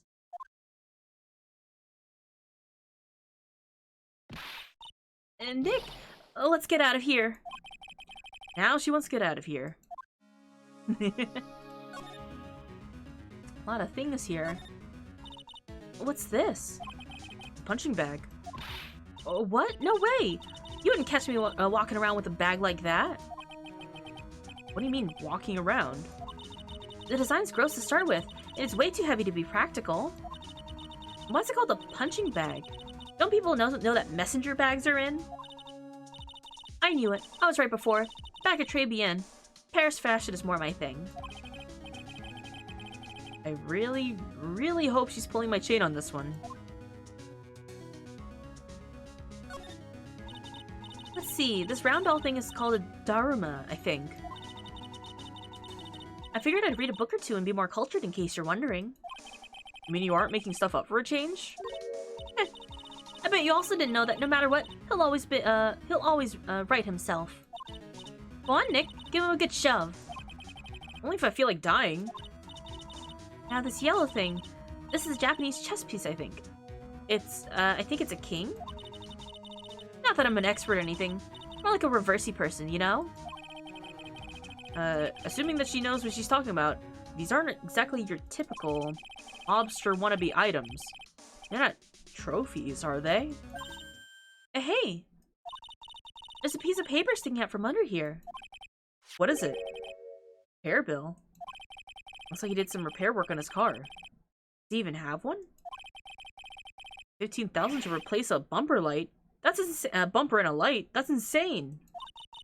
The car's registered to the Cadaverinis? Huh? So it's not even the tiger's car? Why would someone else's repair bill be at the tiger's office? Cadaverini family.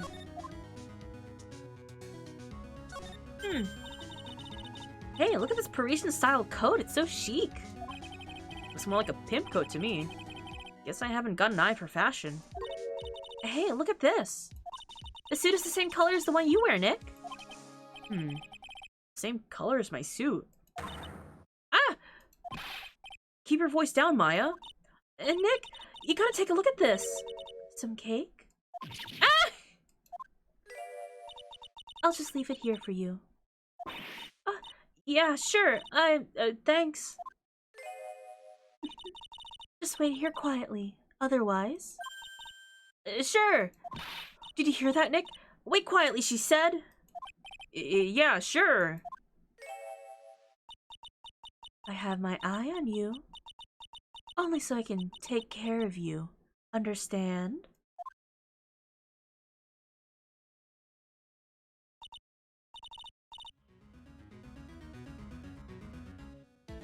So you do need to complete the quest. Okay.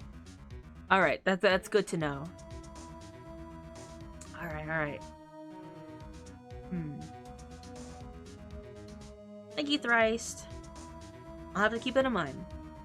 But my little Friday sessions will be available to anyone Friday, Saturday. Because that is when Fashion Report will be. We'll try our best to cheese it. But anyone who's finished A Realm Reborn is welcome to do it. Also, anyone who hasn't is also just welcome to join and earn MGP. I'm scared, Nick. So? What were we getting so excited about before? Look on the lapel? I think it's lapel. Look on the lapel of the suit. That's... I love this thing. I love this thing so much. I love shitty cardboard badge. Oh, my beloved. I forgot about it. That's an attorney's badge. What? Not unlike these genuine ones here that you guys are throwing at me. Should I make like a bad cardboard badge too? Is the tiger a lawyer? No, wait, look at this thing. It's made of paper. Painted to look authentic. It's even like wobbly. Looks like it's a rare chance to throw the fake one. Oh, that'd be really funny, actually. For some reason, your badge suddenly looks really cheap to me, Nick. Why doesn't anyone recognize an obviously fake badge when they see one?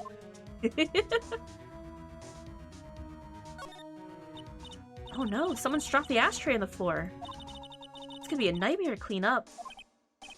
Yeah, it's all over the rug and everything. I accidentally knocked over a really big space heater once. Cleaning up was such a pain. It's one of those super antiques where you have to burn a ton of charcoal. How did she manage to knock one of those over? Are they supposed to be super heavy?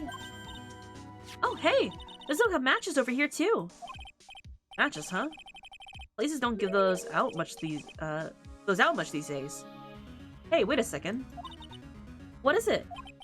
Look at what's printed on the cover. It says Très bien.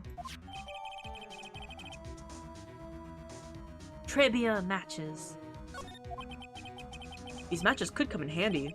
You might be able to use them. Yeah. The pilot light for the office boiler keeps going out. Oh, the pilot light for the office boiler?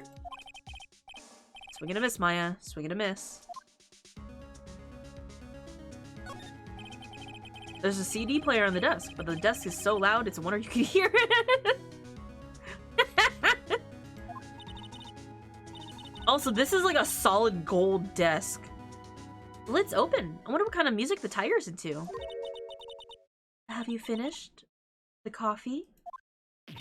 Ah! Yes, thanks. It was lovely. So, you drank it all?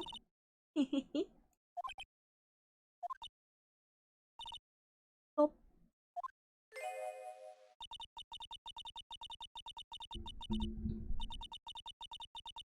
If you touch anything else that doesn't belong to you, there's always another cup.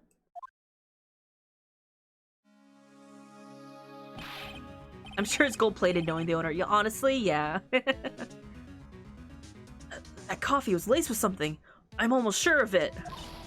Nick, my stomach, it's killing me. Oh, wait. Maybe it was just the burger I ate for breakfast. I sure hope so. We better take a look at that CD while we're still alive and have the chance. What the? What?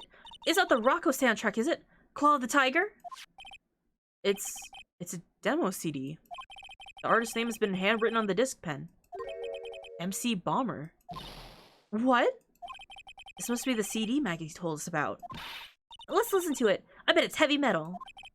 No way, that woman will make us drink more coffee if we do. Ah! I'm not going for that long. Ah! Ah!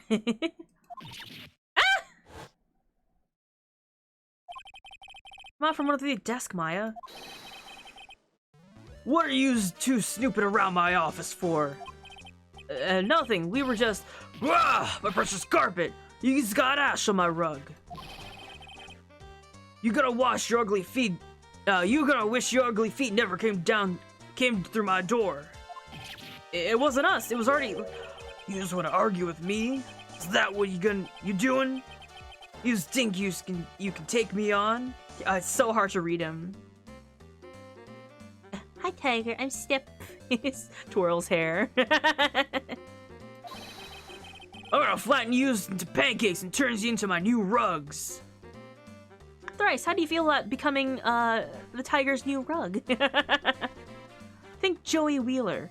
Yeah, but he's just like he's like a whimsical kind of delinquent voice. You know, Joey Wheeler. You's gotta believe in the heart of the cards, right? Ah! Oh. Don Tigre, you're back. The voice. It's like evil sweeping into your head through your ears. Brooklyn. I'm sorry, Don Tigre.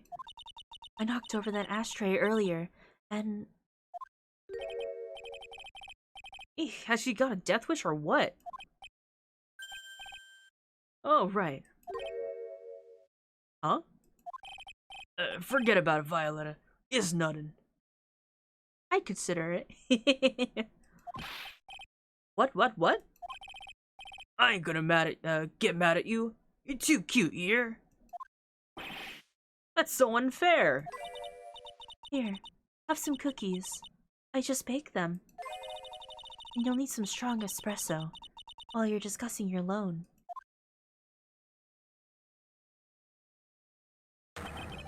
Ah, Phoenix, right? Yes? You's either crazy or just plain stupid to chase after me. I worked so hard, but now you just gotta come and mess up my plan. So it was him. He's my phony. But I don't care. No one gets in my way. What? I mean, excuse me?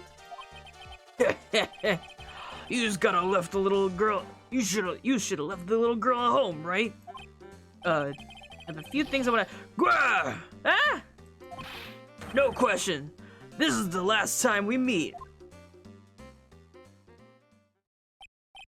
Wait, please. That was pretty weak, Nick. You waited until he was out of earshot before you shouted after him. Like you're one to talk. I didn't hear you scream hold it either. The espresso. Ah! And cookies. This woman is definitely not good for my heart. Now, what was the tiger called her? Violetta? I do like that name, it's very cute. So, I'm kind of curious about your company, Tenderlender. With the warmth and friendly atmosphere you'd expect from a family-sized business? Conscientious rate of interest? An attractive repayment policy? Why do I get the feeling this sentence is not gonna end well? We will tenderly lend you a little bit extra. You're at Tenderlender. Hey Nick, things are a bit tight for Wright & Co. at the moment, aren't they? I mean, there's that $500 you owe me from our card game for starters. Why don't you take out a loan? I'd like to take out a loan from a place like this? Not so much. Tenderlender is on your side. Let's say I'm late with my repayment. What happens then? We give you more coffee. Strong coffee. Right. I think I'd rather skip town. Hey, just remember I can make strong coffee too, Nick. Strong tea as well. So, do you know about the incident we're investigating? What incident? Well, a man was poisoned in a restaurant just near here. That incident. Let me see. I was here that day with the manager. The manager being the tiger? Rio Tigre. Rio Tigre? That's where the tiger comes from. Zinniof's got a real name, Nick. Hurry up and find out more about him. Alright. Let's ask some questions about our tiger. He's 42. Can I ask about the tiger? I mean, Mr. Tigre? Cookie? Sure? How do you like my cookies? Make them myself. God, I hope that I look that good at 42. Considering he's passing as a Like, how old are we? We're not even on here. We're like early 20s. We're like 24 right now. The fact that he passed as a 24-year-old is insane. Go ahead, Nick. The honor's all yours. No. Ladies first, Maya. Yeah. No matter how I look at this, I just don't get it. What are the tiger and the scary girl working together? We are lovers. That's not exactly coming across in the tone of voice. And I own Don Tigre in my life. He's the one who saved me. The tiger saved you? Please, address him properly as Don Tigre. Otherwise, I'll have to... Okay, Don Tigre, of course. I'm sorry. He saved your life. I'd sure like to know about how that happened. Back. I'm very frail, you see. Just recently, I died. Once. You died? About 4 months ago. The doctor said to abandon all hope.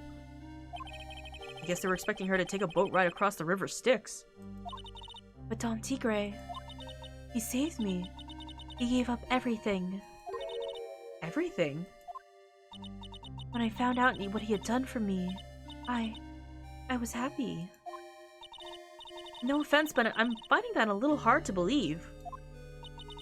I decided I'd pay him back with my life by serving him coffee and espresso. Still wonder about what's in her coffee. So, is that why you got that bandage around your head? This? What's the story with the bandage? I put it on after the operation. Operation? It's just a little injury. A little fatal injury. Alucard, enjoy your lurk. A fatal injury? I just suffered one herself by the sound of it. So, that's the injury you're talking about, before you said you had died once? Before when you said you had died once? Hi everyone, hope we're okay. I'm doing okay. I'm enjoying holding on to this handmade lunchbox made by Gumshoe, and it's full of weenies.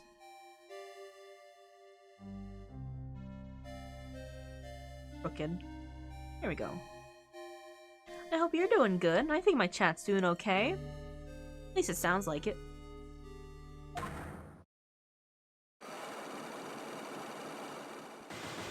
Four! Ugh, she really creeps me out, Nick. Same here, but we've got to find out the truth. Doing fantastic. That sounds good to me.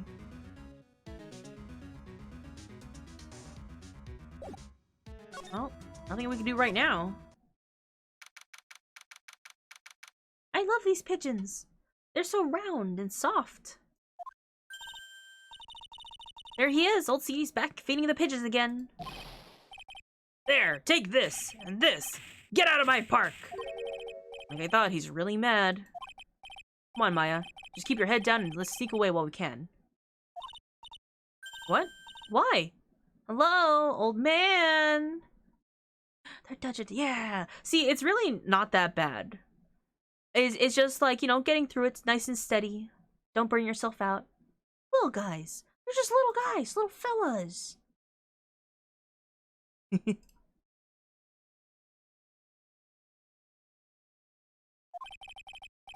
What are you doing, Maya? Huh? Ka! Hey, he just turned his back on us. Not surprised. But I really hurt his pride in court this morning. Hey, Mr. Kudo. Pigeon. Ka! Look, we really need to talk to you, alright? Out with the demons! In with good fortune!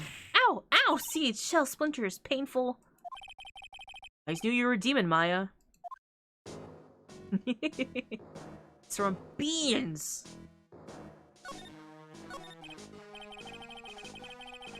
Why does this nose have jiggle physics? We gotta get the fan service, Sorry about what happened in court earlier today. Yeah, everyone will be talking about me behind my back now. A dirty old man who was so busy looking at service girl's backside. I can't remember her face. A filthy, depraved animal. Not at all. Are you listening to me, boy? I don't care what you say. I saw what the waitress put in. She put in some white powder into that young lad's Javachino. We hear you. And another thing, the young layabout was wearing an earpiece. On the same side as the lenses of his broken spectacles. We're really sorry. So I made a little mistake about the vase. So what? I know what I saw. I tell you. Okay, take it easy, please, Mr. Kudo. Don't tell me to take it easy, you spiky-haired brat. Take this! He's mad. You said you were a craftsman, right? Yeah, the modern world casts honest craftsmen like me aside in droves. Surely it's not that... I come from a long line of craftsmen, back to the time of the shoguns. You hear me? I didn't become an embroiderer, I was born one.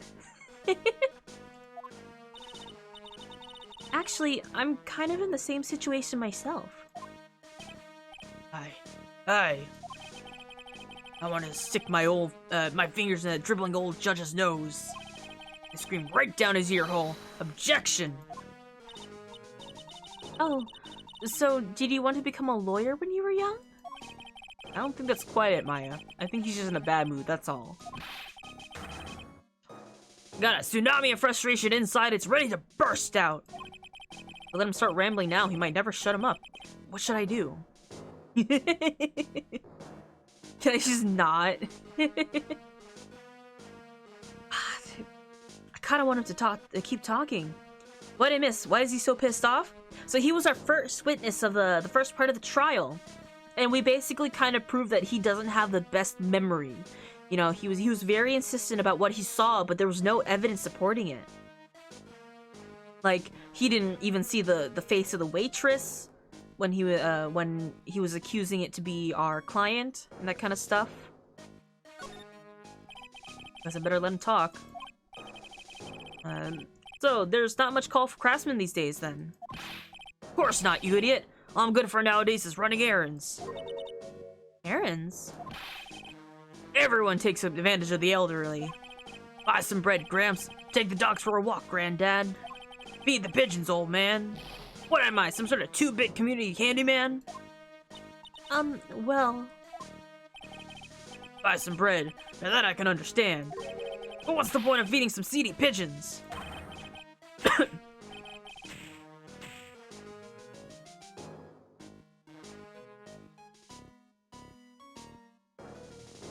I'm getting a little too into doing his voice. Why don't people say what they mean? Get lost! That's what they're trying to say. Oh yes, I'm just an inconvenience, you see? At home, at that restaurant, I just get in the way, don't I? I'm sure you don't. Wait a minute. What did he just say? At home and at that restaurant? You okay, son? There's a lot of gruff-voiced characters in this case. I know I'm the one who gave him the voice, but I just feel like it's appropriate, right? Hold up. By restaurant, are you talking about Très Bien? Did you get asked to run an errand there too? Yes, I did. That very day, the young brat was poisoned.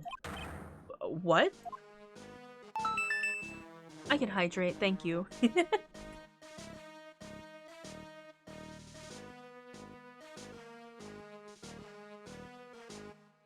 A lot of manly characters today, really.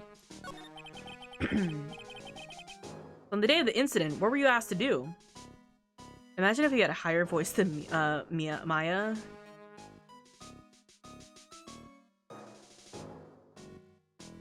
God. I mean, maybe. Glad you asked, boy, because I'll tell you what I was asked to do. All of a sudden, that young lad slumped over the table. Serving girl collapsed. And I broke that vase. It all happened so fast, I was a bit of a daze, you see. The owner shouted over to me. Excuse-moi, you, call the police. Call them yourself, I should have said back, but I didn't think of it at the time. So, did you end up calling the police? Like I said, I was in a bit of a daze. Did you call them on your cell phone? God, do I look like I'd have one of those newfangled thingamajigs? I went out looking for a payphone, of course. You went looking for one? Couldn't find one right away, you know. Wandered around for 5 minutes or so. 5 minutes?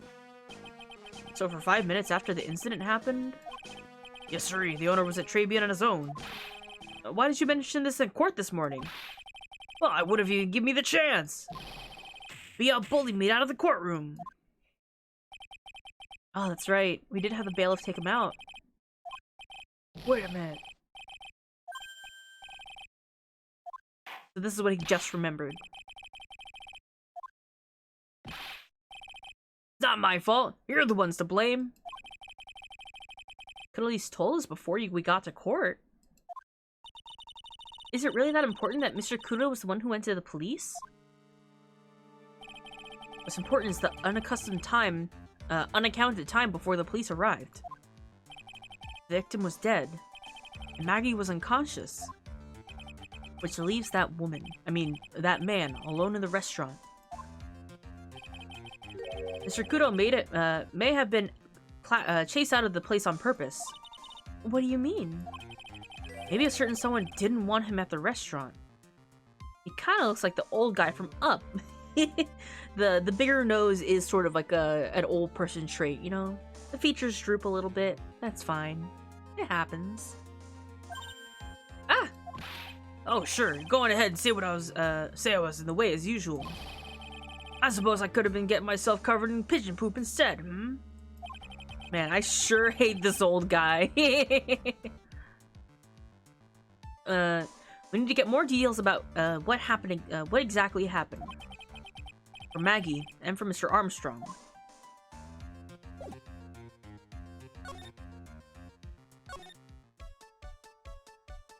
Let's see, where do we go?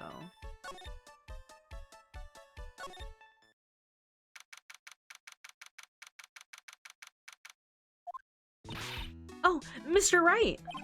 Hello, Maggie. So they finished questioning you?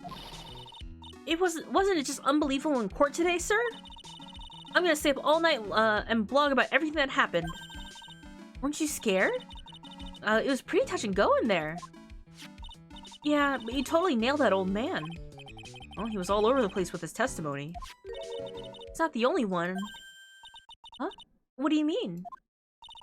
Everyone else's testimonies didn't match up either. Not with what I remember of the incident anyway. Is it possible she's the one misremembering things?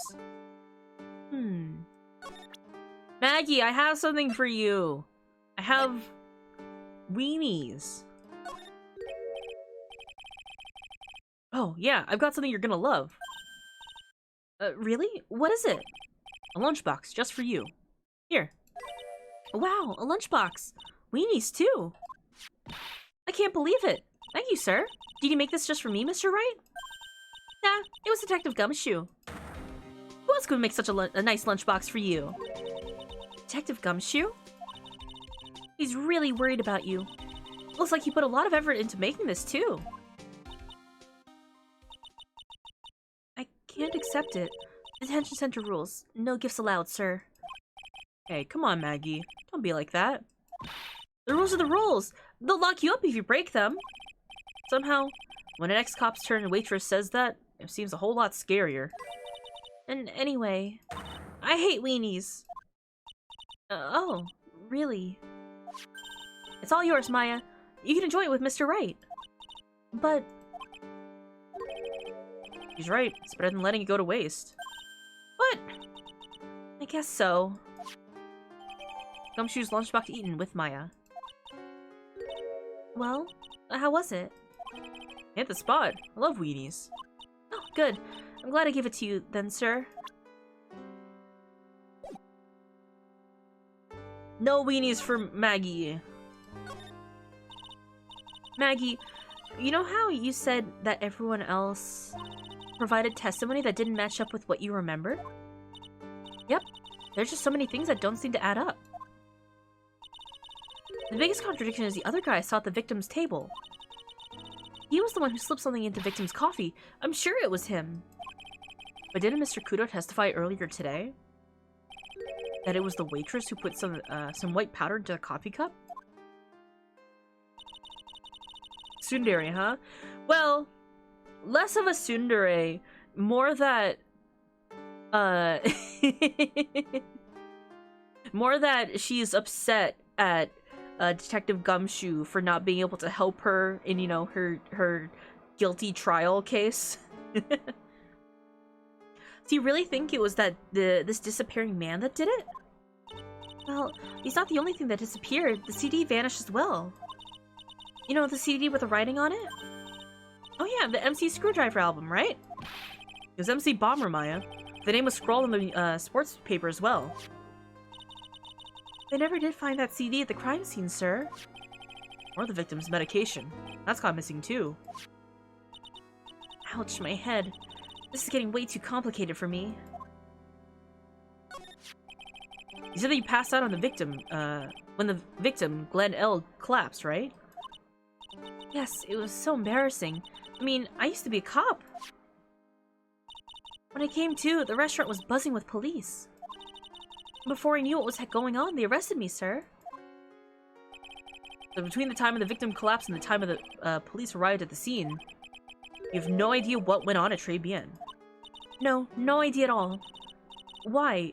Is it important, Mr. Wright? The other witness, the old man from the park, was pretty much chased out of the picture. Chased out of the picture? What do you mean? Old C was inside the restaurant because he had to go call the police. Exactly, and you, Maggie, were unconscious. That means Mr. Armstrong was alone at the restaurant for a brief period of time. No. You don't think Mr. Armstrong set me up, do you? You consider the facts. It's hard to imagine that Mr. Armstrong isn't involved in this at all. It's like the master biting the paw of the dog that it feeds. Are you sure about this, Mr. Wright? Well, the old man said as much when we spoke to him earlier. I don't know. The things that man says doesn't add up for some reason, sir. Maggie looks like she's trying to figure something out. Maybe we should ask Maggie exactly what she knows about about old CD. Alright. What do I have to show you? What was the first thing in my head that I thought, oh, that's important? CD. Okay. She doesn't react to that.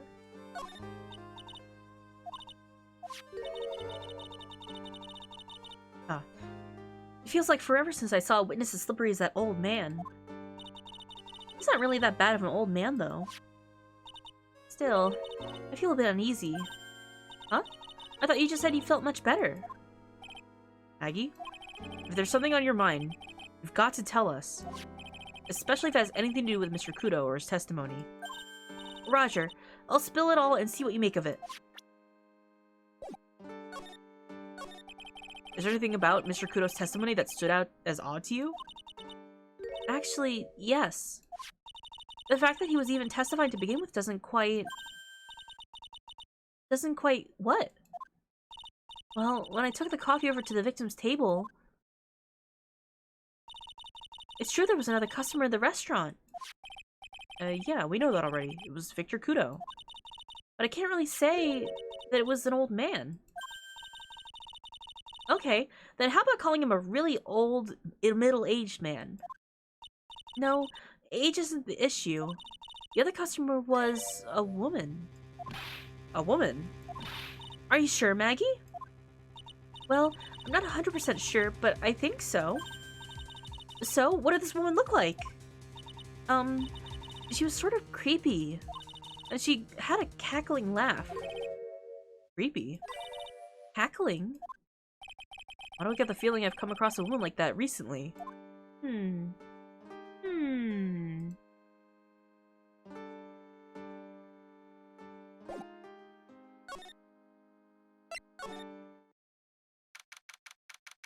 Badger and his wife. The main server just went up in smoke. Why the heck isn't the press conference set up yet? The superintendent's here already. Yeah, there's a problem with the internet too. I've already told you to stop using your computer, Chief. But I'm watching videos online. I'm catching up on my Asian soap operas. It's gonna have to wait, Chief. I'm throwing the switch. No! Just when... Just when, some young guy was,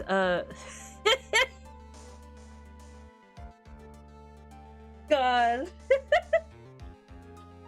Just when some young guy was about to confess to his son's hot-to-trot girlfriend. Some young guy, huh?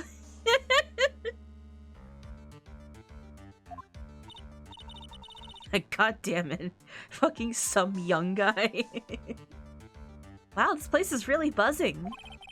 Something must be going down. Something really big. Huh? What are you doing here, pal? Detective Gumshoe. You can't be here right now. You'll be roped into the briefing if you stay. Huh? We've got a big problem here today. Why? What's going on? It's a virus! A virus! A virus? There's a virus ripping through the precinct's computer system. I really need to ask some questions. Okay, I'm only gonna say this once, so listen up. Yes! No matter how poor you get, never borrow money from a place like this, you hear? Okay. If you got money trouble, just go on a diet of instant noodles, and hang in there. Words to live by. We're not thinking about borrowing money, Detective. We want information. Oh, is that all? Well, let's see. Tender lender is considered to be even fishier than the average illegal loan shark. It seems like it ran into trouble just recently. Those guys have been pretty heavy-handed, calling in all their debts. Really? Don't go poking your nose around in their business, pal. Detective, stop buying Starbucks and avocado toast! You really regret it if you upset that lady. Alright, I get the picture. Hey, wait a minute. What did you just say? That lady? Who's the lady she's talking about, Nick? We better find out what the story is with this lady.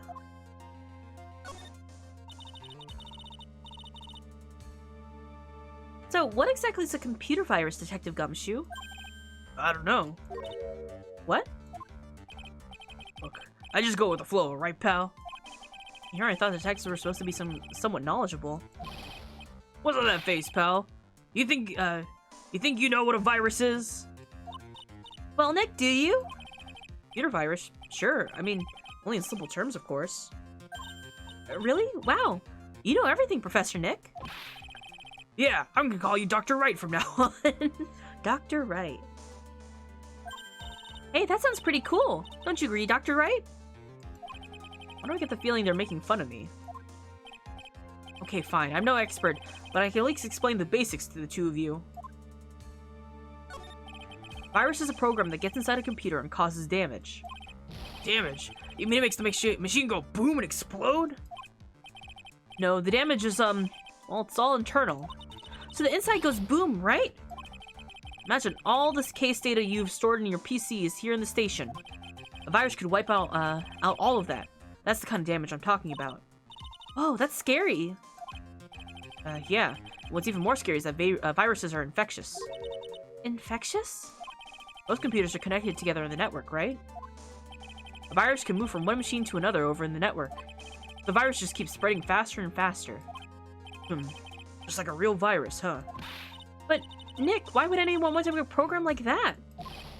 Yeah, it takes ages to type in all that data. Why would you want to destroy it, pal? No, people don't infect their own machines. They send the virus to someone else's. What? That's horrible! Oh, I get it. It's like sneezing on Mr. It's like sneezing on Mr. Godot so he catches a cold. Right, then he wouldn't be able to turn up on all court cases. He'd be too sick. Please don't sneeze on Mr. Godot. Please don't sneeze on Mr. Godot. He's already so sick. He drinks 17 cups of coffee a day. You really shouldn't do stuff like that, Nick. It's wrong. Ooh, what? Where? And what? Where, when, and why did the conversation jump to talking about me? Anyway, that's what a computer virus is. A bad program that causes damage. And all the different viruses have names, right? I kind of feel like I've heard the name of the virus we caught somewhere before. The name of the virus, huh? I feel like I've heard of it before, too.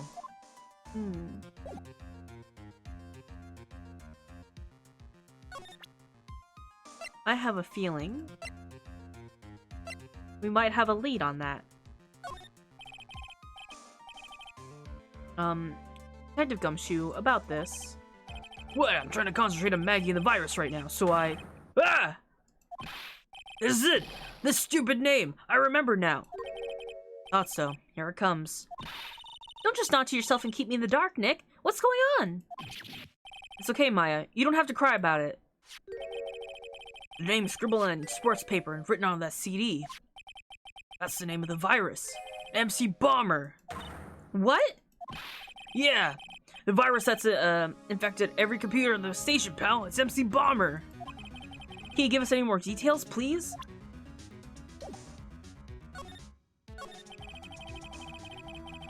We already knew about the MC Bomber virus from a while back.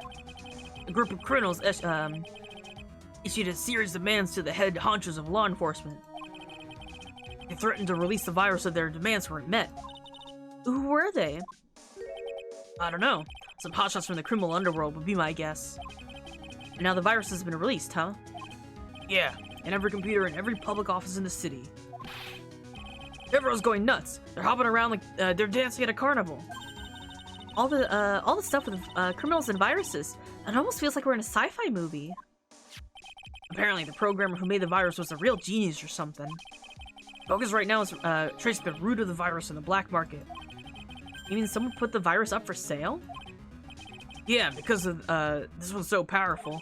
They're estimating its price tag was in the millions of dollars, pal. The millions? A virus can be worth that much? And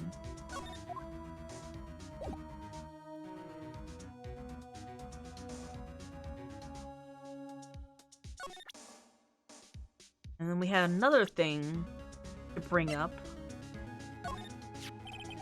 That's the girl who works over at Tender Lender. You want to stay away from her, okay? I mean it.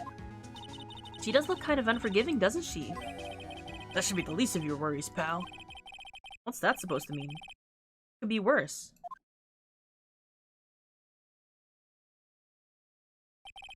Name's Viola Cadavarini. The only granddaughter of Bruto Cadavarini. Bruto Cadavarini? Bruto Cadavarini. Do you know who that is, Nick? Never heard of him. Bruto Cadavarini's the boss of the Cadavarini family. The Cadavarinis? What is that? What word does that remind me of? Like a cadaver? Cadavarini? Wait, is that what it is? I'm reading as Cadavarini, but is it Cadavarini? Can't touch them. They're way too powerful for the police. You're thinking of taking them on, aren't you? No, I don't remember ever saying what I was going to. Better get some info out of Gumshoe about this family.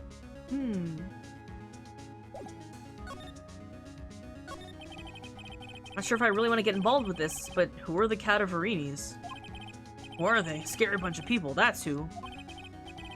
You're a cop and you're scared? What's that about?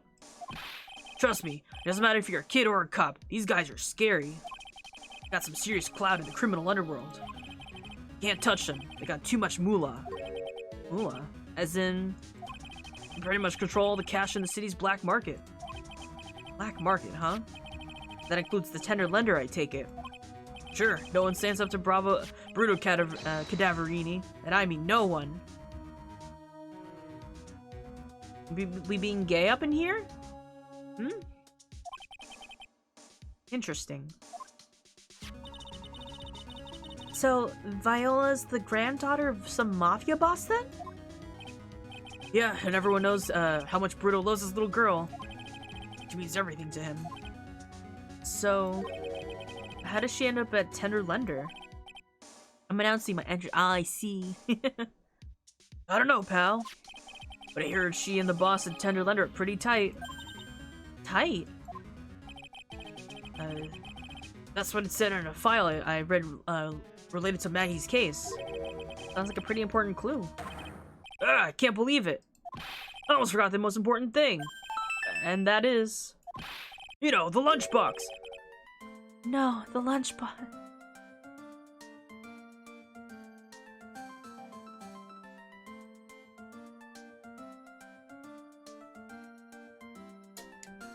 Thank you for the hydrate.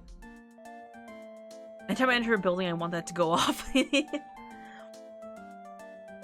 So Gumshoe, if you could see this thing that I'm holding in my arms right now, made a wonderful handmade lunchbox full of rice and weenies that he made for Maggie. But because Maggie's upset at him right now, she didn't want to eat it. So we ate it. Lunchbox. You remember the weenies? I hate weenies. Oh yeah, those weenies. So, how did my weenies taste when they went down the hatch? Can't just say that, Gumshoe. Huh? Well, it was delicious. Yeah, is that what she said? Really? Well, not exactly. Don't worry about it, pal. I figured something would happen. I came prepared. Prepared? What do you mean? Made a jumbo lunchbox. Oh. Do me a favor again, pal, and deliver this. Sure, a heavy burden. More ways than one. I can just imagine Maggie's little eyes sparkling with joy when he bring her that. Weenies again, Nick. Don't tell me we have to eat all these too.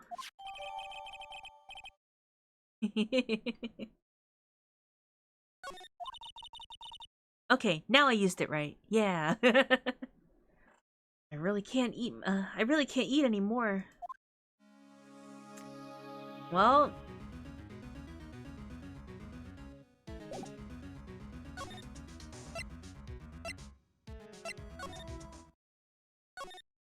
she's not even here. We can't give them to her.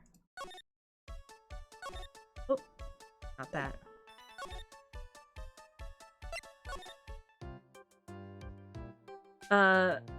But okay, like those little barbecue weenies are actually really good. I love little weenies. Little mini sausages in any form are so good. I've been helping my friend during like little parties and stuff like that. We have make like mini like American pigs in a blanket, and they're so fun to make. They're so easy. I could eat like 1,000,000 of them. Weenies on a stick with Korean rice cakes, and you grill them is good. Hot dogs in general. Anyway, now we had Glenn's troubles that we still have unsolved, but I think we now know enough, you know, across the board.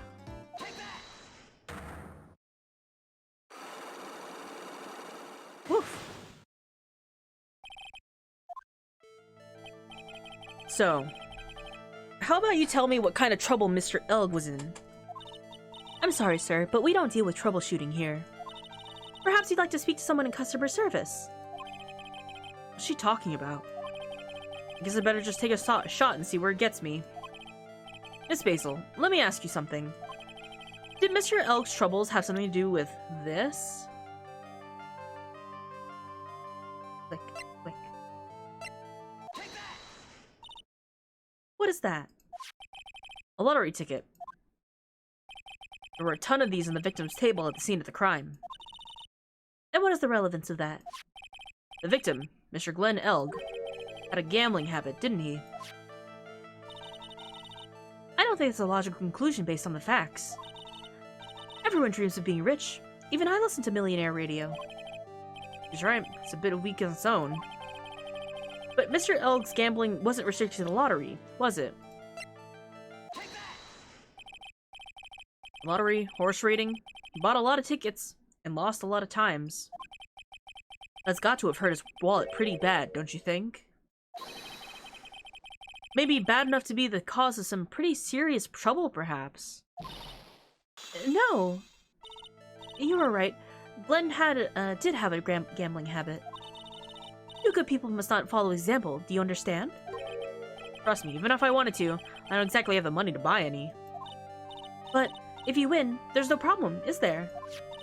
And Glenn had a winning ticket, didn't he? For $500,000? Yeah, but it's hard to imagine how he could have been in trouble then, isn't it? It's true that Mr. Elg won $500,000 in the end. That was his first stroke of good luck. He was in deep trouble before that. Deep trouble? What do you mean? Mr. Elg's real problem was something more terrifying and ferocious. Not here. Rio Tigre, the boss of a loan office called the Tender Lender. Tender Lender? Plenty. People with businesses should think harder before naming their offices. Like you're one to talk. Well, what do you think?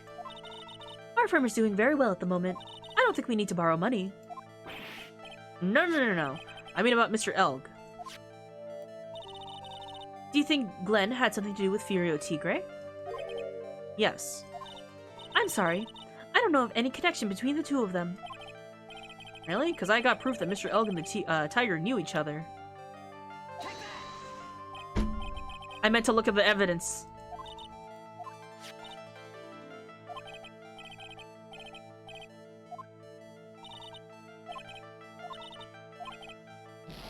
I know I picked the wrong evidence.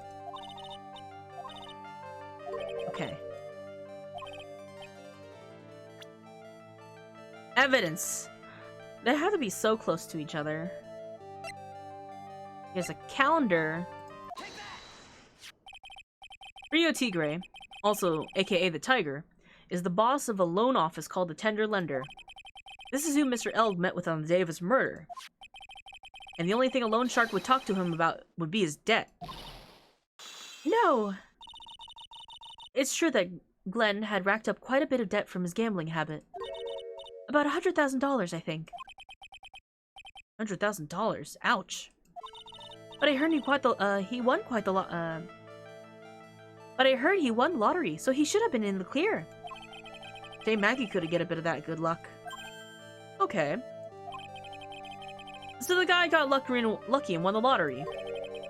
But what if he hadn't won? What was his plan then? Well, this isn't easy to say, but he said he would use his talents to repay the money. His talents? I suspect he was talking about programming. What computer program is worth $100,000? Perhaps you people should leave so I can get back to my work. I'm so close to cracking her. The program in question was it by any chance this? Well, this is it, isn't it? This is the virus that is infecting computers worldwide as we speak. MC Bomber. No!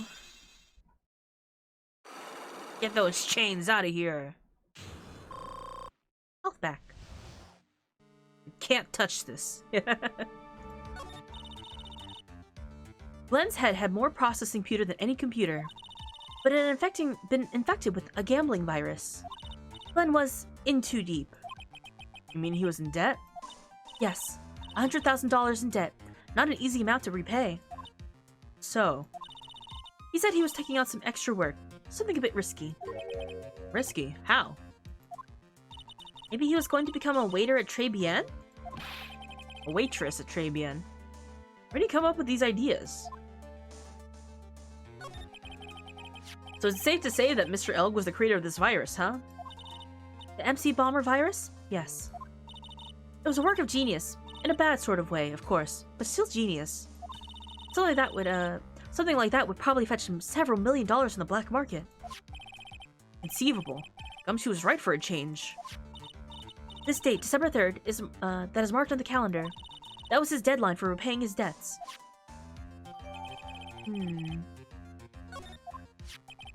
Guess we won't be needing these horse racing tickets anymore. Glenn Elg's, losing horse racing tickets, throw them back on the floor. Use the trash can, Nick. We just... Phoenix really took him out of his pocket and just dumped them back on the floor where he found them. I think that's it for now.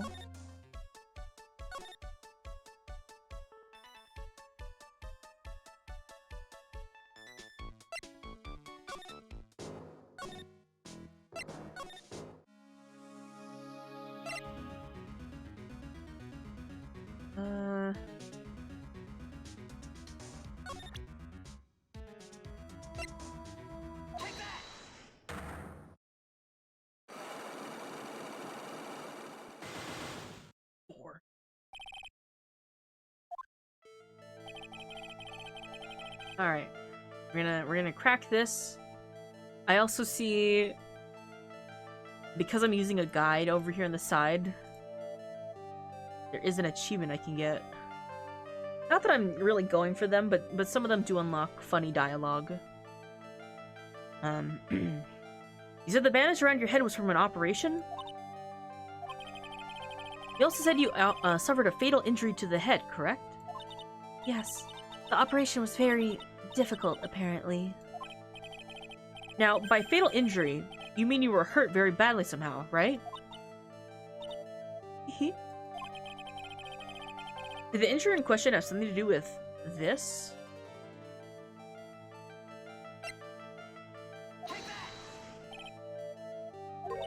Well, donuts? Huh? I baked them myself. Homemade donuts. Have one.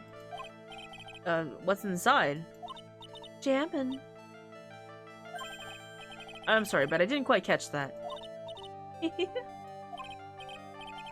Thanks, but no thanks. I think I'll pass.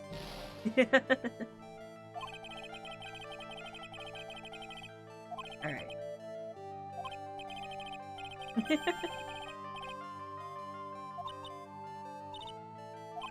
Alright. Did the injury have something to do with this? It's repair bill. I have here a car repair bill. From this, it seems pretty obvious that this car was involved in an accident. Let me see that. This bill is made out to the Cadaverinis? Yes, it is. I don't think I ever introduced myself. Tell me, what do the Cadaverinis have to do with me? And tells me she's not about to say hi and introduce herself. Alright then. The relationship with the Cadaverinis is very strong, and this is why.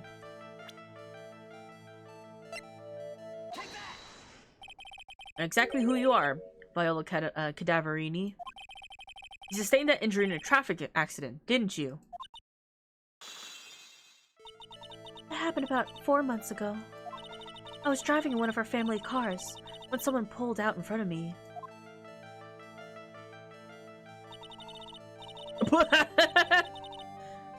It was a motorbike or something like that. I don't remember it much. Anyway, I swear to try to avoid it, but what a pick right there. I took a blow to the head, a bad one. Yeah, I can imagine. What happened to the person on the bike? I'm guessing they didn't get away with injuring the Viola Cadaverini, right? I don't know what happened to them. They ran away, or so I heard. Ran away? If they stayed, I'd have... Is it possible? Could the person who committed the hit and run have been...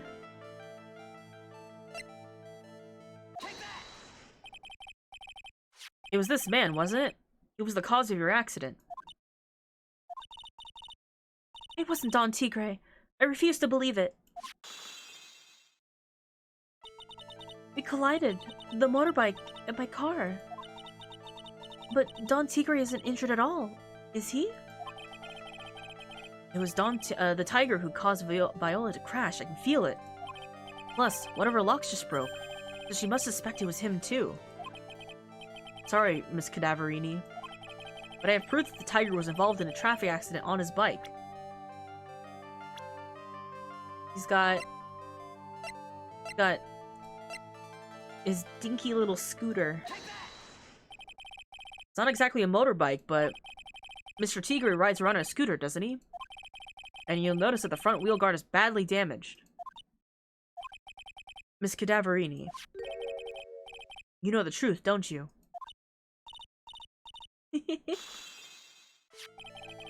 This repair bill was paid by Figurio Tigre. The Cadaverinis have known for ages who caused this incident, haven't they? It's possible. Perhaps. Somewhere inside me, I know that may be true. I knew it. But Don Tigre still saved my life. The operation was very complicated. It was very, very expensive. How much are we talking? Very, very, very expensive. She kind of seems hesitant about giving me an actual figure. I should back off. Well, anyway, it was the tiger who paid for it, right?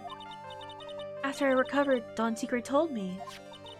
He said he paid for the operation because he cared about me. Is she okay? Well, she was in a fatal accident just 4 months ago and is now the lover of a loan shark. So, you know, do with what you will, that information. Really? But do you honestly believe that to be true? You want to know what I think? I think the reason he paid for the operation wasn't because of you, but someone else. Oh, I hope it wasn't fatal. Perhaps I shouldn't be saying this, but your grandfather, Bruto Cadaverini, controls a lot of dubious cash, right? And you're his beloved pride and joy. Sure, I don't know exactly how much the operation cost, but if you weren't the granddaughter of Mr. Cadaverini, do you think Mr. Tigre would have paid the money? $1 million.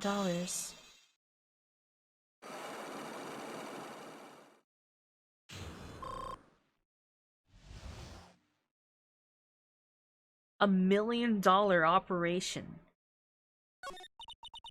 4 months ago, I was in a traffic accident.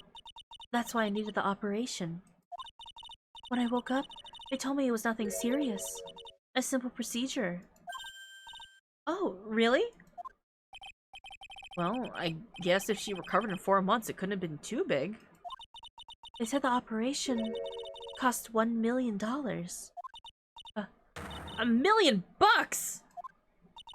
My grandfather ordered Don Tigre to pay $1 million in compensation. Compensation, huh? It's underworld lingo for paying money to settle a score. Basically, pay or get in some serious trouble. But $1 million bucks? This has to be related to her poisoning case somehow. I wanted to believe him. I wanted to trust what Don Tigre said. He said it had nothing to do with my grandfather being Bruto Cadaverini.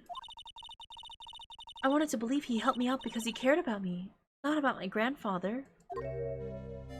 Oh. But I knew that wasn't really true. Wow, I'm so sorry. What he did to get the money was... it was... evil. He said it was all for me, so I helped him. You helped him? In what way? Here, take these. What are these? Medical papers? I'm Bruto Cadaverini's granddaughter. He had to pay compensation. He was made an offer. He simply couldn't refuse.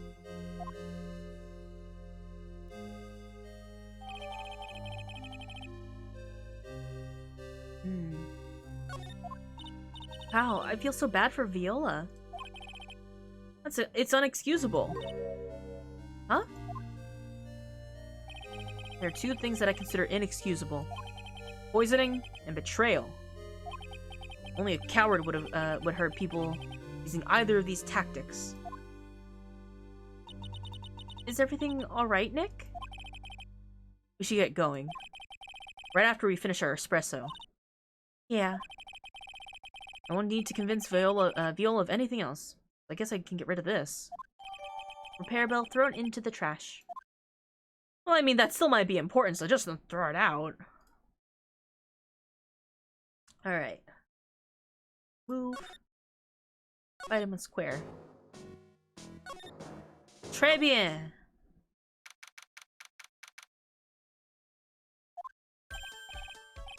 Bonjour! I have been waiting for you to return! Mr. Armstrong? Ah, good timing. I was hoping to find you here. We'd like to ask you a few questions. Oh, no, that was Phoenix. We'd like to ask you a few questions. Well, he hasn't got anything else to say to you fellas. The plot dictates it is no longer important. Not for tax reasons or anything else, you know? It's Zinioff. Who are you calling Zinniop? Zinniop. So I have actually pronouncing it very close. Ah! Not from under the table already, Maya. Okay, hand it over. What? You just want to play games with me? I don't recommend that. The medical papers, now! Oh, I think he wants Viola Cadaverini's papers back. You mean this? The $1 million medical papers? Miss Cadaverini trusted you. That's why she said that she helped you. Forget about it. That girl's dumber than an eggplant. Dumber than an eggplant, wow. You just wanna know what's sad? I'll tell you what's sad, and it ain't only her face. You think she's got power because she's Bruno's little girl. Now that's sad. I can't let you have these papers. Tomorrow in court, I'm gonna expose what you did to get those $1 million, the $1 million you used to pay this off. You're gonna be honest with this guy? Are you crazy or something? I don't care if you want to give it to me or not. Here's two of us here. You got that, too? Oui. You're gonna show him the papers? Well, he knows that we have him on us. Mr. Armstrong? Forgive me. Désolé. I cannot argue with him.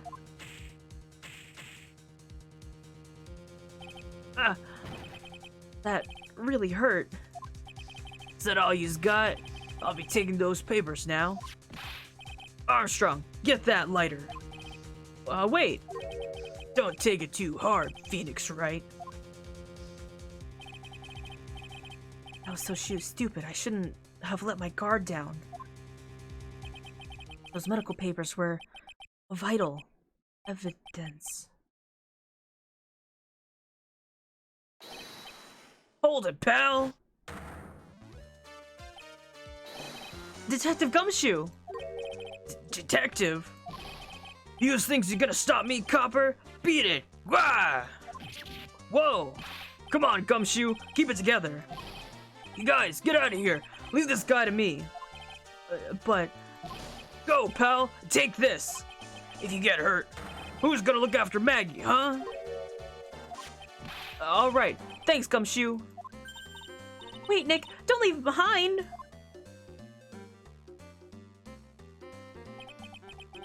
I'll get even with that guy tomorrow, in court.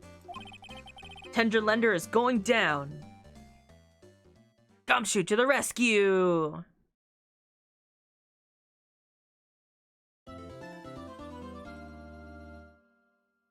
Elgar, thank you so much for the beans. Yep. Alright. We'll see how much of Furio's voice that I can do. Good morning, Mr. Wright. Good morning, Maggie. So, what do you think is going to happen today, sir? Yesterday's session didn't go so well and ended in a giant mystery. Mythrander, thank you so much for the beans. Close. We're getting to the end. That's true. Hey, Yosun. Hi, Decay. Hi. Thank you so much for the beans. You guys are so close. Tomorrow will be your last chance to get in those beans. It'll be one more day that you can get two designs for the Corrupt Sun merch. Now tell your friends and family, put in their beans. It's the last stretch. I still haven't solved a single part of it yet. Are you okay, Nick? Huh? Oh, yeah, of course. I saw that little flash of doubt in your eyes. No, that wasn't doubt. That was, determination. Why don't I believe you? It's nearly time, Maggie. You better get going to the defendant's seat. Do you accept kidneys? Only in bean form. Roger. Don't let me down, Mr. Wright. I'm counting on you. Hey, pal! Hey, Detective Gumshoe. Quit stressing Maggie out. She doesn't need that. How do you know she was stressed? I was watching through at the doorway. Oh. It looked like you lost the case already. Show a bit of confidence, will you, pal? Here, maybe this will help. Huh?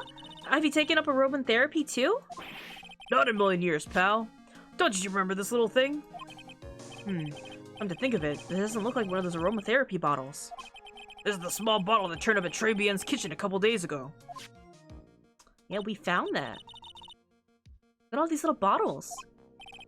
Aromatherapy bottles. You got so many, they're overflowing to the floor. Hey, wait a minute. There's one bottle that's different from all the others. You know, it doesn't have a label either. And it doesn't smell. We finally got an analysis back from the lab. So, what is it? Is it the poison? Yeah, I'm afraid not, pal. It's medication. Medication? Yeah, for ears. Topical use only, apparently. For ears? You mean... Yeah, it's the medicine Glenn Elg was using for his ruptured eardrum. What was Glenn Elg's ear medicine doing in the kitchen? Small bottle, refiled into the court record. What about the unidentified fingerprints? Anything on that? Something screwed up, so they only had time to analyze the contents of the bottle. Another hour and they might have gotten something on the prints, but... It's gonna weaken its impact as a piece of evidence. Okay, pal, this is it. Make sure your defense is impregnable today. Got it? No pregging in the courthouse. Outside the courthouse only. Medication? Even worse than poison. It's ear cream. I'm gonna expose that guy for what he's done. My name is Phoenix Wright.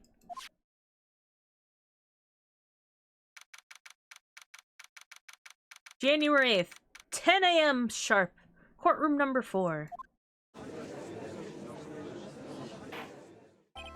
Court is now in session for the trial of Maggie Bird. The defense is ready, Your Honor. Ready and waiting as always. Your Honor. Very good. Then we'll get underway at once. Yesterday, we heard the testimony of Mr. Victor Kudo. He claims to have witnessed the defendant putting a powder into the victim's coffee. If you fail this case, I guess you'll be Phoenix wrong. However, the witness's testimony was plagued with a number of problems. The mark in the rim of the cup shows the victim drank with it from his right hand. But according to the old man's testimony, he picked it up with his left hand. Thank you, Mr. Godot. Furthermore, according to the witness's account, the victim was listening to the radio with an earpiece in his left ear. The victim's left eardrum was ruptured, which made him effectively deaf in that ear. I'm amazed how many contradictions are in a single case. I'm amazed how many contradictions a single case can have, huh, Nick?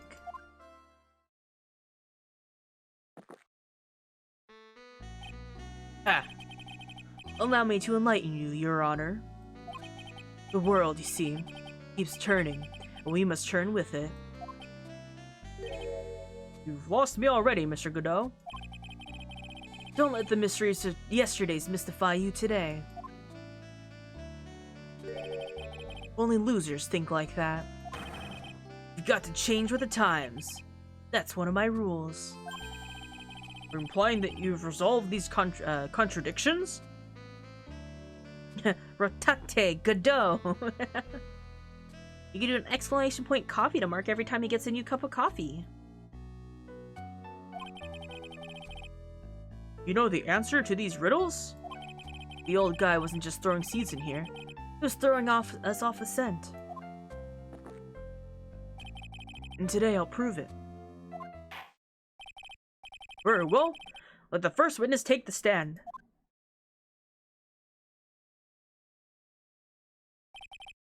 And you are?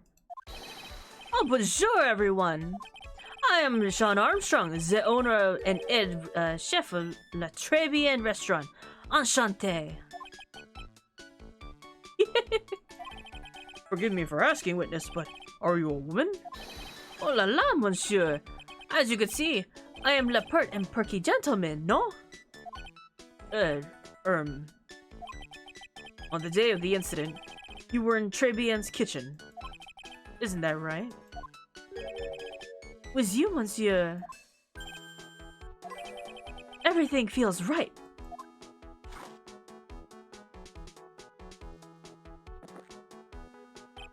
Huh. Wow, he's totally unfazed. Doesn't anything intimidate this guy? He's unfazed because he knows Trebian's coffee is shit. Je ne parle pas français.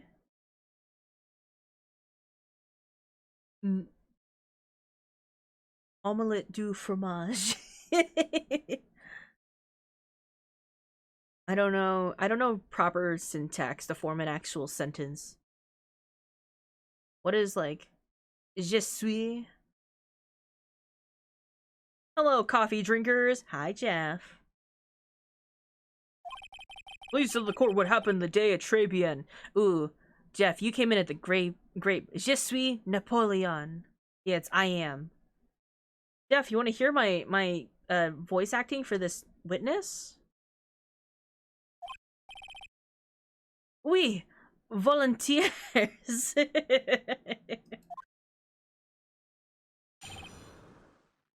At Trebian. When it all happened, there was just 2 customers in my restaurant.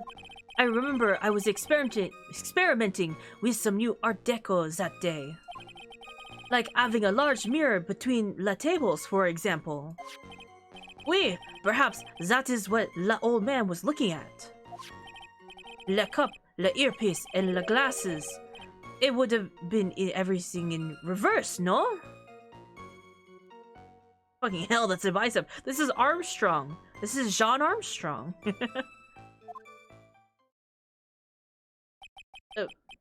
A mirror? Oui, un grand mirror. La most enormous mirror. Sure fucking is.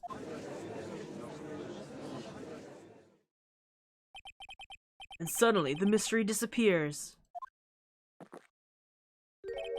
Like I said, the world keeps turning, so roll with it. That would explain the coffee cup and the earpiece conundrum. The mirror would have made everything appear back to front. Oh, what the heck? It's way too early in the morning for this to be happening to me.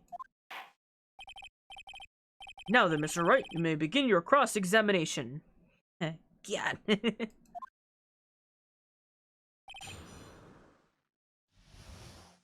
Oh man, Jeff, I wish you were here earlier.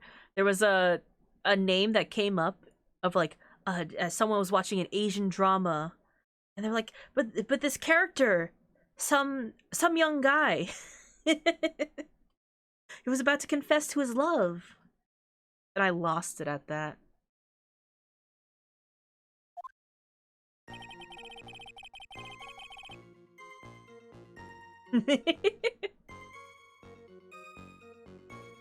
Okay. Oh. I need to find my hatchet, excuse me. Who are the two customers exactly? My, of course. The young man who died. And the other, not so young man. Referring to yesterday's witness, I presume? What about the other man Maggie says she saw at the table? Something tells me Mr. Armstrong isn't planning to disclose his existence. We need some hard evidence before we can bring him up, don't we? Guess I'll have to try a different approach for the time being. Is that a scouter? It's, what was it called? So this guy's a programmer. He wore a HMD over the left eye. Every programmer gets one. You know, it's a common thing in 2019 for programmers to all have HMDs. Here's the director of the tech company. She also has one for fashion, though. She doesn't do programming. Sure. You were experimenting with the Art Deco? How come I never heard about that before today? I forgot. Every programmer had one of those stapled to their skull. You are not familiar with the language of interior design, monsieur. Please stay on topic. Now, why didn't you tell the court about this before? What I did just a few moments ago. Excuse me, Mr. Armstrong. This deco you mentioned, are you referring to some sort of decorature? Decorature? No, Art Deco. It's a style of design, Your Honor. He's talking about interior design. Walls, ceilings, carpets, that kind of thing. Oh, yes, of course. That deco. The cock. I was trying to achieve a more la feminette look for my restaurant. I was planning the most bold remodeling of le decor. There was no Art Deco in that cafe. He was experimenting with it. And then I guess took it down because it wasn't working. Like having a large mirror between the tables, for example. It wouldn't be the first time this game fucking lied to me.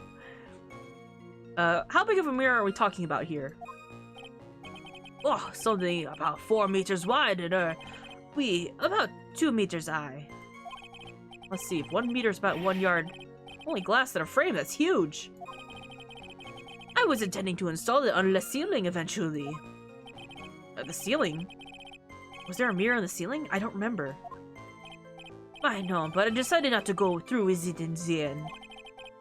What should I do? Should I ask him more about the mirror or not? Not really. Couldn't lie about such a large object like that. It's in the restaurant somewhere.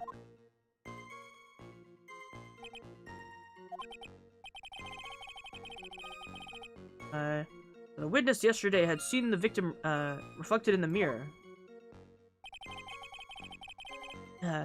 Oui, perhaps that is what the old man was looking at. Normally, I'd expect people to know that there's been a reflection on a real object. Objection. Normally.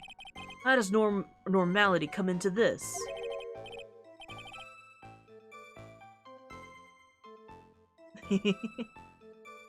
That's lame, right? Even for you. Huh? You're trying to say that if something isn't normal, it isn't possible? Is that it? Where does that leave the porky-headed lawyer and the top-notch chick there, over there? And the ungodly cool guy with the mask over here? Well tried.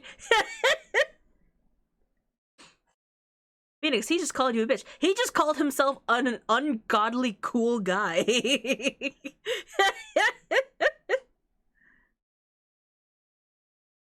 He knows what's up. He knows what he's about.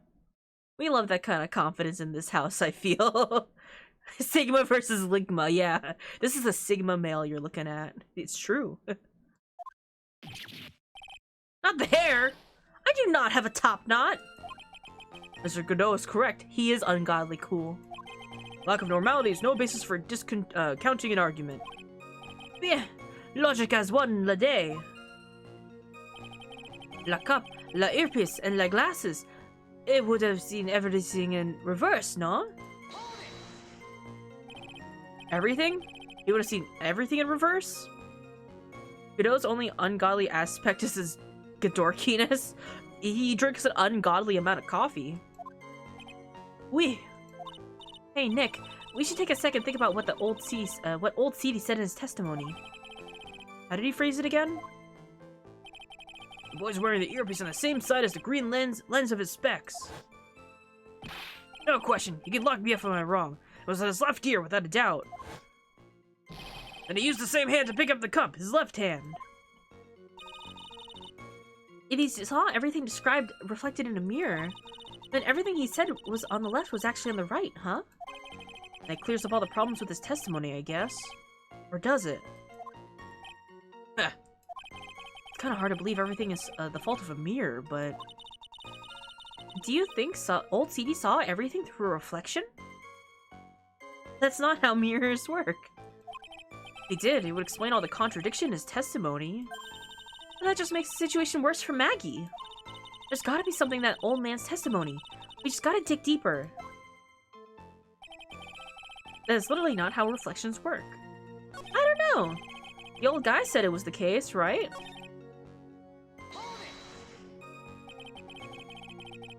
How big of a mirror?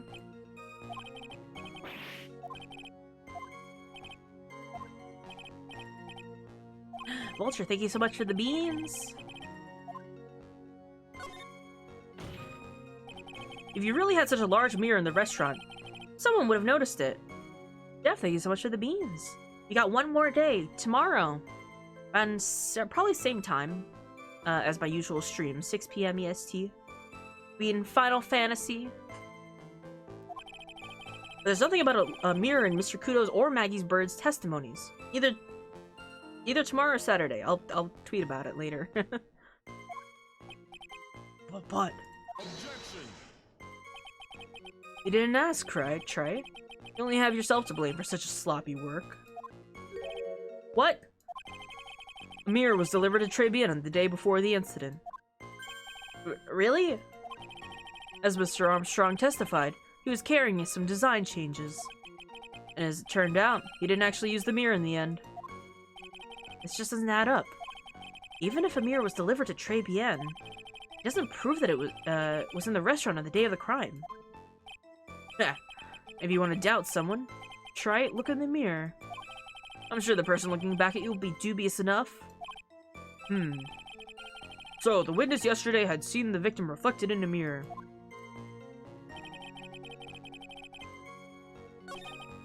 Up, the earpiece and the glasses. Everything, he would have seen everything in reverse, no? Now, while that is the case... Wait, Jeff, look at... I just like seeing reactions to things in this game. There was a person impersonating us as a lawyer, and this trial actually got a guilty verdict the first time around because someone with this badge showed up and took the case for us. And that's what happened.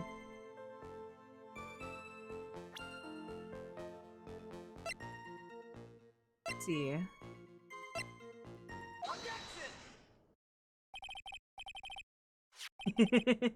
Which motherfucker let this badge pass long enough for a trial? Everyone.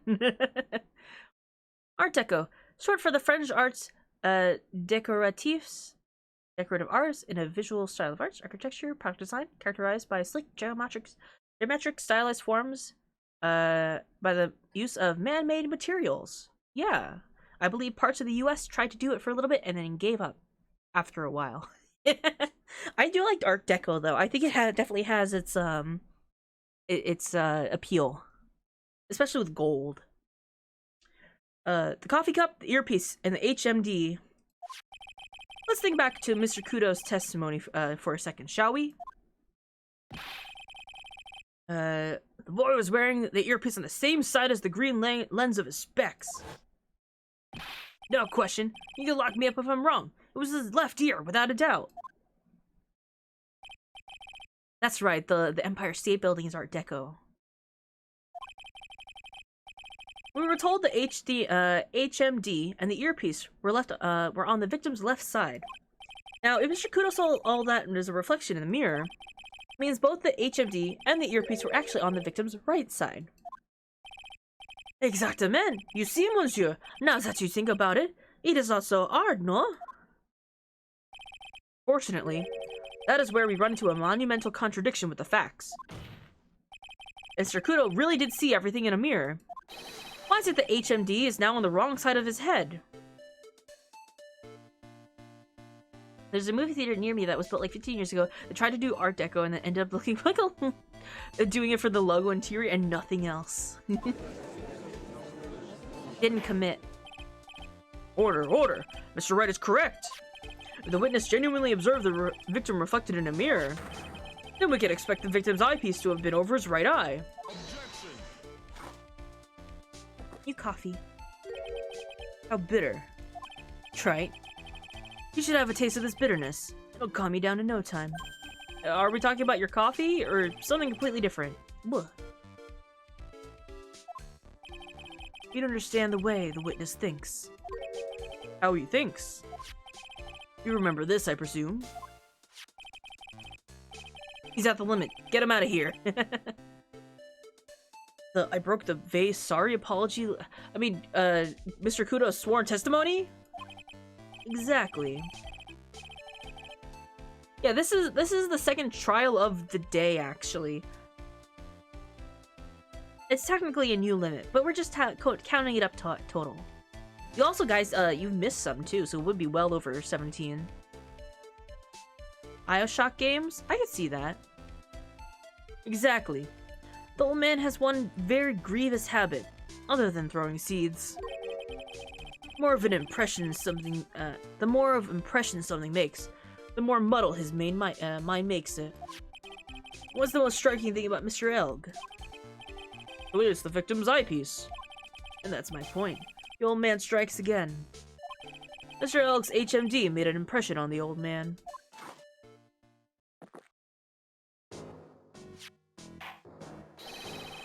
I saw that earpiece of those newfangled spectacles he was wearing. Oh yes, they were both on his left ear. Do you hear? His left ear.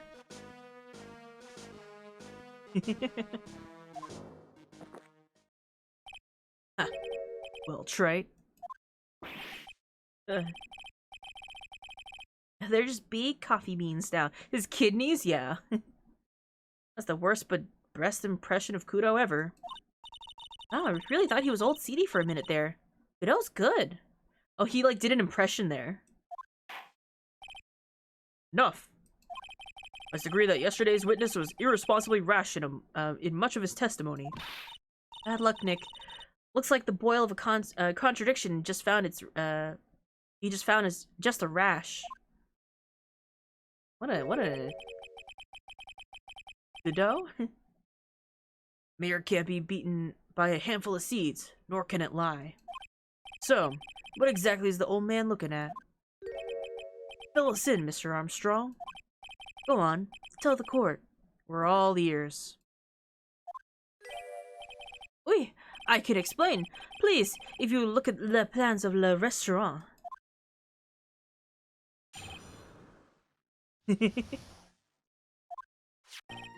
Alors, is everyone sitting comfortably? La mirror, it was in the middle of the restaurant, dividing the two halves. There is only one seat from where you could have seen an image of la victim.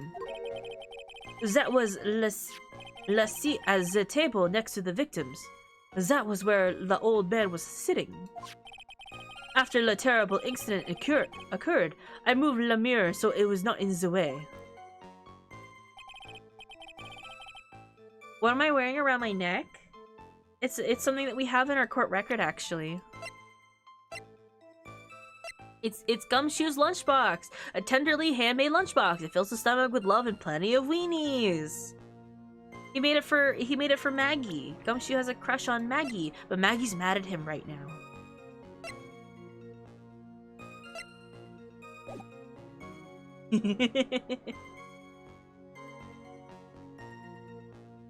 Devastating.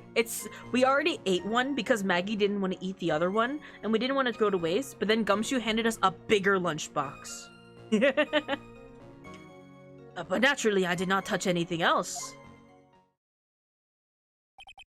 I see no problems with the explanation we've just heard.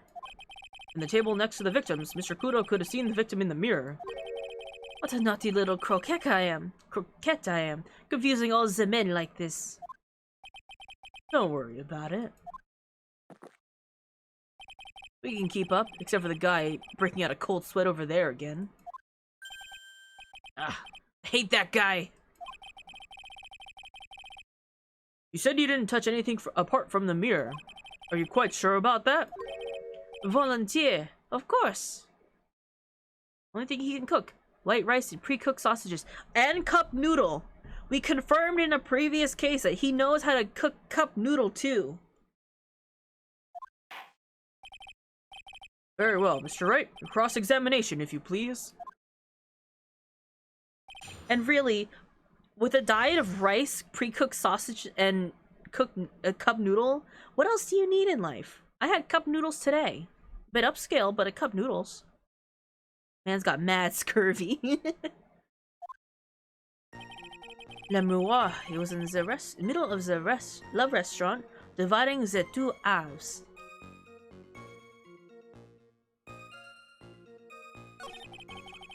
There is only one seat from which you could have seen him. An image of la victim. That was the seat. La seat at the table next to la victims.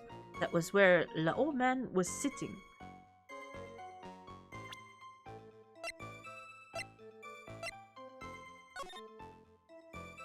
Now,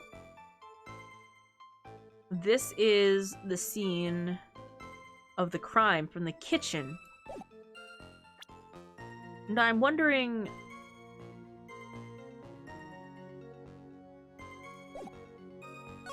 I might have to, you know, press on everything first. Yeah, let's go. So run this by me again. The mirror was here, correct? We really? Because I know if I were you, I wouldn't have put a mirror there. It would have been in the way. Look who's talking, Trey. Huh? You're obstructing my view, among other things. But, this is my seat in the courtroom. That's a fucking fire hazard? This man has lace curtains in the kitchen. And aromatherapy bottles.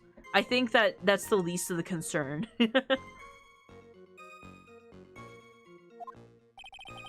Drabian's charm is that it gives you the impression that you're the only customer. Temporarily placing a mirror in that spot would hardly be in the way. I bet his kitchen has a fucking carpet. We can go to the kitchen. I don't know. I don't think we're gonna go to it after this case. Because we're currently in the trial portion. But there's like a picture of it. It's like pink lace. The food is bad. There's aromatherapy oils on the floor. There's a vanity mirror in the kitchen. Also, there's like oyster sauce in the kitchen. Let's see. Unlike you, Trey. I tell you, monsieur, the mirror was there in the middle of the restaurant. There was only one seat from which you could have seen an image of la victim. Where would that be? Oh la la! Look how you lean towards me. They're all French cuisine, yeah. I always attract the younger boys. Perhaps I should keep you in suspense a little longer. Why is your vanity kitchen? What are the cooks supposed to powder themselves before prepping the food? Well, this is the only chef. Jean Armstrong. Sprinkle some foundation in the soup, yeah. Mr. Armstrong, tell the court what you know at once. I attract the older ones too, you know. Handsome. Shall I tease you too? I'm already seeing a very hot someone. So I'm afraid I'll be waiting for a long time. You'll be waiting for a long time. I bet she has mocha cream skin and cappuccino perfume. Yeah, I tell you, there was only one seat from which you could have seen. It's coffee. That was the seat at the table next to the victims. That was where the old man was sitting. Man fucks his coffee. Gotta respect it. First degree burns. Right on the pee-pee. So why can you only see the victim from that particular seat? Yes, monsieur. It's obvious, no? If you look at the plans, you will understand. The victim would have reflected in a mirror like so. If you were... Thank you for the coffee. If you were sitting at the table next to him, you would see everything, no?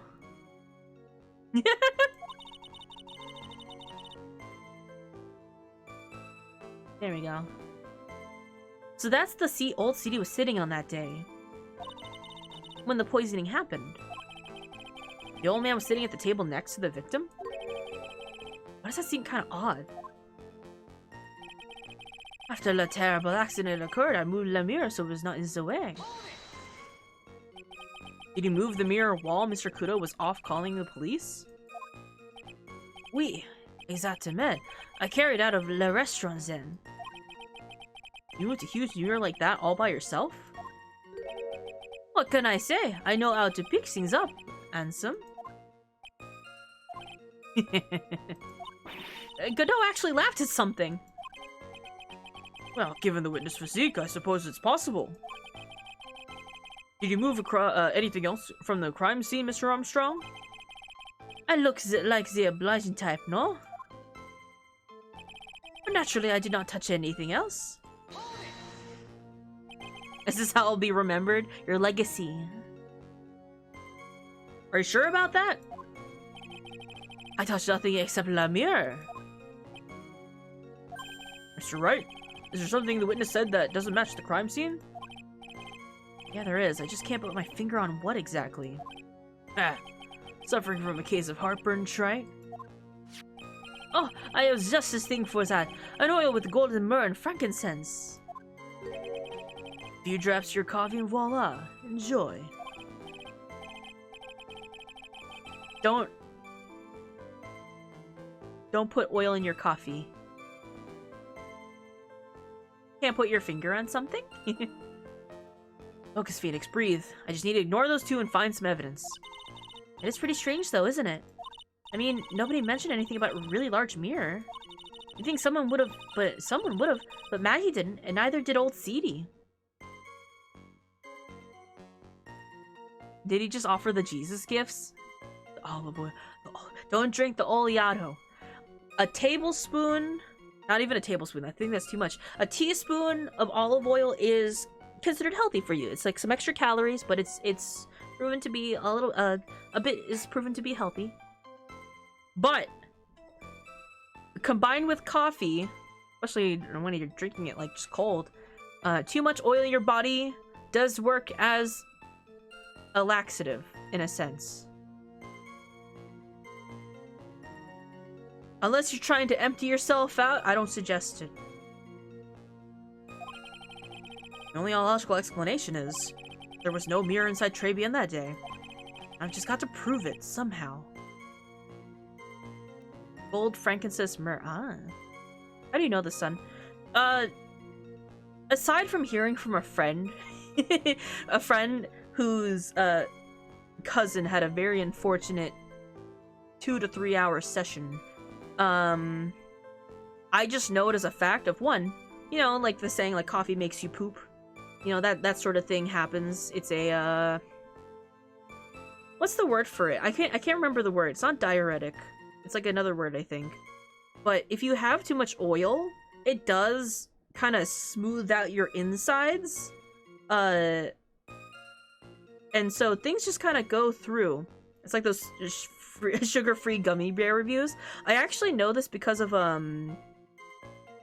in Korean history, like the king's foods were very oily. They had a lot of oil, which the common folks' food didn't have.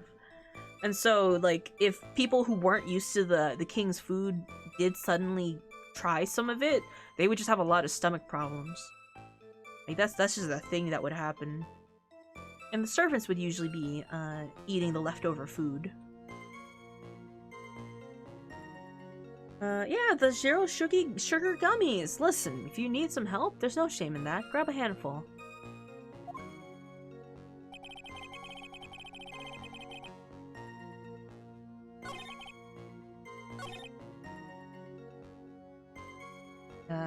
That was where the old man was sitting. Yeah, folk medicine for constipation is a giant chunk of pig fat, and it's because it oils up your intestines. That really is how it works.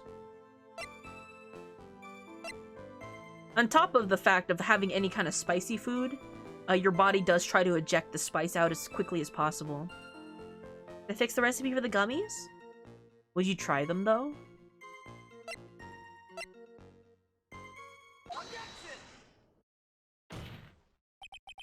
This piece of evidence contradicts with the testimony we have heard, Your Honor.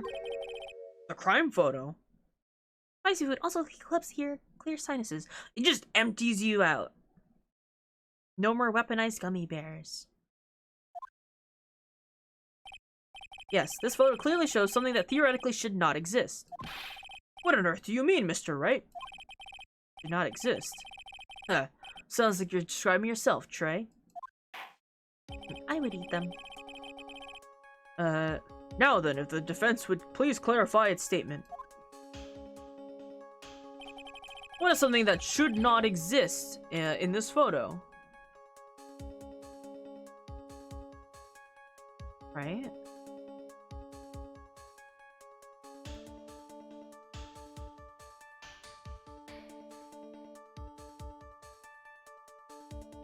It's this.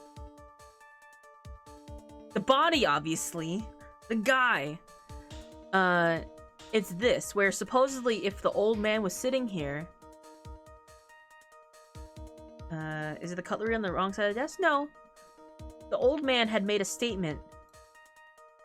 I can't bring it up now. But the old man made a statement that he accidentally knocked over his vase. But this is supposedly the crime scene afterwards. I think it's pretty obvious that this is what should not be in the picture. The vase? What possible connection could this have with the witness's testimony? Your Honor, I'm telling you that there should have been no vase on this table. Because it very clearly contradicts with this piece of evidence. When the incident occurred, I broke the vase at my seat. I'm sorry. There's one thing that clearly demonstrated by that was clearly demonstrated by yesterday's testimony. Mr. Kudo broke the vase that was on the table where he was sitting. And yet, the court can see there's an unbroken vase on the table next to the victim. Why? Because Mr. Kudo was not, in fact, sitting at the table next to the victim at all. Objection. Don't be an idiot, Trite. That's impossible. That seat's the only one Kudo could have seen the victim's reflection from. Exactly. There's only one conclusion we can draw from this contradiction. There was no mirror in the tray bien that day. Your testimony, Mr. Armstrong, is an elaborate lie. Mon Dieu! Don't try to confuse the court, Trey. Obviously, the witness cleaned up the vase. All the police were taking their time getting to the crime scene. Unfortunately, Mr. Godot, that doesn't quite work for me. Mr. Armstrong already testified to the contrary, in his own words. Yeah, present that badge. I did not touch anything else except the mirror. Professional lawyering.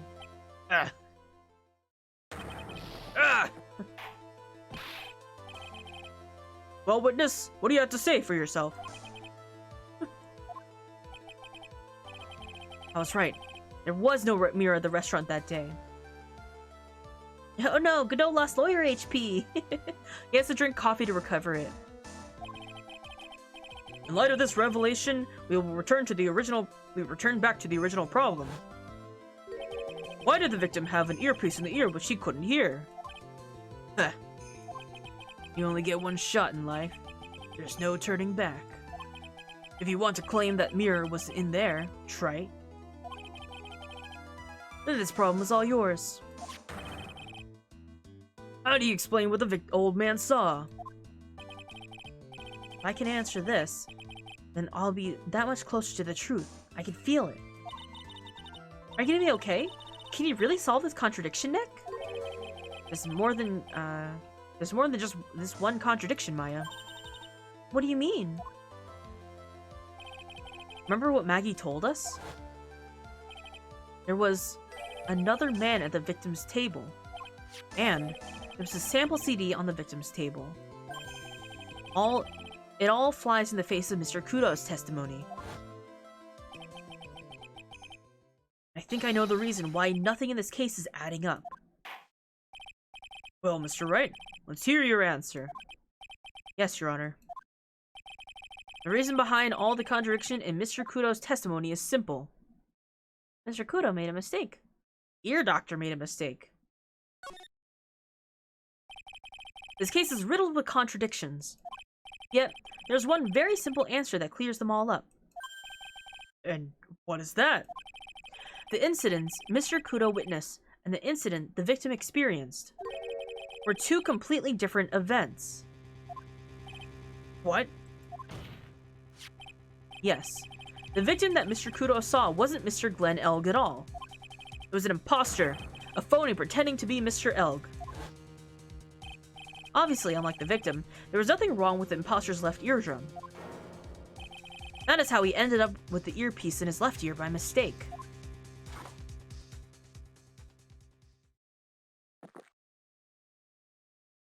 Puh!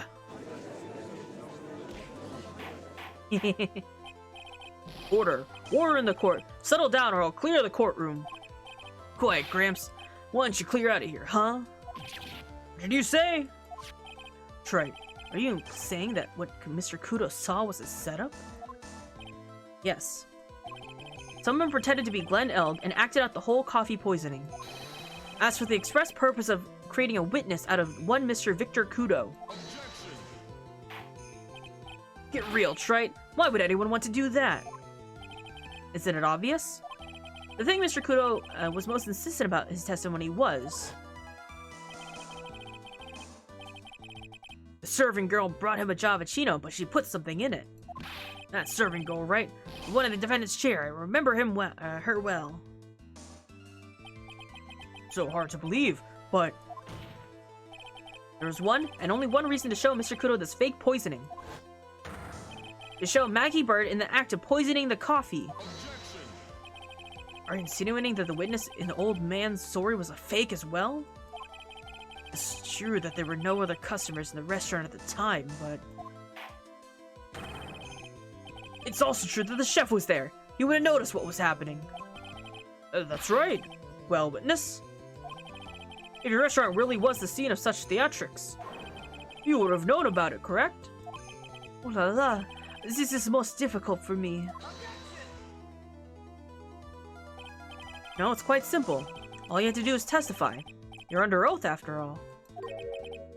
That there was in fact a phony at Très Bien that day? The defense demands that Mr. Armstrong tell the whole truth of what happened. Thank you for getting the lights. Ooh, it's bright in here. The defense's request for additional testimony is accepted. We will accurately explain in detail the events of, in the restaurant that day. Oui.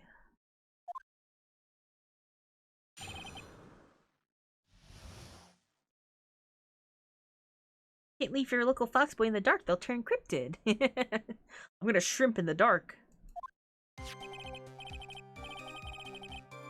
Le victim, Monsieur Elg. He came to my restaurant alone.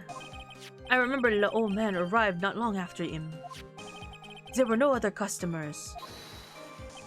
When he got word he won the lottery, Monsieur Elg became very excited.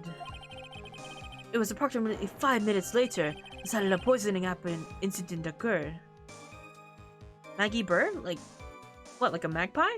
One of the smartest animals on the planet besides humans? One of the only animals who recognize their own reflections? Maggie. None. There was no time for a phony to do the acting.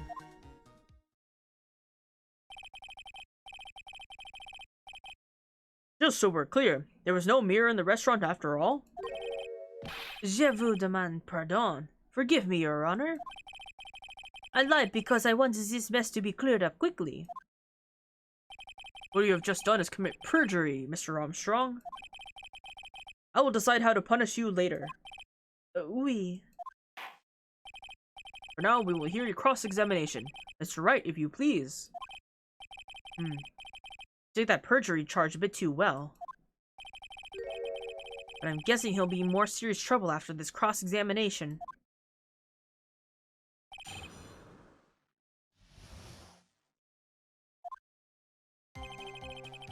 Let's see. Perjury? In my Ace Attorney game? You wouldn't lie in court, would you? Oh, was he at the table alone? Ma oui. I saw him from the kitchen. Yet the defendant, Miss Bird, remembers it differently. He swears there was another man at the victim's table. Ah, fortunately for you, Trey. Yesterday's witness also testified that the victim was alone. You know, seeing you squirm like that reminds me of a certain coffee's bittersweet bite. Oh, so Godot likes seeing us squirm, huh? I think the only person who wouldn't lie in the courtroom is no, he has to. Yeah.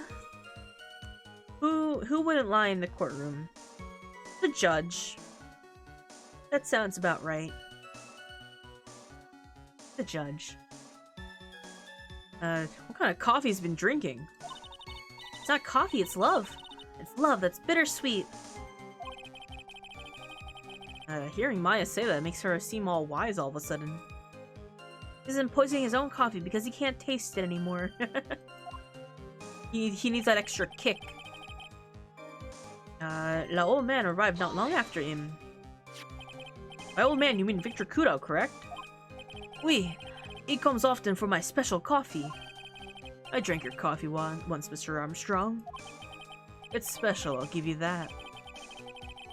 It's worth a sip just for the experience. Oh, you make me so happy, monsieur. You're most welcome any time. I said it was worth one sip, and nothing more. Old Mr. Kudo arrived at the restaurant around the same time as the victim. Maybe I should ask about his arrival in more detail. What time was it?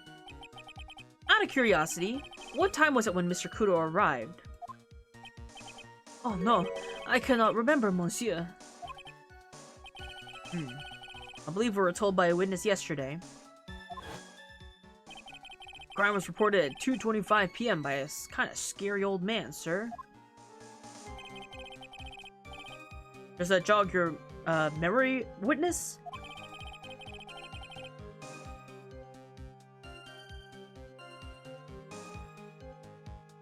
You can become immune to caffeine. I don't know if that really affects the taste. La accident happened about 20 minutes before it arrived. So the victim must have arrived between 2 p.m. and 2:10 p.m., no? Just after 2, huh? Thank you for your help jogging my memory, monsieur. You are most wonderful. I can't sit here all the time and do nothing now, can I? Time of day will be added to the witness's testimony. Oh, Monsieur Judge, everything I do it for you. Merci bien. That's French, isn't it? I'm glad at least one person is in a good mood. Judge, you're leading the witness. He's even humming a song to himself. I remember the old man arrived not long after him. Just after 2 p.m. Yeah? Widow might have ADD. It's not called that anymore. Well, Mr. Armstrong, if you check the fucking updated autopsy report. So, we have an autopsy report. Time of death was between 1:30 and 2:30 p.m. But we have another problem. And it's experience the most thrilling 10 minutes of your life every Monday, 1:30 p.m. Seems a bit early. I'm afraid I finally got you, Mr. Armstrong. Potassium cyanide? Yes. It was poison in the coffee cup. What? What do you mean? And the time in question, the victim was listening to the radio with his earpiece. The show he was listening to was the Millionaire Radio. Each week, they announced the winning numbers of the $500,000 lottery ticket. Wait, that must be the show Monsieur L was listening to. I can't see any problem with this testimony, Mr. Wright. I wonder. You say the victim arrived at your restaurant after 2 p.m., correct? Oui, I'm sure of it. I remember it perfectly now.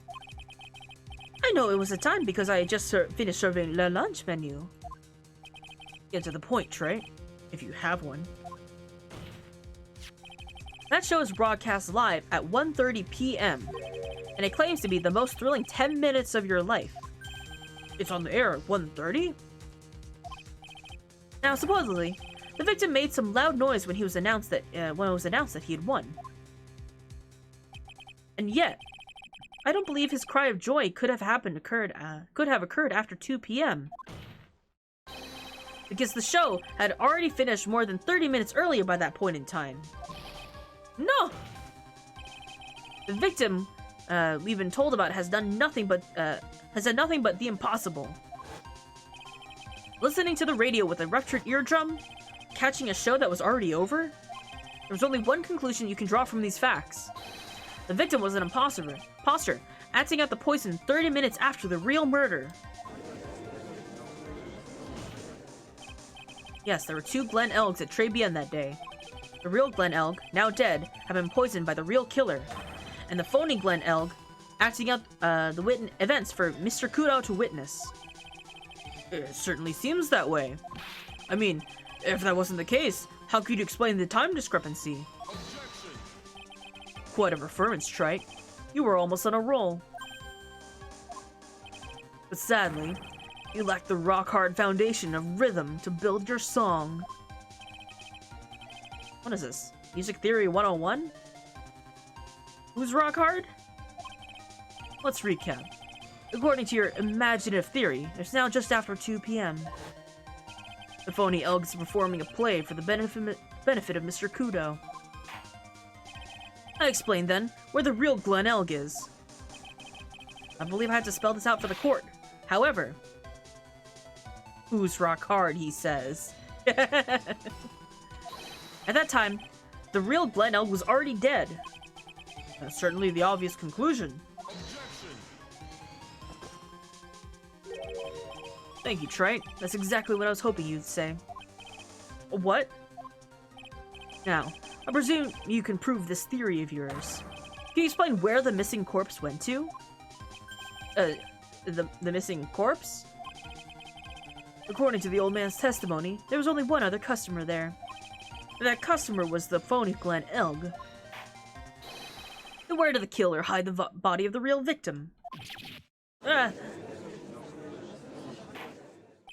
Okay, that's a lot of potassium cyanide. It was powdered potassium cyanide that was sprinkled into the coffee. The prosecution has a valid point, Mr. Wright. Your theory is to stand up to examination by the court. You must provide us with proof by answering this prosecutor's question. 140 to 300 milligrams. Maybe it was concentrate.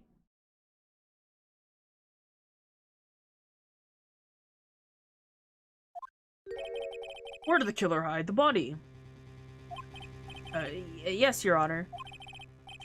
No conjecture, Trite. Let's hear some facts for once. 300 for a lethal dose, 140 for probably lethal dose. So the guy took one sip of coffee and fell over dead, apparently. Show the court a piece of evidence that proves where the body was hidden. Evidence? What's with the intense pressure in here all of a sudden? Thought I had him with a contradiction. It turned out all around. But he's turned it all around and backed me into a corner instead. Anites! They're hackers! Well, Mr. Wright, the court will now hear the defense's theory and evidence. First, where was the body of the real Mr. L concealed? Inside, très bien. Would have been too dangerous to take the body outside. Obviously, the body must have been hidden somewhere inside très bien. Interesting. Well, where would a body have been hidden in a restaurant? Perhaps you would care to show the court these plans, Mr. Wright. Yes, Your Honor. The exact location of where the body was concealed inside très bien was... This is a big health code violation, but there's only one place it could have been. The body was hidden here. It also takes roughly 5 to 10 minutes for the person to die. Instant death. Zero health. 1 hit KO. I see. Ah, fuck. He got turned into the sausage bento. No! That was handmade by Dick Gumshoe himself using his own paycheck. Extra flavor. Nice supposition. But the real question is, can you back it up? Where's the evidence that proves the body was hidden in that location? Ear medicine. Mr. Armstrong, do you recognize this bottle? No.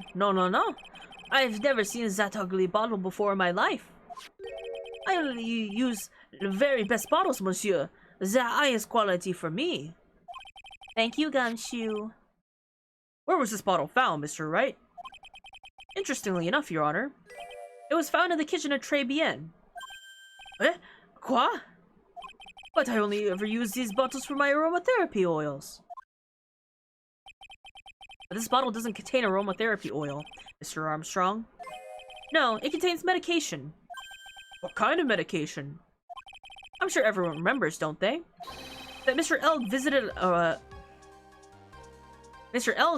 an otolaryngological clinic and was given medication that day. Can't be serious. The defense had the contents of the bottle analyzed, and I have the lab results here. Coffee. The contents of the bottle match the prescription that was given to Mr. Elg. Blah! Glenn Elg's murder hid the body in the restaurant's kitchen. By the way, this is what the kitchen looks like. Less pink, though. But yeah, this is the kitchen. Fuck. But everything's like pink and white.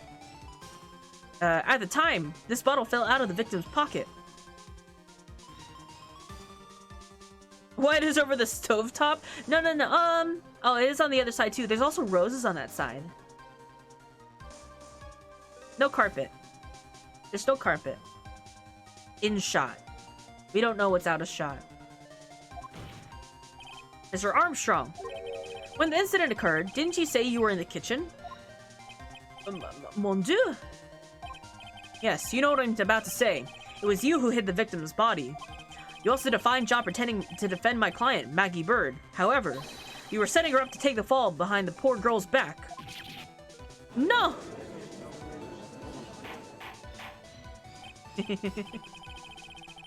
Oh, order! Order! This is an extraordinary development.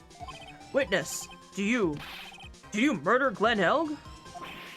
Never! I could not do such a horrible thing. Oh! Godot, calm down! Put the cup down! All fines are score points. Bitterness. Every time I get lied to, I always down a mug of coffee. That's one of my rules. You playing... It's playing drinking games with the witnesses. Godot's need to shit real bad. Honestly, yeah. That's why he has to end court after 17 cups of coffee. Do you have the slightest idea how many cups you've had by now? Then, I like to do the same to the person who lied to me. I like to take them down with my empty cup. Listen up, chef. How about a brand new flavor in your ear, my H-deficient friend?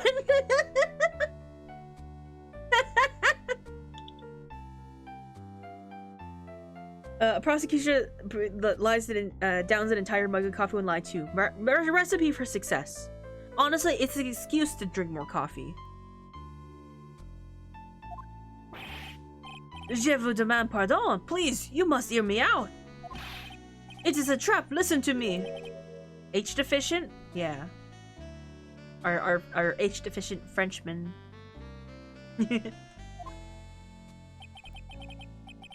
Yo hablo español, Mr. Armstrong, and por favor Spanish.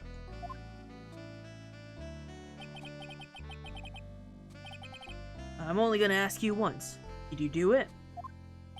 No, absolutely no.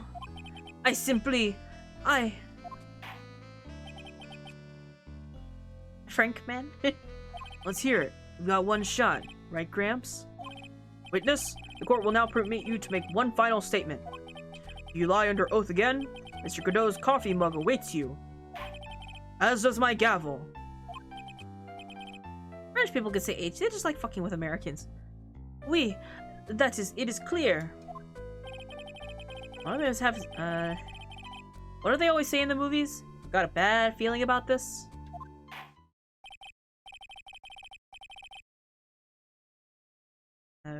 Very well. You'll begin your final testimony, Mr. Armstrong.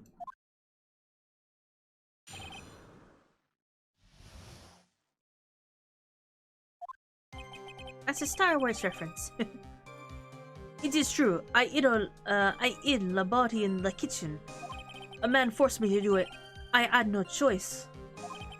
I had to go along with him because there is a reason why I could not refuse. But I did not kill him. I swear, you must believe me. You were forced? By who? I cannot say, or I will be erased. Let's try a different question then. When Mr. L died, was he really the only person at the table? There was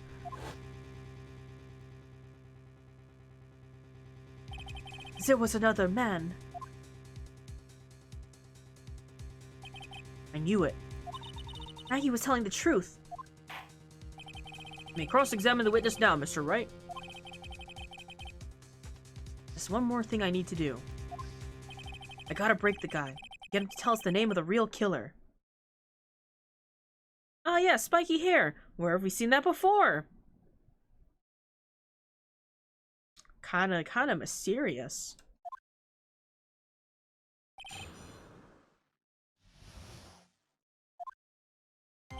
It is true, I hid the body in the kitchen. The man forced me to do it. I had no choice. I had no choice. Phoenix is the killer! He did it!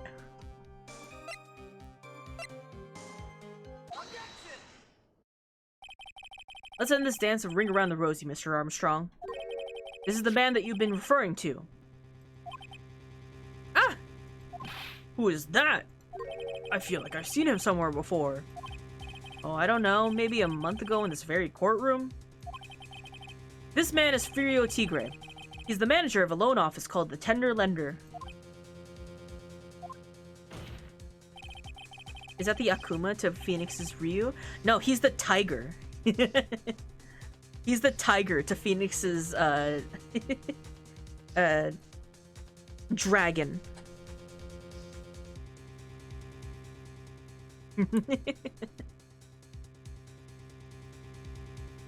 You'll see. You'll see in like a second. There's no point in trying to hide the truth anymore, Mr. Armstrong. I know you couldn't go against Mr. Tigre, at least not while he had this on you. No. Here is it this early? Oh, his loans. Not Phoenix's Phoenix? Well, a phoenix's name in the Japanese game originally is Ryu. I don't remember what it I don't remember what his full name is off the top of my head, but it's Dragon. That is his name. Ryunosuke? No. Ryu No, it is Ryunosuke.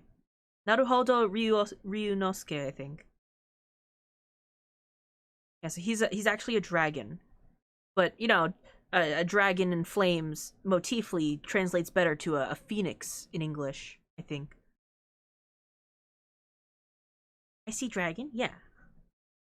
A $500,000 loan from a black market loan shark. And you had no way of paying it back, did you? That's why you were forced to do anything this man told you to. Oui, it is as you say. Mr. Armstrong. Le Tiger. He told me he was going to use my restaurant for a business rendezvous. On the day in question, he was meeting the victim to demands that he repay his loan.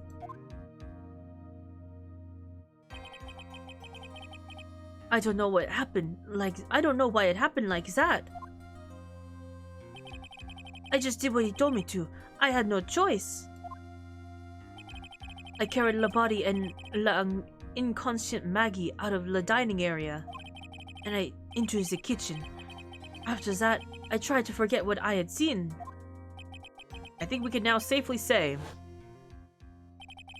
the man who forced your hand was Mr. Furio Tigre. You like the tiger eating the dragon on his shirt. Dragon and tiger being rivals is pretty common trope, but I think Edgeworth would be a tiger in that case.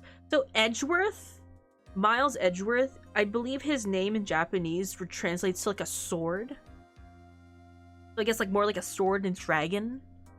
They're not necessarily rivals either. They are friends, you know? So they're not really destined to like face off each other in that kind of sense.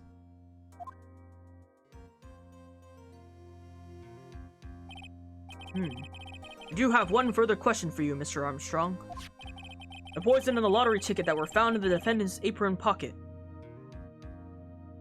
Tenshi is the word for sword. No. Tenshi is the word... Depends on how you write it. But usually you would read that out as angel.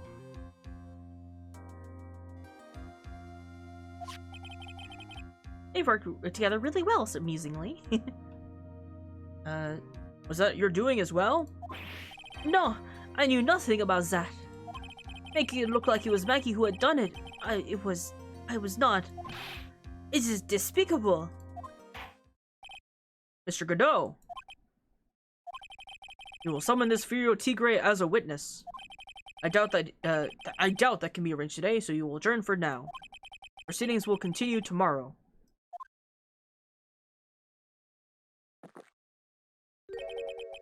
"30 minutes. What? Trial will go on. I'll see to it myself. I need half an hour to get that guy on the stand. Not a minute more. How the? Don't sit back and relax yet, Trite. No one knows if that chef is really telling the truth or not. The trial could still go either way. Very well. Your request is granted, Mr. Godot. We will resume once Mr. Tigre is ready to take the stand. Now then, until then, court is adjourned for a 30-minute recess.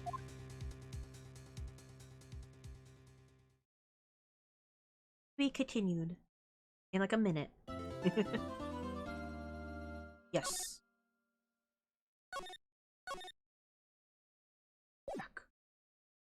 Godot back to strike the fear of himself into Tigre. Yeah. So we're finally gonna see the tiger on the stand. We almost got this case won now, Nick. I should agree. Uh-huh. I cross-examined Mr. Armstrong just now. He said he was just doing what the tiger told him to do. Godot picked up on it, remember? He pointed out that, without proof, we don't know what if what he testified is the truth. You mean, you think Mr. Armstrong was just lying? I don't know, but that's the line the prosecution takes. we could be in trouble. I get the feeling that we don't have the case-making evidence we're going to need. Hey, pal! Detective Gumshoe! What are you so jumping about, Detective? Your hair's standing on end. Hey, that's the pot calling that's the pot calling the kettle black, little Miss Top Knot. It's not a top knot. Never mind about the hair. Just calm down, all right? I can't stand when I don't have a job to do. I kind of got wound up. Ah! No kidding. Gotta have something you need me to do, pal. Anything. Well, Hey, I'm gonna take a jog back down to the precinct. You got 30 minutes to get evidence. I can get some prints analyzed for you if you got an hour. An hour? The trial will have reconvened by then. But, Nick, we still don't have a really decisive piece of evidence, right? True.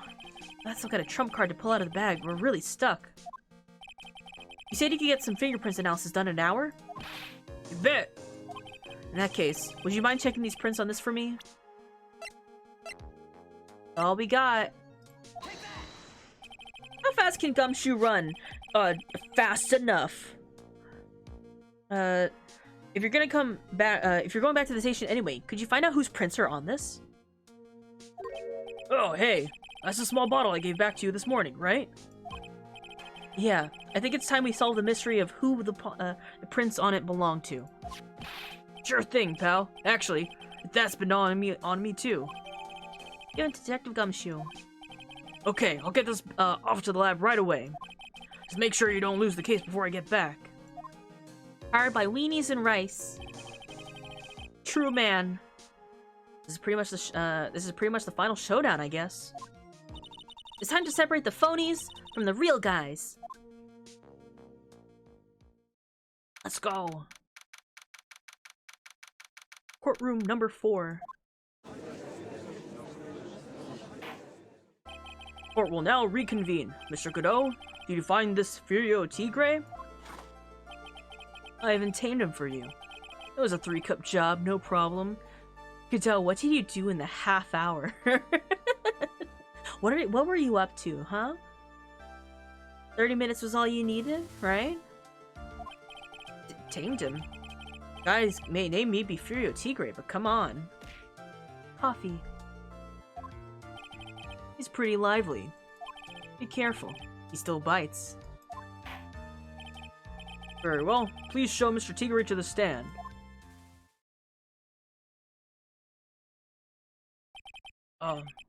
Witness.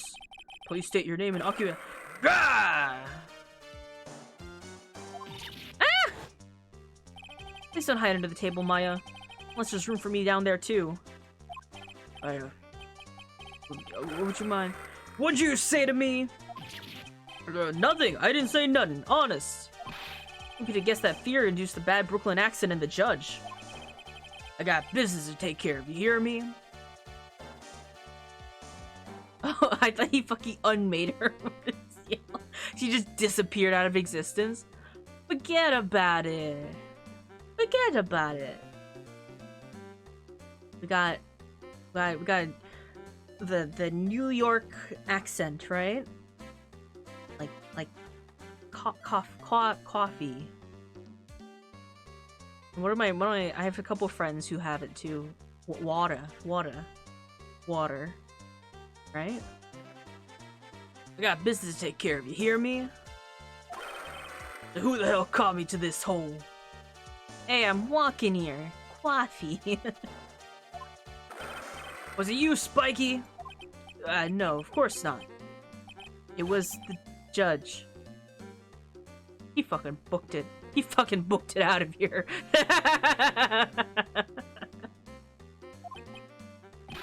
Your Honor? Oh dear, I seem to have dropped my pen. Where on earth is it? Don't mind me, just carry on with the proceedings as normal. That's it. We're doomed. Maybe you just didn't hear me. I said, who the hell was it that called me in here?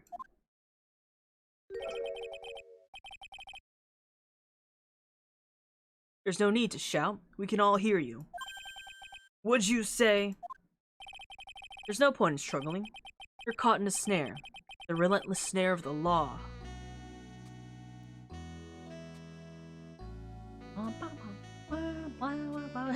Godot gives no fucks.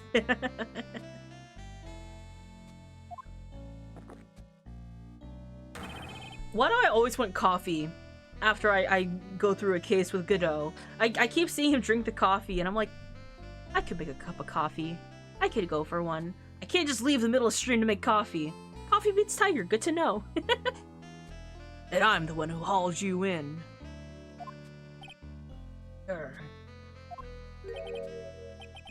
Too cool. You know, coffee sounds good about right now. Black coffee, no milk. That's how he drinks it. Sugar? Still up for debate. Don't let him get the better of you, Nick. She's under the desk right now. Let's start with the basics. You know about the incident in question, correct? Incident? I don't know nothing about no stinking incident, Max boy. You mean he didn't attend the previous trial of Maggie Bird? Maggie who? I got more important things to do than watch courtroom dramas. He like takes his coffee like a Puerto Rican? Is that how they drink it? Godot's only fear is not having coffee right fucking now. Okay, I see why people like him now. Now? It wasn't when he called himself an ungodly cool man? When he called himself that? Of course. Of course. Well, perhaps you could give us your testimony then. Please tell us about what you did on the day of the murder. No milk, no sugar. I could drink black coffee with sugar. Depends on the coffee, though. I don't like sour things. Phoenix, right. You was the one who set this up, didn't you? You's gonna regret the day you ruffled the tiger's fur. You hear what I'm saying? Thank you for the roleplay, son. I want this to be an immersive experience. Oh, maybe I should have brought a diaper with me today. Get a grip, Nick! Like sour coffee, you could drink dark roasts. They have a less acidic profile. That is the main reason I do add milk to coffee, because it cuts down the acidity. But sugar does the same thing. So it's one or the other. Tiger's alibi. Thank you for the yowie. I don't know nothing about no Moidah. Moidah? What about the Moidah? What Moidah?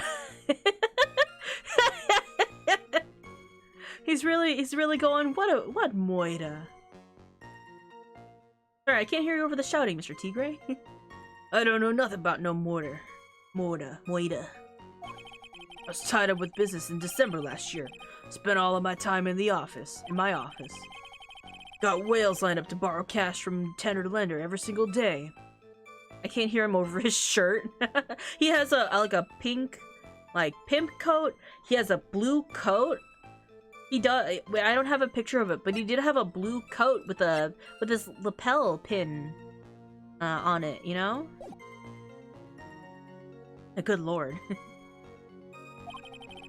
You want to check my alibi? Just ask Violetta. I don't know nothing about no Moidah. Capiche? Ah, unless I found my pen. Very well then, Mr. Wright. Your cross-examination. Rah! What was it? Please, witness, if you refrain from shouting like that. Bro, that badge is literally corrugated cardboard. Like, how the fuck? So what happened was, this case originally happened in December. It is January now. And Mr. Tigray, Furio Tigray, pretended to be us to get Maggie guilty verdict. And the only reason we're doing this now is because we're doing a retrial. It was a mistrial because there wasn't a real lawyer present. And thank you for your badge. Look, these are real. These are definitely real.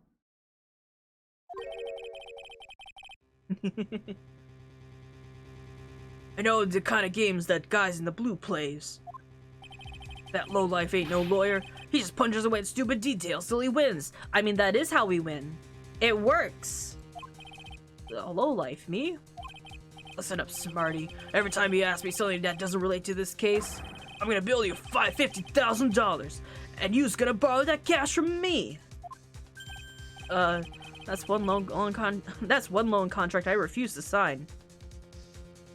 That's he a lawyer in this universe?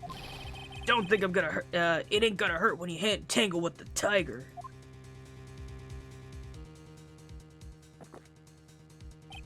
I love a good spectator sport. Oh, Godot likes watching. Good to know. Just a minute. It's really not. This witnesses. How can I put it?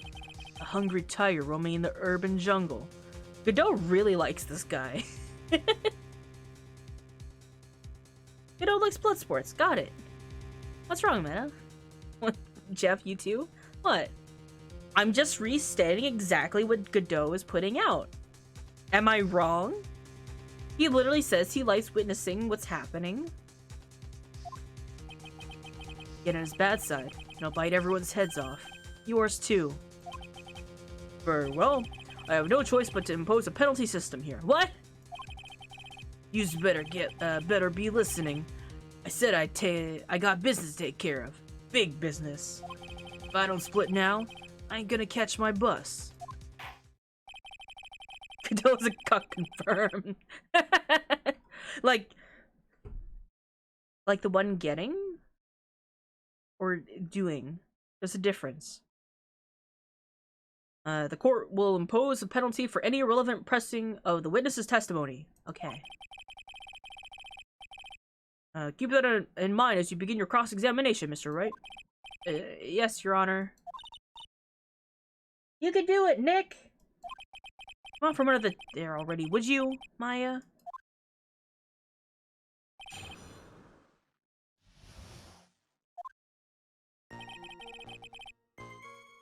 Catch your bus, bro. You're a New Yorker. You don't take the bus. You take the metro or the taxi. Yellow taxi, right? Also, they're not in New York right now. They're in California. Know nothing about no murder. I was tied up with business in December last year. Spent a lot of time in my office. You know, you just walk because it's so walkable. A lot of things in New York are walkable. That's very true, but it's a lot of blocks. Like how they always say they're walking here. Yeah, that's why that's their catchphrase, because they're always walking everywhere. Sure about that? You're talking about 1 month ago, you know. See these teeth? That's how sharp my secretary is. Sharp? Is he talking about Viola Cadaverini? She writes everything in my scheduler. December, mainly in the office. That's what it says, so that's where I was. Seems like a rather sketchy schedule. Brr. There he goes again. What the tiger did all December isn't the issue. What's important is what he was doing on the day of the murder, so now what? Gotta Gotta find out what's happening. Alright, it's 2 AM, gotta vanish. You all have an excellent night. Hello Card, thank you so much for hanging out with us. We are wrapping up soon, but of course I want you guys to get your rest. Whatever you need to do. So have a good night, okay? Take care. Maybe he's talking about her chin. What do yous want? If you wouldn't mind going into a bit more detail. Objection. This is a dead end, right? And you know it. Remember the rules. No, it's essential that we establish the witness's alibi accurately. I agree. The victim was killed on December 3rd. Were you in the office that day too? Babies, you ain't listening. Of course I was. I never set a foot outside. I had meetings all day with a bunch of cats wanting to do business with me. I had never seen that young kid before. I do believe the witness's last statement was important. Mr. Godot, if you could please. Mr. Tigre, the court asked you to add that last statement to your testimony. Don't let an animal beat you. Be a man, Your Honor, and ask him yourself. The days you was talking about. I was in the office too. I never see that kid before. Oh.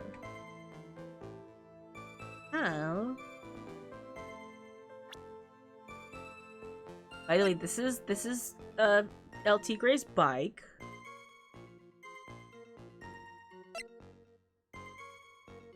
And a calendar. Meet with the tiger on December 3rd. Mr. Tigre. You claim you wouldn't know Mr. Glenn Elg. But it appears that Mr. Glenn Elg, Mr. Elg, knew you. What? Mr. Elg left this little note on his calendar. Meet with the tiger. And the date? December 3rd. December 3rd? That's the day of the murder. So, Mr. Tigre, I submit that you did indeed know one Mr. Glenn Elg. Because on the very day of the incident, you met with him.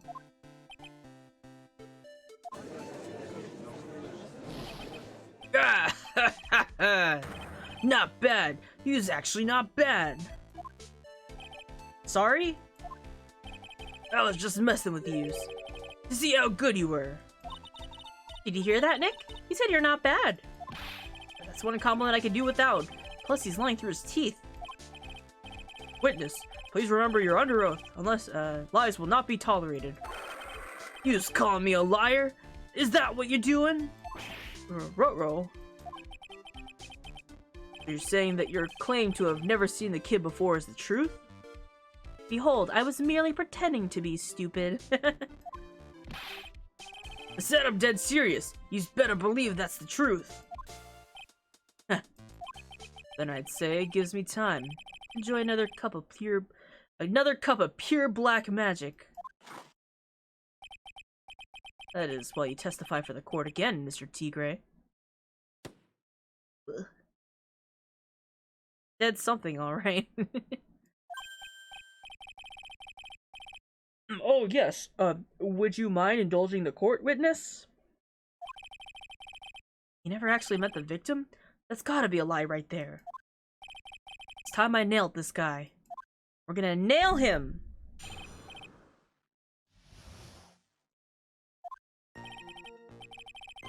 I know, liar. I never met Glenn Elg. There was some lame guy with that name, though. Wanted to borrow cash from me. I set up a meeting with the guy. At my office, Tender Lender. I waited for him, but he ain't ever showed. I ain't never been to Trey Bien joint. He's here?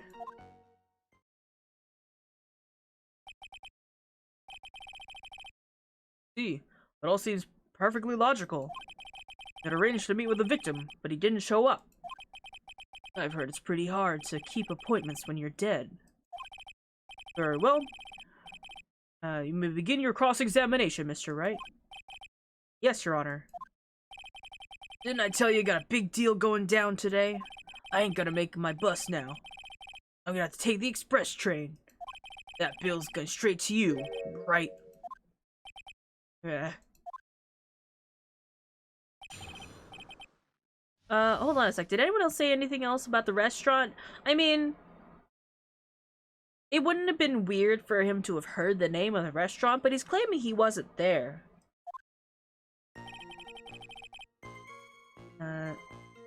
I know, liar. I never met Glenn Elg. There was some lame guy with the name, though, wanted to borrow cash from me. Set up a meeting with the guy at my office, Tender Lender. I waited around for him, but he ain't never showed. I never been to that Trey Bien joint. You hear? You's here?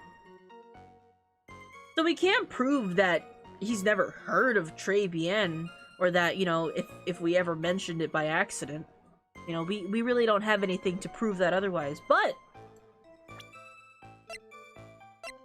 we did find this at his office.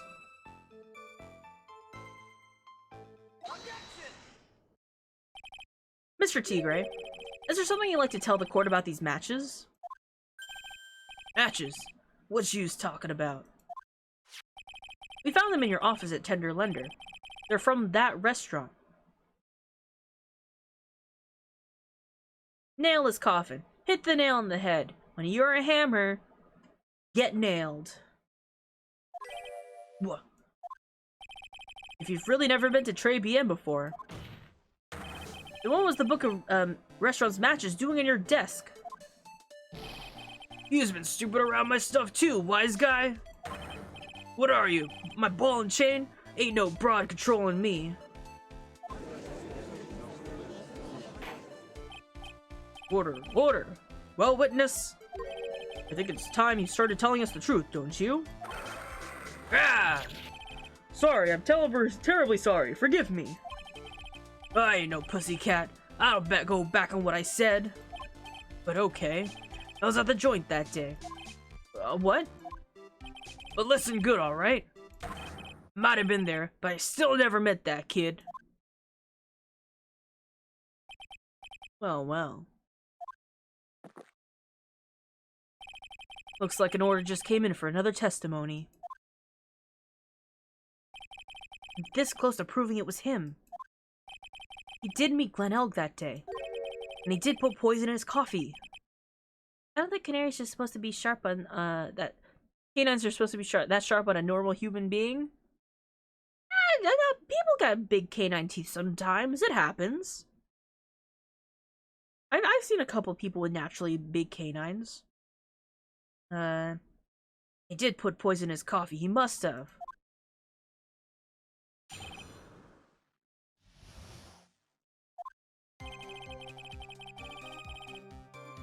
His canines grew when he yelled. I was supposed to meet with the kid in the restaurant that afternoon. But I opened the door to the joint, saw one ugly scene. The guy was laid out on the table, stiff as concrete. I figured if the place wasn't hot already, it was gonna be, so I split. I heard the cops' sirens on my way out, so I went straight back to my office. Yours don't do that? See, you didn't actually meet with him in the end, then. Well, Mr. Wright, your cross-examination, please. Yes, Your Honor. Hold it! If I wait here any longer, I ain't gonna make it a normal express. No more stupid questions. Ha, no problem. Anytime Trite presses you on something irrelevant, I'll see he pays a penalty. Mr. Godot! That's my job! Your job is to slam that little hammer of yours and call a guilty verdict.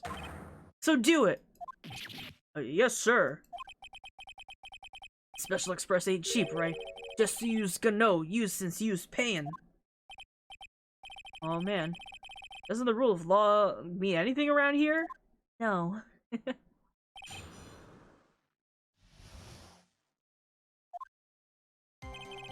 Supposed to meet with the kid at the restaurant that afternoon. When I opened the door to the joint, I saw one ugly scene. Now, as soon as you opened the door to the joint, you saw an ugly scene. Meaning, you can't see my finger.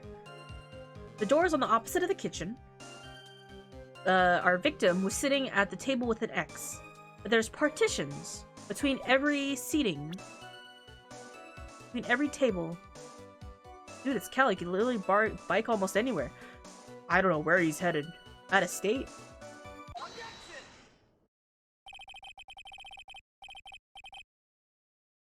No, Phoenix, where the fuck have you been the last several years? He's only been a lawyer for like 3 years at this point.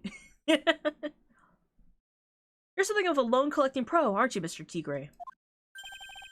No one escapes the tiger's clutches. Well, I'm something of a lie-detecting pro. Taking a tray somewhere, but I have no idea where. And no one escapes the Phoenix clutches. I think it's time we got something straight. What's this, Trey? A new line of irrelevant questioning. These are the floor plans of the crime scene. You say they were standing at the entrance, Mr. Tigre. From there, your field of vision would have covered an entire, covered an area something like this. I sent him to the Arcadia. Just call it a day. Peacocks will take care of him. Indeed, the witness would have had a clear view of the victim's seat. Isn't that what I just said? I saw the back of the kid's head. Unfortunately for you, that's not possible. For the court to think back, you'll remember that between each of the tables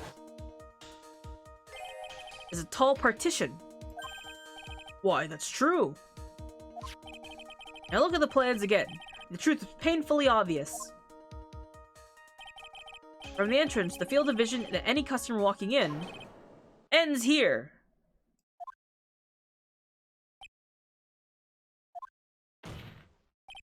So, from the entrance of Très Bien, you couldn't have seen the victim's seat. But you did see the victim that day, because you met with him. Objection. Wrong. Have you forgotten the old man's testimony yesterday? The victim was alone at his table. But the defense just proved the point to be moot. The victim witnessed by the Mr. Kudo was not Glenn Elg, but a fake. What? In order to have Mr. Kudo falsely testify, the real killer posed as the victim, just as he had killed and acted out a charade.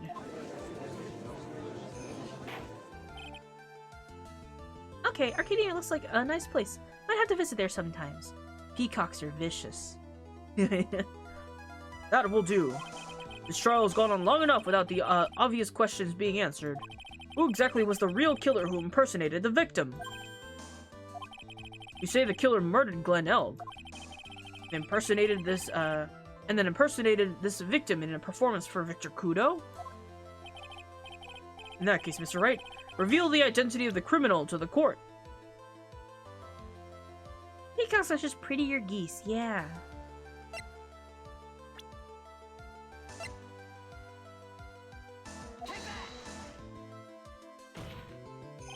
Obviously, is the person you'd least expect. What's the matter, Your Honor? Oh, nothing. I just dropped my pen again. Don't mind me. Carry on with the proceedings as normal. Oh. Oh, better think while he's down there, Nick. Oh, did I miss one? I did. I missed a step in the logic. Okay, in that case, Mr. Wright identified this criminal to the court. I jumped ahead in the logic. Obviously, the killer is Furio Tigre. No one else could have done it. What? Well, witness? Now that's cute. You just think you could pin this on the tiger? Maybe you just don't understand. The tiger is all king of the jungle. So I just dare you to say it again. Come on, you got the guts. You can't threaten me, Mr. Tigre. It's the defense. Go ahead and tell the witness, Mr. Wright. Mr. Wright! Sounds like me. It must be you, old man. You just got guts, I'll give you that. Mr. Wright, do not leave me to handle this alone. Perhaps I can end this embarrassment. Mr. Godot! Let's just go back over Mr. Kudo's testimony one more time. The old man didn't see just the victim. Oh, no, no, no. Serving girl brought him a Javachino. But she put something in it. No question about it. Very suspicious put something... She very conspicuously put some white powder in there. Was the victim he saw the real victim or not? That doesn't matter. The fact remains he saw the accused put the poison into the coffee. Yes, it was the waitress who poisoned the coffee. Very impressive, Mr. Godot. Waiting for my absence to launch your attack.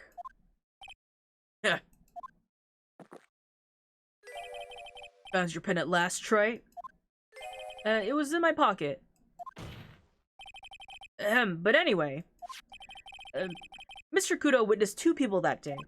He saw the victim, the supposed Mr. Glenn Elg, and the waitress, from behind.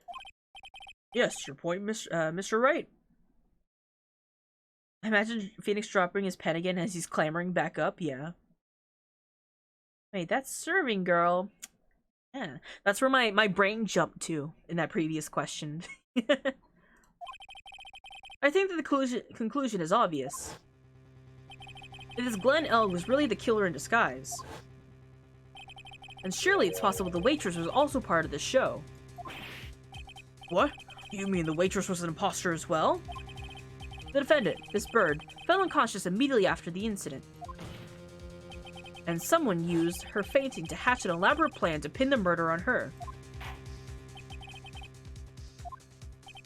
Who is this waitress that Mr. Kudo witnessed?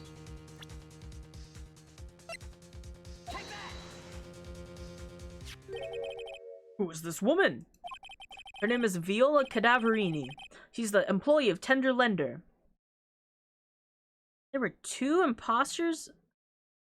There were two imposters among us? You're just making a big mistake. Do you know who Violetta's grandfather is? You better be going home in an armored truck tonight, if you know what I mean. Stop shaking, Nick. Where was I? Yes, the defendant, Miss Bird, has stated the following. Well, when I took the coffee over to the victim's table, it's true there was another customer in the restaurant. She was sort of creepy, and had a kind of cackling laugh.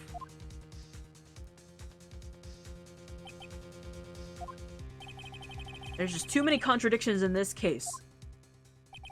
The second man at the victim's table, who nobody but Miss Bird seems to have seen. The earpiece worn by the victim in his left ear when the eardrum was ruptured. And the radio show he was supposedly listening to half an hour after it was over. There's only one logical explanation that clears up all of these contradictions. The whole incidents take place twice, once for real, and once for show. And Mr. Furio Tigre, the only person who could have organized the crime, is you.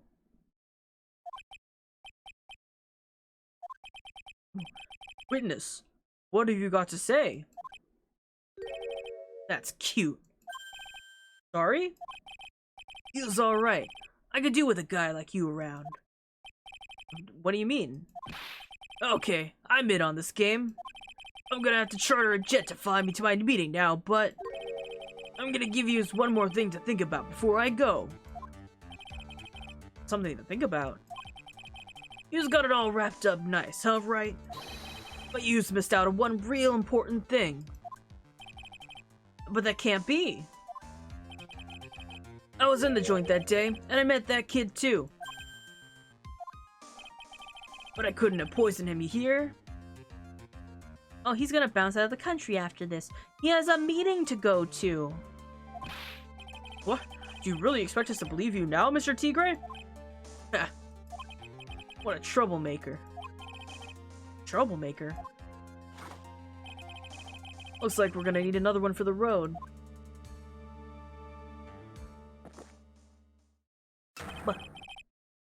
One more steaming cup of hot testimony. Indeed. Witness, you will explain yourself to the court. I will give you one more chance to testify. What happened that day at Trebien between yourself and the victim? Yeah, this man fucks coffee. Yeah, I loaned El cash, about $100,000. That day, we were due to have a little chat. The kid had hit his paycheck date, you see? So anyway, he tells me he's got no way to pay up. I'm about to flatten the guy when he starts screaming. Yes, I won! $500,000! He got lucky, you know? Real lucky. If that waitress hadn't done what she'd done, everything would have been over. Now, see, the principal amount you loaned to Mr. Elg was $50,000. Yeah, well, he's got the VIG to take into account. You've got the VIG to take into account? Interest builds up fast, you know? What's VIG?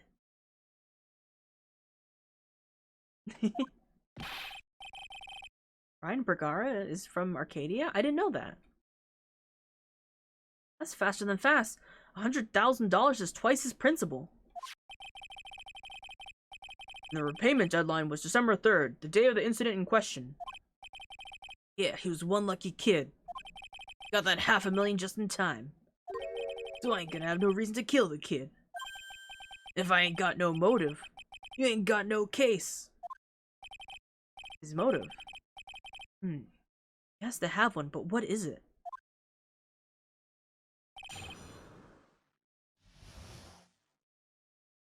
What, 200% interest rate or something? That's actually criminal. I don't think we know when it was lent to him initially. Yeah, I loaned Elle cash, but $100,000. That day, we was due to have a little chat. The kid has hit his payback date. I read this as paycheck, I think, the first time. Payback date. Anyway, he tells me he's got no way to pay up. I'm about to flatten the guy when he starts screaming. Yes, I won $500,000. He got lucky, I tell you, real lucky. If that waitress hadn't done what she'd done, everything would have been over. Waitress, you mean... the girl with the glasses in the defendant's chair. Who else could I mean? She hadn't gotten in the way. Things would have been... bada bing, bada boom. Over and done with. Maybe I should push a little on this.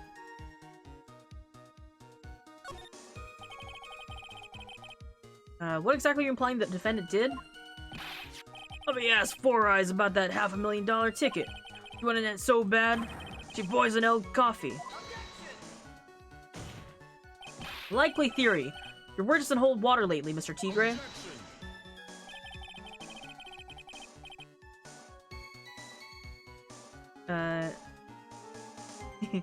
He lent 50,000 originally. Principal amount was, I'm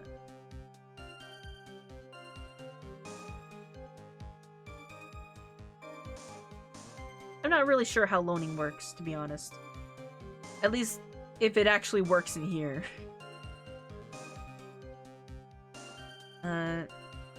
Let's not forget this witness was actually at the scene, right? The law don't exactly agree with some of the deals I usually send down. I couldn't be here when the cops showed up, so I split. Your Honor? The witness's last few statements are worth a good 2 cups of coffee. I concur, Mr. Godot. You will amend your testimony accordingly, witness. So that was used after Phoenix, right? Thanks to what she did, my business with the kid was over.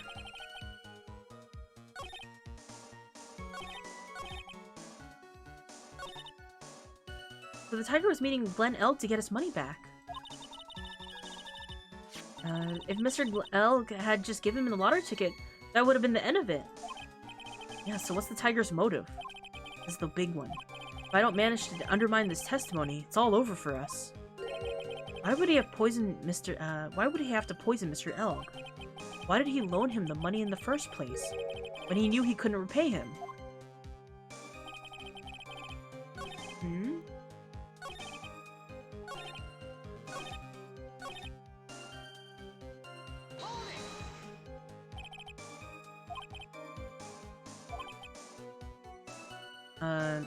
What do you mean things would have been over and done with? Are you all there or what? I'm talking about the cash. I was there to get my $100,000 back. That's all. I'm a businessman. It was all coming together before that waitress got in the way. As far as I could tell from the witness's testimony, other than recouping his loan, Mr. Tigre had no motive for killing the victim. Well, Mr. Wright, are you happy with the testimony, or would you like to like it amended? I'm not gonna get anywhere with the testimony as it stands. Your Honor, defense would like the testimony amended. Very well.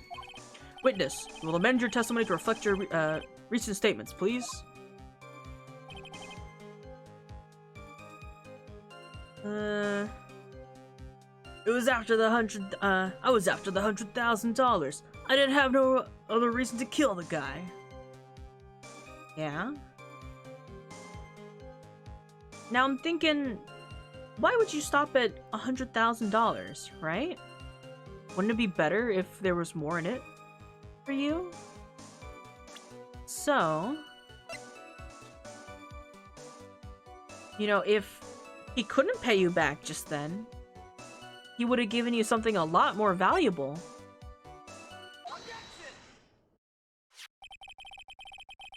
So, you just intended to get back the $100,000 Mr. Elg owed you, correct? I loaned the guy the cash, so that's my right. Unfortunately for Mr. Elg, I don't believe $100,000 is what you were really after. What are you getting at, Trite? What else would a moneylender be after other than money? Oh, the moneylender was after money, but money in a totally different league. The kind of money that a single disc like this would fetch. What's that? Computer virus, Your Honor. A virus called MC Bomber. A computer virus? What does one of those do? A computer virus is a program that wreaks havoc on the insides of a computer. A computer? What does one of those do?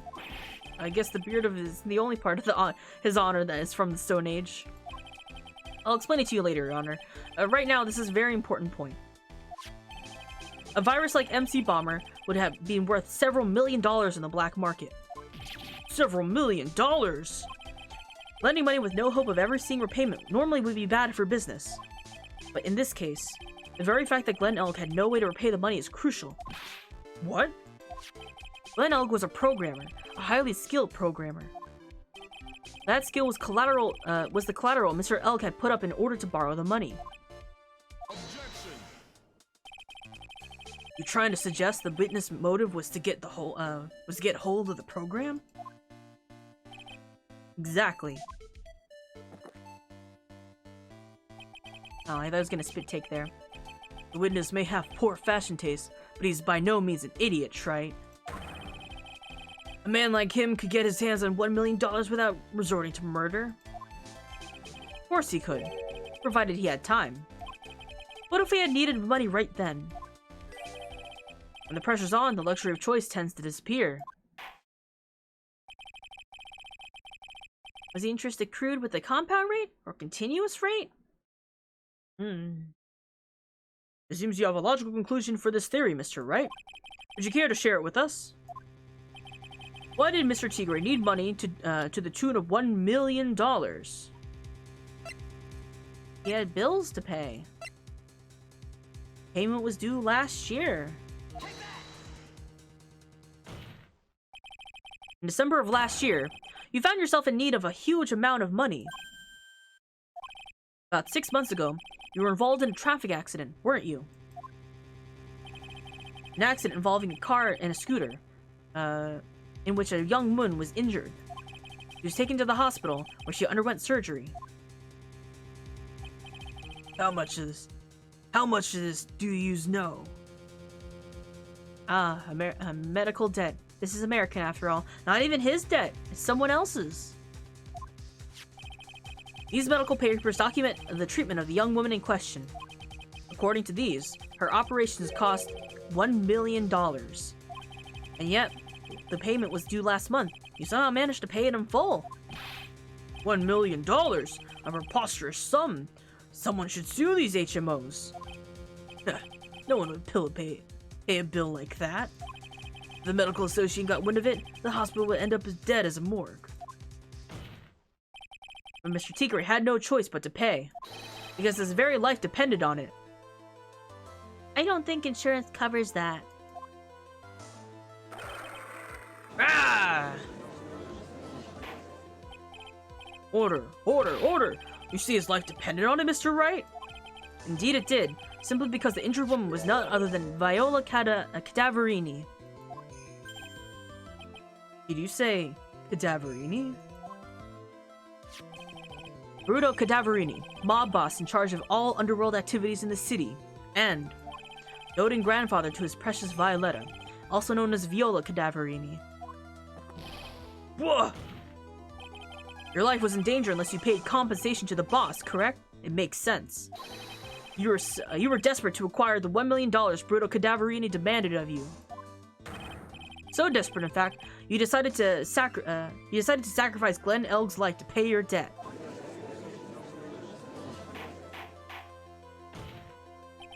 On the day of the murder, Mr. Tigre's sole intention was to get his hands on this CD. Glenn Elg had no way of paying back the $100,000, and Mr. Tigre knew it. But then a miracle happened. The kind of that Mr. Tigre would prefer that never happened, but he can't. Neither can I. Lottery win. Exactly. At the 11th hour, Mr. Elg had won $500,000 on the lottery, which left Mr. Tiger with no way of getting his hands on the all-important CD. At least, no legitimate way.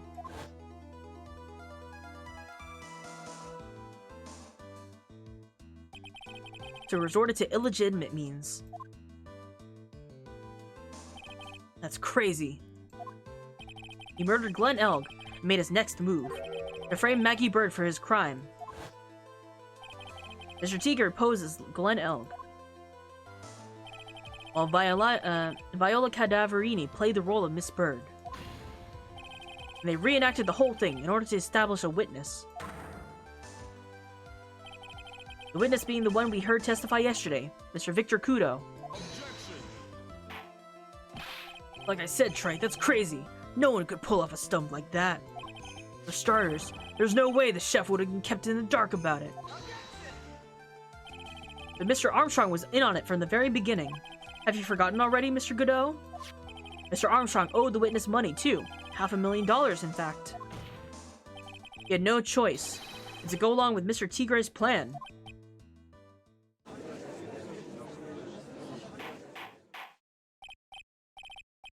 If that little sprinkle... Sorry. That little sprinkle is immediately fatal. It's definitely fatal enough to, through touch. Maybe. I'm not sure if that poison was potassium cyanide. It was something. You just put on a good show, Spiky. If you just want to stay alive in the loan shark business, you gotta be careful. You saying I dressed up like that kid, create a witness, and frame someone? If I did something crazy like that, I'd leave a trail as bright as my shirt. I ain't dumb enough to do something sloppy like that. I agree. Yeah, you do? Despite your appearance, you're very careful. That is why you took on one more precaution. One more trick to make sure Miss Bride had no way out. Bird had no way out. What? Another one? Mr. Wright! Interesting. Why don't you fill us all in, right? What was this trick you say Mr. Tiger performed to frame the accused? It was honestly a foolproof plan, and it kinda worked.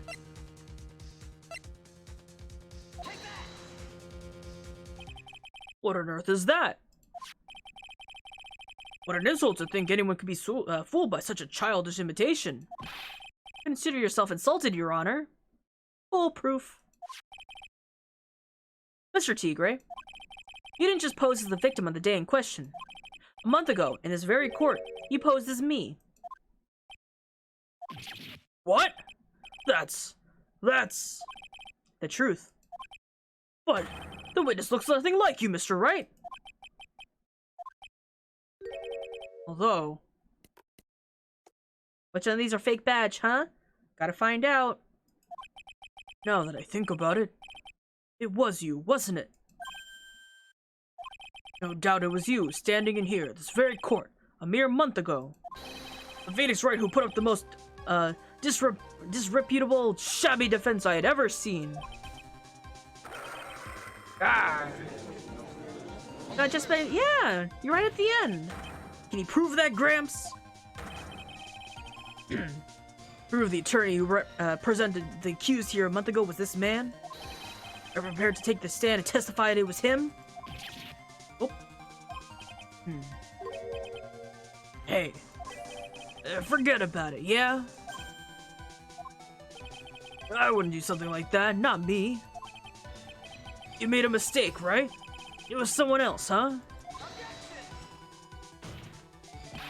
Have you no pride, sir?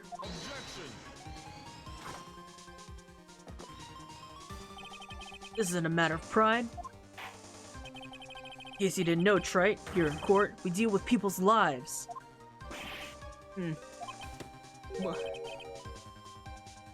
Mr. Godot was right. Your Honor, speaking for myself, I'm absolutely convinced. The attorney in question is the witness standing before me now, however. I preside over this court as the judge, with a vested power to hand down a verdict. Someone in my position cannot be swayed by a memory without evidence to support it.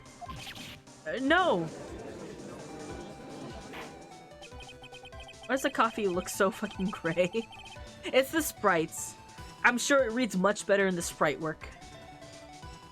Than the remastered version. Some of them doesn't quite translate over. And the defense has no further evidence. The court will now excuse the witness. The circumstances surrounding Mr. Tigre are dubious for sure, but not conclusive. But we've come so far! You say he impersonated Glen Elk. You say he impersonated you. None of that adds up to a murder charge. You don't have a shred of evidence that the witness poisoned the victim's coffee. Ah!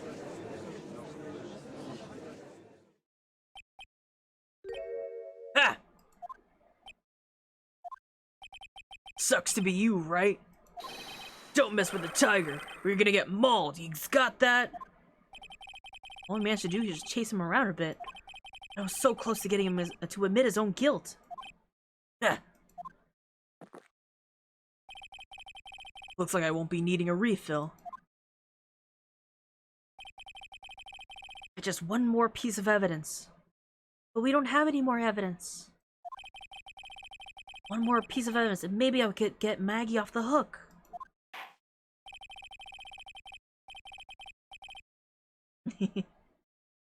The witness's cross-examination is over. You're free to go, Mr. Tigre. I'm scrambled right now mentally. I'm also, I'm getting there. Hold it! Your Honor, sir. Wait!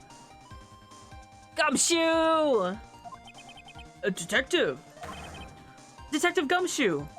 Sorry it took so long, pal. I staked everything on this. My badge, the works.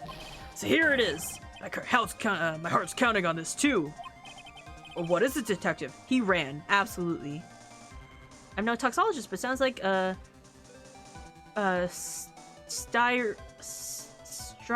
strychnine than cyanide. Perhaps a mix of both? Fast acting like cyanide, I'll be amped up to 11, but the efficiency in small doses like strychnine. Strychnine. Never heard of that, actually. I did used to be like very interested in criminal science, like forensic science, but I never really got into it, you know? Strychnine. That makes more sense. Is it obvious, pal? Is the final decisive piece of evidence. What?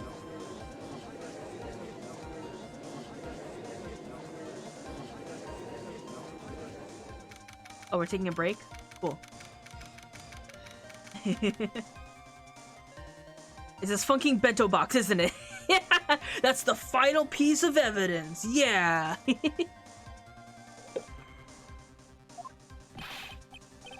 Sorry it took so long, pal, but I finally got the results back from the lab. The results? About the prints, pal, from this medicine bottle. Oh, so, do you know who the prints belong to now? Do you think I'm some kind of hack detective? Of course I know. So, tell us. They're the tigers, right? I knew it. You bet! Clear as crystal, all over the bottle. I fear tiger's paw prints, all right. That's great. We got him now, Nick. What's wrong with you? You've hardly said a word since Detective Gumshoe got here. He's laid everything on the line for us, Nick. I know. Look, I'm sorry. This is kind of hard to say, but it really doesn't make any difference whose prints are on the bottle now. Huh? What? Why not? What we need to produce at this stage of the trial is irrefutable evidence that the tiger put poison in Glen Elk's coffee. He already admitted that he met the victim. The fact that his prints are on the bottle, the fact doesn't really make any difference now. I knew it. Great. No matter how hard I try, I'm never of any use. That's not true, Gumshoe. You've helped us so many times in the past. Hey, don't be so hard on yourself. This is our last chance to help Maggie. And I've been working on some useless piece of evidence the whole time. It's alright. I'm a real loser. It's not breaking news to me, pal. You made us lunch! You didn't mean for it to be our lunch, but you made us lunch. Detective Gumshoe? Maggie! You've been working on something for me? Sorry I let you down, Maggie. I know you didn't do it. And I'm a detective. We're supposed to be able to prove stuff like that. I'm really sorry. I'll get out of your hair now. Detective Gumshoe, wait! It's gone. Isn't there anything we could do now, Nick? I wish there was. Gumshoe worked so hard to get that evidence. If only there was some way I could use it. Well, you got ear medicine now.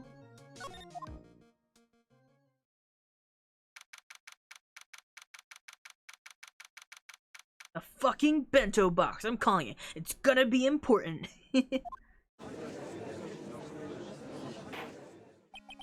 Mr. Wright? Yes, Your Honor. I granted you recess so you could prepare this decisive evidence you've discovered. Yes. Don't keep us all in suspense, Trite. Show us. Naturally. We can assume it's evidence that will actually stand up in court, can't we? There has to be, like, coffee-scented cologne out there, right? There's no way there's not. Think, Phoenix. Don't let Gumshoe's hard work go to waste. How much more of your time are you gonna waste? You's gonna waste. I ain't been to no court before. But you's lawyers sure know how to blow things out of proportion.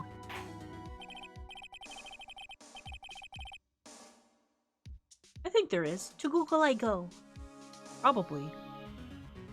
They wouldn't set up a Chekhov's gun like that and not fire it off at the end.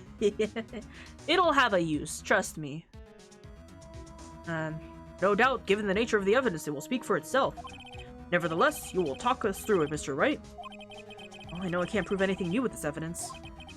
Really backed into a corner here. But maybe if he thinks he's got me beat, he'll let his guard down a bit. There's a lot, actually. Ooh. Because I know that coffee is often used to reset smells. Like, you'll see them a lot in perfume sections of stores. Because when you smell a lot of flowery kind of perfume scents, they all kind of blend together at a point. So people use coffee to kind of reset that for people because it's so strong. Coffee and whiskey. I don't know about the whiskey, but that does sound interesting. If that gun doesn't get fried by the third game, I'm inverting a table. Don't keep us waiting any longer, Mr. Wright. Present this final decisive piece of evidence to the court. Oh, Gwyneth, hello. Oh, a raid from There we Gwyneth go. with 7 viewers. Gwyneth Welcome, Dillon. raiders. Thank you for joining us for some foxy fun and chaos. Let's make this raid an unforgettable adventure together. Welcome in, Raiders. My name is Sun, your local Fox Boy, Gumio lawyer. How was Star Ocean? Punk Fairy Raid. Hello, hello. We're just at the tail end of this case here. So glad that you could show in. If you're, you know, not a fan of spoilers and you intend to play the Ace Attorney trilogy at some point, you know, turn away now, because this is the last leg of the case. Lots of side quests. That's always fun. But I hope you had a good time. You know, welcome in, Raiders. If you need to take a rest, it may be late for you guys. You just came back from, you know, came in from another stream. Stretch, get some water. We'll be on for just a little bit longer, and that's it. Whiskey adds a woody floral scent on top of the coffee. I'd have to see what like a whiskey perfume or cologne smells like, because I am more of like I like sweeter scents. I like fruity scents more. So I don't know what like the notes of like. I have a friend who loves like sandalwood and stuff like that. Who the smell of the burning of the Library of Alexandria, that kind of thing. It's actually pretty common. I just don't know it. Anyway, this was our decisive piece of evidence, the small bottle. I can enjoy the smell of coffee. You might like coffee milk, which is like 1% coffee, 10% sugar, and 90% milk. This is the defense's final piece of evidence. Isn't that The victims? Your Honor? Naturally, the court is already aware of the contents of this bottle. However, interesting new information has come to light. We have clearly identified some fingerprints on it. Fingerprints belonging to you, Mr. Tigre. What? But Mr. Wright, what conclusion are you hoping to draw from this new information? Everyone here knows what this bottle contains, except for one man. One person in this courtroom could theoretically be in the dark. The prisoner in that pansy-looking bottle? Is that what you saying? What the hell's in it anyway? A phony trial, a phony lawyer, and phony clues? Everything about this case has been phony. Seems like the perfect excuse for some phony evidence. Mr. Tigre, this is a decisive piece of evidence that will prove your guilt. Why? Because it contains... What do you think? How are we gonna bait the tiger, right? Mr. Armstrong's oils? The victim's ear medicine? Our lawyer HP. We got plenty if we mess it up, but there's no way we'll mess it up here because we know exactly how to bluff our way out of this. By the way, for anyone who doesn't know, there's ear medicine inside of this. This bottle contains potassium cyanide. Potassium cyanide? The poison used to murder Mr. L, Your Honor. The victim's killer used this very bottle. And on this bottle, Mr. Tigre, we found your fingerprints. Well, how do you explain that? You'd make a good clown, you know that? What? You ain't ever gonna get me get this to stick. He's just making me laugh now. You think a cheap bluff like that's gonna fool the tiger? A bluff? I see straight through you, Phoenix Wright. That ain't a bottle with cyanide with it. No. This is the bottle we found traces of poison in. Don't mess with the tiger, or you're gonna get ripped to shreds. That cyanide bottle was brown, and it was made of glass. That cheap piece of trash don't look nothing like it.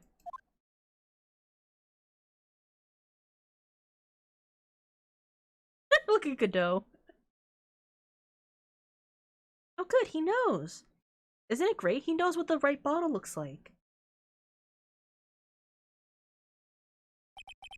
Got him. At last. What? Why's everyone gone quiet? I said the bottle. Is this the bottle that you're referring to? Yeah, that's it. That's the bottle that has the cyanide in it. But you ain't gonna find my prints on that bottle. Don't let the cozy suit fool you, people. That lawyer's just playing games. Tell him, Mr. Prosecutor. Tell that guy where to go.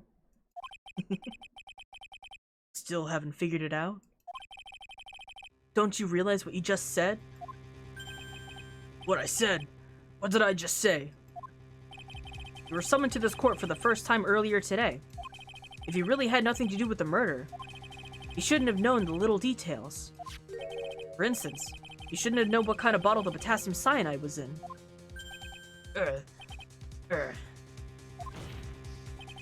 But just now, you slipped up in front of every single person in the courtroom. You described the exact bottle used by the killer to hold the poison. You don't know who's you messing with. I'm the Tiger. I control millions of dollars in the black market.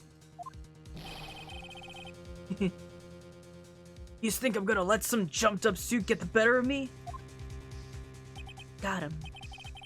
Sure, the last piece of evidence was phony. But that's just what you deserve. The phony trial with a phony lawyer. It was all played out by you, the biggest phony of all.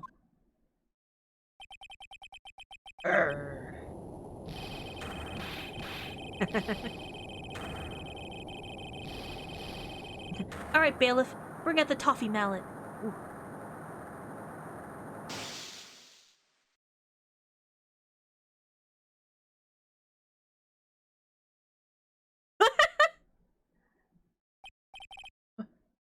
What's going on? Gwenna, thank you so much for the beans. Oh, fuck. Looks like a blackout. That's Godot. I'm sure Godot seems perfectly fine in the dark. He screamed away the electricity, yeah. Well done, Trite. Ooh, that's better. I saved my 17th cup of coffee just for you. Savor it. While you watch the police restrain your prey. You have that virtual boy on his head. Well, we currently know at this point that Godot doesn't see the color red because his visor only sees red shades. Which is probably why he drinks his coffee black, because it's like a very recognizably different color. Godot couldn't see with the lights on. Having the lights off makes no difference. Mr. Wright, you caught a tiger by his toe, but if this one hollers, he won't be let go. Now then, how are things going with Mr. Tigre, Mr. Godot? He's being arrested on the suspicious of murder of Glen Elk, Your Honor. Fortunately for us, we managed to rectify a very grave error. Miss Bird was found guilty in the absence of a genuine defense attorney. Yes, she was. And in the absence of genuine evidence. The tiger made one mistake. Indeed. He nearly got away with everything if it weren't for one slip of the tongue. Rio Tigre is a truly frightening criminal. Heh. Truly frightening one is that defense attorney over there. Godot. Well, I am now in position to deliver my verdict. This court finds the defendant, Maggie Bird, not guilty! Woohoo! He respects us a little bit, yeah! That is all. This court is adjourned. Let's go. Good job, everyone. Hard day's work. Defendant lobby number 1. Mr. Wright, Alright, Gumshoe, clean up the confetti. I'm at a loss for words. Thank you, sir. Congratulations, Maggie. What's the one command? Bailiff? Well, we have a couple commands, but the confetti is channel points if you want to use that. The hammer? Overruled. Isn't Maggie from an earlier case? Yeah, she was arrested again. Overruled. Ah. Yay, confetti. But now I can feel like, now I feel like I can forgive him. Oh, so this is Maggie from an earlier case. She was fired from her job as a cop, and then she was hired to work in the French restaurant where she was accused of murder. Hey, that wasn't me, Maggie. That was a tiger. Look, Nick, in the doorway. Detective Gumshoe. Oh, guess I'll be heading off then. See you. Wait. Detective Gumshoe. Oh yeah. Congratulations, Maggie. Thanks. I knew you were innocent all along.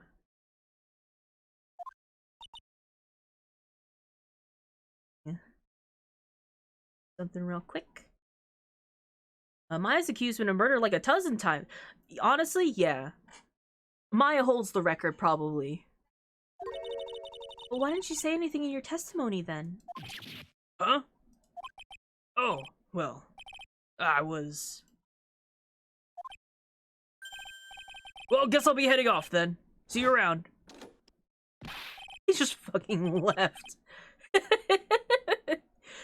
Wait up, detective. He just ran off.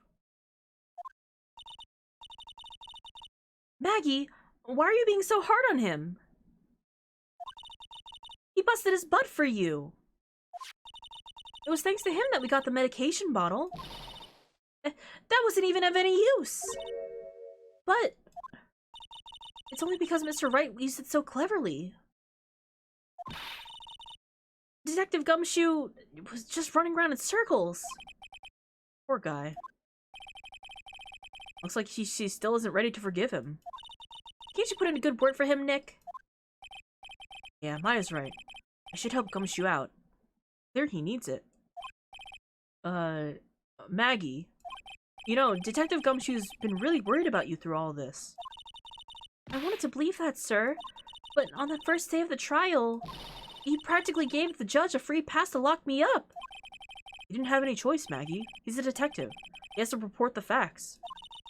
He doubted me, that's why. He thought I might have done it. Got to prove to her that Gumshoe really cares about her. I know. I'll give her a little present to celebrate her freedom. Yeah. A little thing to show that he cares. Here you are. Present to celebrate your freedom. That's... Present from Detective Gumshoe. Made with a ton of love. Chekhov's bento box. He said you lost weight and he's worried about you. Detective Gumshoe. I actually really like weenies, you know? Did you guys hear that? I'm pretty hungry myself, you know. Yeah, the trial dragged on a bit today, didn't it? Is it okay if I eat this now?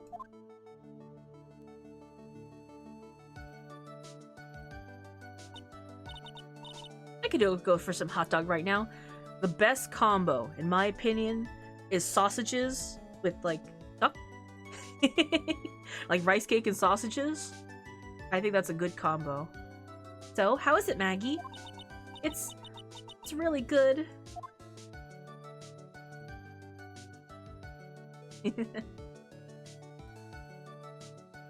Rice, just rice and sausages.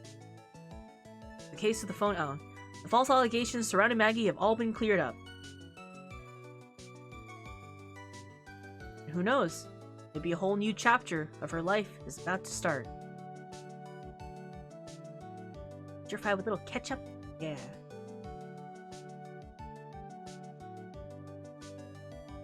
Recipe for turnabout? The end.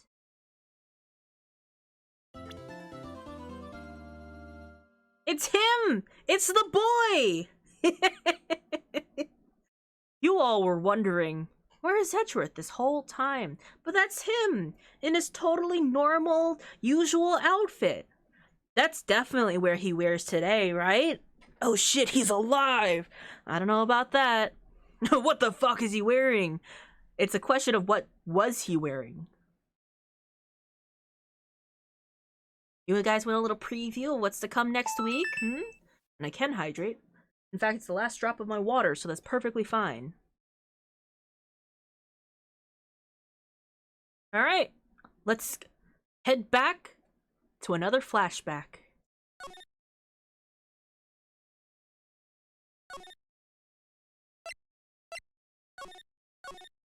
Turmeric rice with cayenne pepper with coconut aminos? Ooh. Breaded cheese? Sounds good.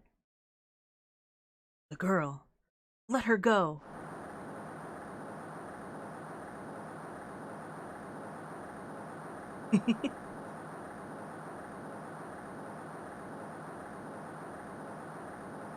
Shut up. Come closer and I'll kill her. Sorry, but you're not going to get the chance. Bang!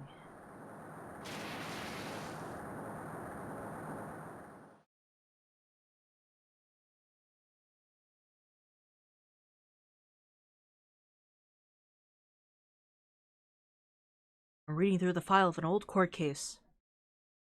It was the first case of my long-time mentor, Mia Fey.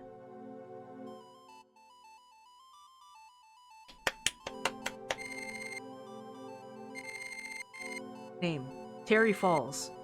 Kidnapping, murder, sentence, death penalty.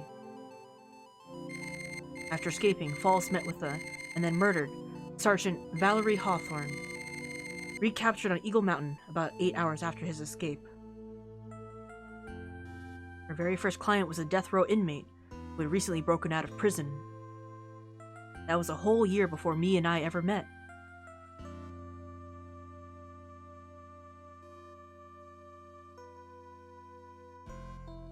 "6 years earlier, Mia Fey, first trial. February 16th, District Court Defendant Lobby, number 4. We'll be playing as Mia Fey on her first ever court case. Because if anyone remembers, the very first court case of this game, case 3-1, was her second case. So we're going back to the very first now. Oh, I want to keep going, but if we were already going so long. And to face our justice. His computer's Optiplex 320. I never should have accepted this case. This is rookie Mia. Eek! Good morning. Don't be so jumpy, Mia. I didn't do nothing, I swear. I didn't kill nobody. Terry Falls, my first client. Sentenced to death 5 years ago. And now, a prison escapee. Just relax, Mia. Make a small talk and try to relax him. So why did you escape anyway? I'm sorry. I didn't do nothing. I didn't kill nobody. I never lie. I didn't escape from nowhere. But Mr. Falls, the police just recaptured you 2 days ago. Sorry. I told a little lie. Oh boy. I didn't do it. I never killed nobody. Sorry for asking, but you're on death row, right? I'm really, really sorry. They sentenced me to die 5 years ago, but I was tricked, I tell you. That woman, she lied in her testimony. That's why I got the death penalty. I swear it, I didn't kill her. I could never do that. Got a bit of a problematic, client here. The temptation to keep going. Okay. I'll stop here. 2 days ago, he escaped from the police wagon when it crashed. And about 8 hours later, the policewoman was murdered before the police could recapture him. They'll kidnap children, but murder is too far. Alright. I have to stop it here. I want to keep going. Please rest for good food. But this case is so short! It only take me like, what, 3 hours to finish. Next week's stream's gonna be so short because all the flashback ones are so short. But it's also like really exciting and it explains a lot about the backstory of the character. Don't you want to see Edgeworth in his little baby outfit? But I do have to rest. That would be the good thing to do. But I'm gonna stream tomorrow even. We'll see how dead if my voice is dead tomorrow, I'm gonna tweet that I'm gonna stream on Saturday instead. It's gonna be sometime on the weekend. We can do something else then. But please rest. Okay. I'm just too excited. Is it obvious that I like this game series? Okay. I think I know who I want to go into. But I'm gonna take another peek just in case. Take care, get rest, wake up tomorrow refreshed and ready to kill, I mean.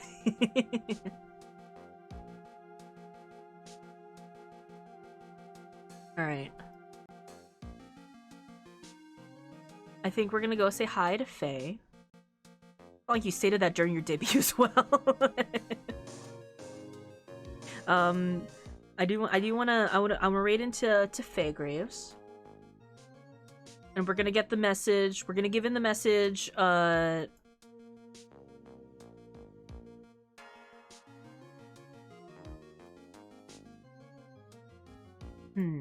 should we have as a raid message? Something about weenies. I don't know why. I wanna I want our raid message to have something to do with that. Plenty of weenies. Okay. Plenty of weenies and love. Raid. What emote do we want? You have this one. Plenty of weenies and love raid, right? Because we have plenty of weenies to go around. Filled with love and weenies. You know, actually, filled with love and weenies is so good. So, filled... I'm sorry. Love. And... weenies. Still with the please. Use whatever emotes. If you don't have my emotes, feel free to use channel points to unlock my emotes. But we are gonna say hi. It's very chill. Faye is doing some art analysis, like design reviews, I think. I'm keeping my message absolutely free. Absolutely free to. We're gonna say hi. Faye, please be nice to him. You can tease him a little bit, but you know, be nice to Faye because we love him very much. And I'll see you guys maybe this weekend. Worst case scenario, I'll just see you next week. Sound good? I love you guys very much. Keep an eye out for me going live or something like that. Prepare to hop into Final Fantasy XIV, because I will make you guys grind the gold saucer. Take care. You guys take care of yourself, okay? I love you. Bye-bye.